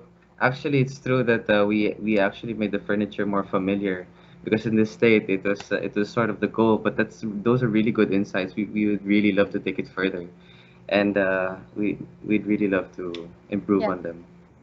Also, yeah, I think on this point of furniture or like certain volume of the building for evolution, you know, besides you have a complex chair, and then from a simple surface to it's becoming like more and more furry, but you can also think of the evolution as maybe, you know, for instance, your community is growing and your family size is growing, and there's a certain change of your human relation instead of like how it will affect on your furniture. So this is kind of playing to one of the concept of having like a dynamic, pretty much like parameters along with your building. So yeah, like I think it's kind of cool, like Volkan mentioned the sci-fi and also the fantasy boundary, because I think this project, because of the dedication to furniture, is kind of brought in this layer of like, you know, like very human touch compared to like the pure sort of like digital sci-fi like machine looking. So I think this is one of the concepts you can really play further in the next chapter. Thank you. Thank you. Thank you. Right, moving on to the last but not least team. A1, Annette and Atish. Hello, everyone. Hello.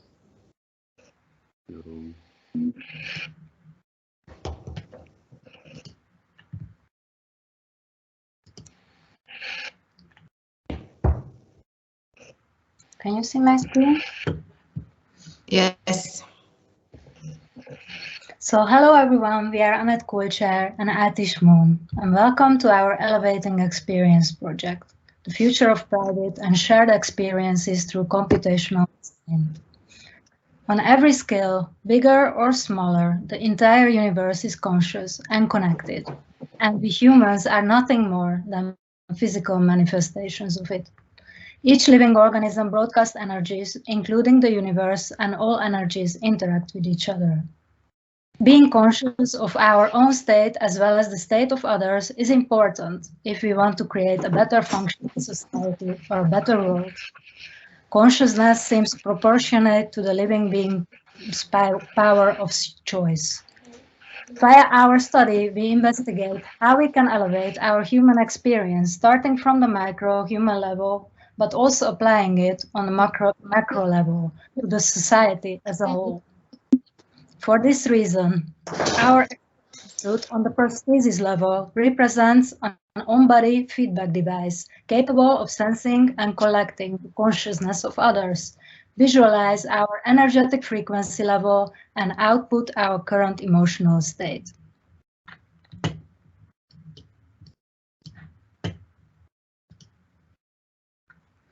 Following the different states of the vibrational scale of consciousness by American psychiatrist David Hawkins, the idea is that when we manage to rise above the neutrality level of consciousness, we are in a so-called expanding state. Hence, we are able to levitate with it. The higher energetic frequency, the higher the elevation we are experiencing in our simulation. The aim is unconditional love, as it's the most powerful vibrational energy that can be emitted by humans.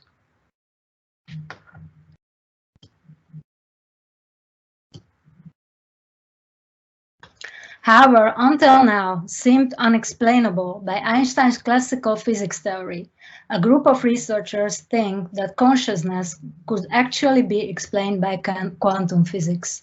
Just like a quantum can exist in different states at the same time, our corpuscle has quantum-like qualities. So the idea of a dedicated building for living or certain social activity becomes irrelevant, as all of these activities could actually happen at the same physical space by simply making the interior and structure dynamic.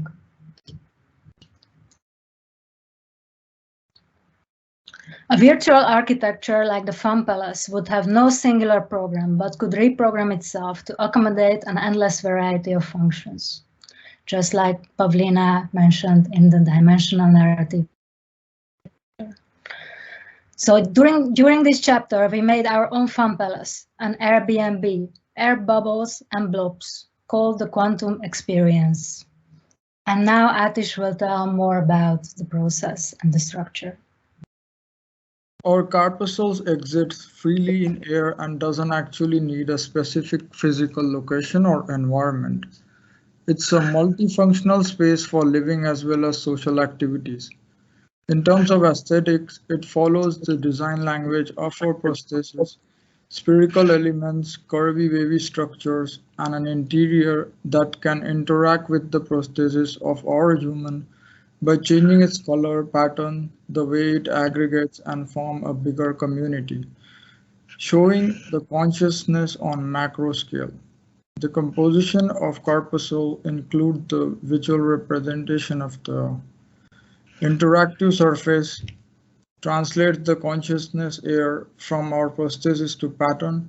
The pattern on the wall are means of expression and personalization of the unit or human existence. Metacarbon structure, these are the structural partition which helps in formation of these caves or tunnel-like spaces for free movement of levitation. Consciousness air circulation system is an assembly running through the walls, circulating the air for interactive surface. Panoramic furniture pods, which is like swimming tube where the prosthesis can hang out and enjoy the view of its surrounding. Habitable shell, which can turn from opaque to transparent, and field forces holding them in place.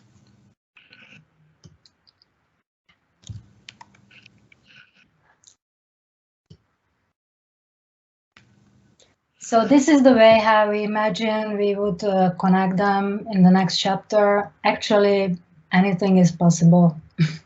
I would say. So these are just a few options.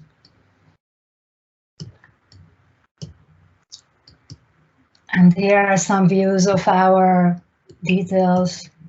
This is the habitable shell entrance, which can actually appear at any point of the shell, so it's dynamic as well.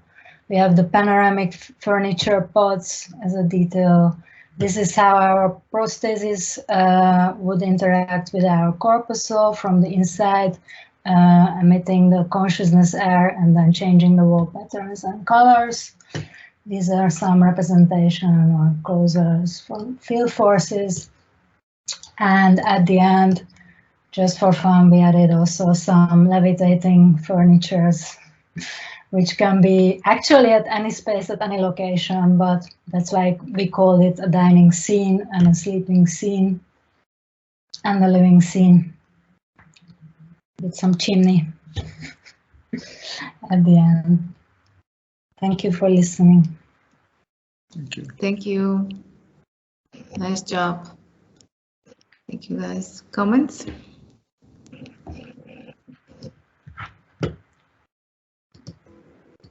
Just to clarify, these silhouettes, the circles, are they the actual geometry, the spheres, or that's just the graphic layout that you proposed? It's spheres, right? These are metaballs. Okay. So actually we imagine it that it can dynamically change, so it can take any shape at any... No, he's asking about the images below, I think. Oh, the images. Yeah. It's Oh just, no, these yeah. are just... It's just a graphical. Yeah, stylized images, stylized circles in bubbles. So those are the details, but put them in bubble-like style.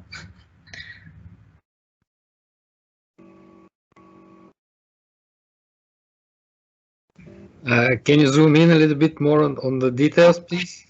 Mm-hmm.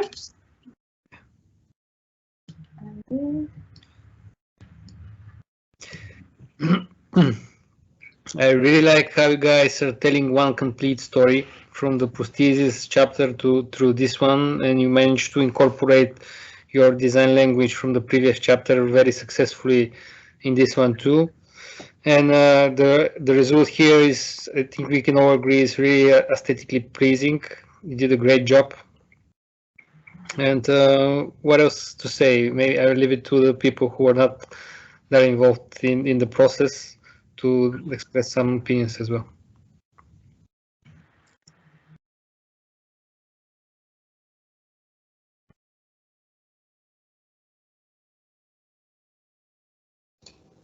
Come on.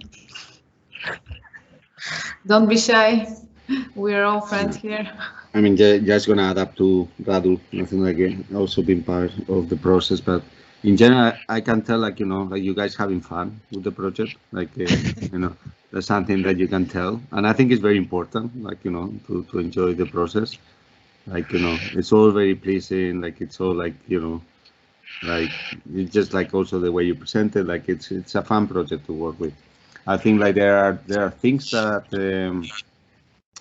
you know, like whether the metaballs, like, or not, like, you know, metaballs, it's like it's a very kind of polished geometry, like it's all kind of like it could get like deformed, like, or like it like different things could happen, let's say. And I think like when you get to the next chapter, like to understand as well whether if what we're gonna see is just like you know, a pile of metaballs, or what, like if you're gonna aggregate some other additional element that will break with the, you know, with the kind of clear definition of metaballs. That's something to consider. But I think, you know, I appreciate as well that you kept the narrative from the first chapter, and I think you just building on your narrative, your aesthetics, and I think, yeah, like just keep like having fun with the process. I think it's a very important thing. Between us, where is the close up to the inner vibration? I feel like you didn't show everything you did here in this presentation. I think you did a lot more work than you're actually presenting right now. That's possible, but yeah. Like here, this is That's really subtle. the bubbles. Like when you think that you waited like half a day for this to compute, and then you're making it so discrete here in this visualization. Don't you feel bad about that? A little bit, yeah. Yeah. Yeah, I know what you mean. Yeah, but I mean, there's still a lot here, you know, even though it's unfinished. Yeah. That hard work of computing for the grasshopper. So the reason I asked the question about are these spheres or are these silhouettes, like cropped out pictures, is because I kind of wanted it to be spheres with content inside. You know, you have dining room, you have a person, you have different scales. And then I was thinking when they become connected through the metaballs, the entire attractor changes, right? So the interior changes based on how it connects to another sphere. So let's say you can imagine two come together and then all the furniture shifts because the thing gets attracted. So there's this kind of change of the interior, change of its configuration based on how it starts to connect to other things.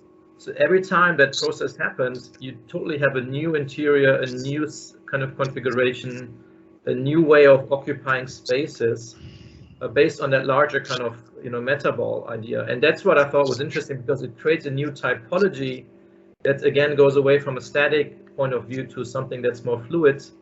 And of course, we have to suspend disbelief a little bit here as well.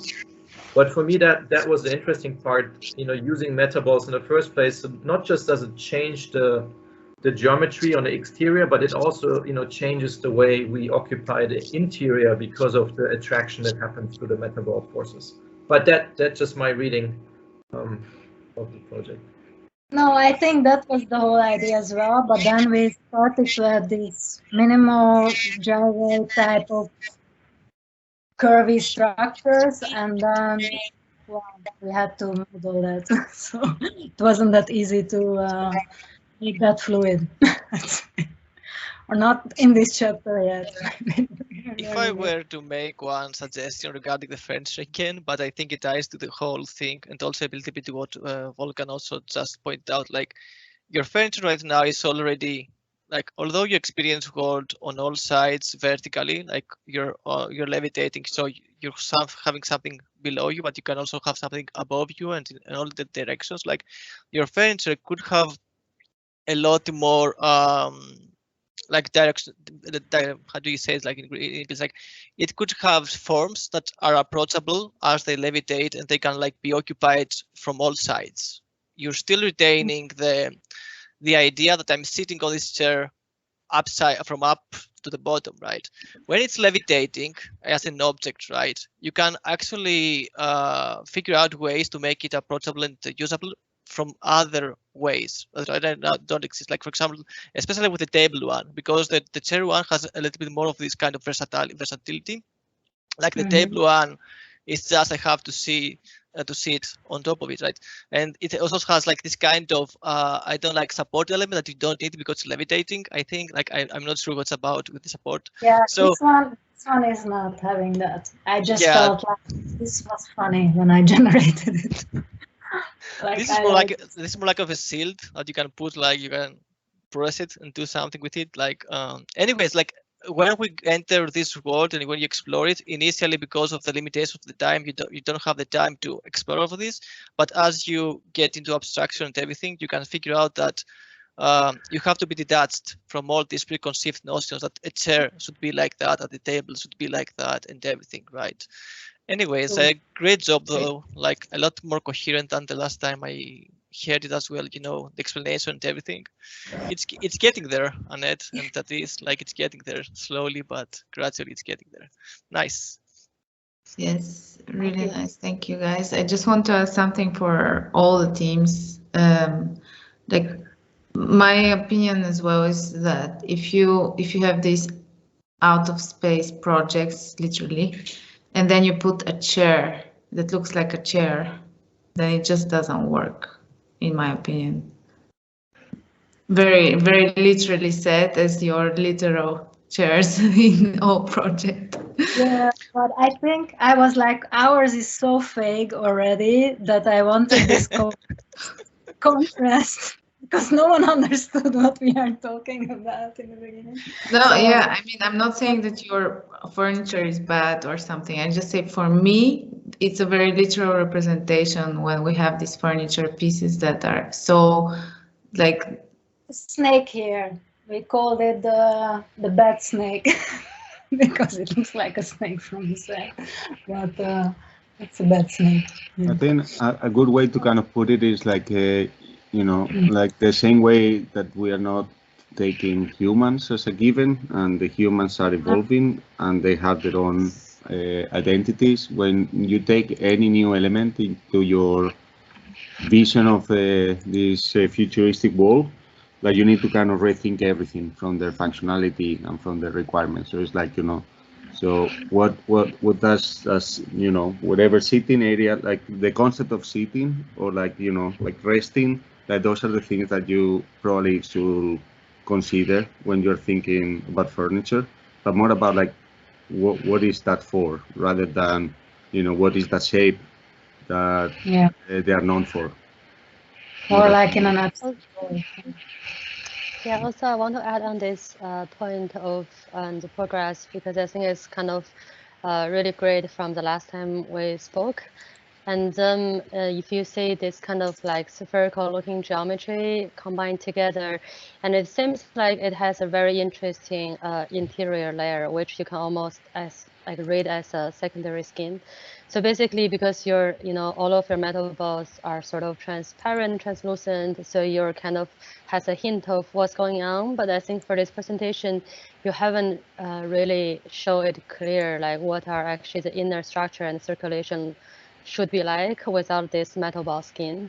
So maybe, yeah, and then agree with all the comments before, you know, like this kind of, yeah, I mean, what is like the relation, how this kind of things, is it become like a real circulation, or is it kind of like a something you created based on like the existing volume? So I feel like it would be nice to bring in this connection, and as well as, you know, how furniture has been displayed, like it's maybe part of your sitting area could actually coming out from the skin, and it doesn't need to be an isolated chair or a sofa. And it's like the orientation in this kind of like really dynamic looking surface could actually change, or maybe even, you know, a person could floating from one spot to another. Because last time I think when we spoke, it was like more about like the idea of floating, and somehow because you remove the water elements and this kind of spatial quality seems still there. I think maybe develop it for the next chapter would be nice. Yeah, yeah, definitely. You still have all of these things. It's just that how you show it. Yes, thank you, everyone. Thank you so much also for the comments. Thank you, Annette and Atish. And thank you, everyone, for being here, for, I hope, enjoying the project. And thanks to all the students, amazing, amazing projects in such short time. We shouldn't forget that we don't have a normal semester for one project. We have just a few weeks. So, yes, thank you. Yes, Evelina had to leave. But we're set. So basically, first of all, good job, everyone. Really awesome stuff. Especially how much was progressed in the past like 3 days.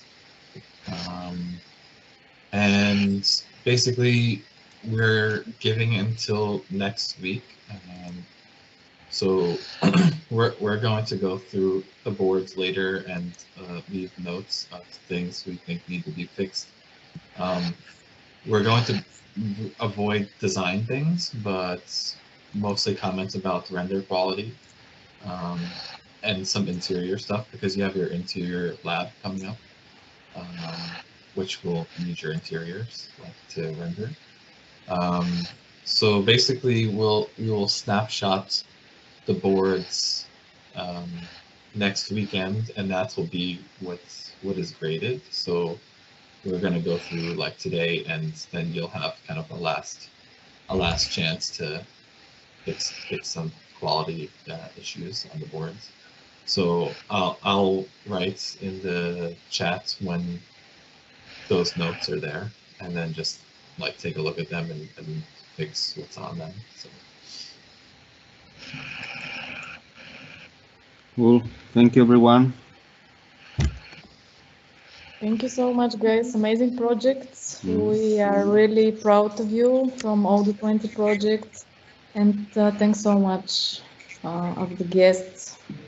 The comments are very helpful also for the future development of the project. Yeah, Thank looking you. forward to your future work. Yeah.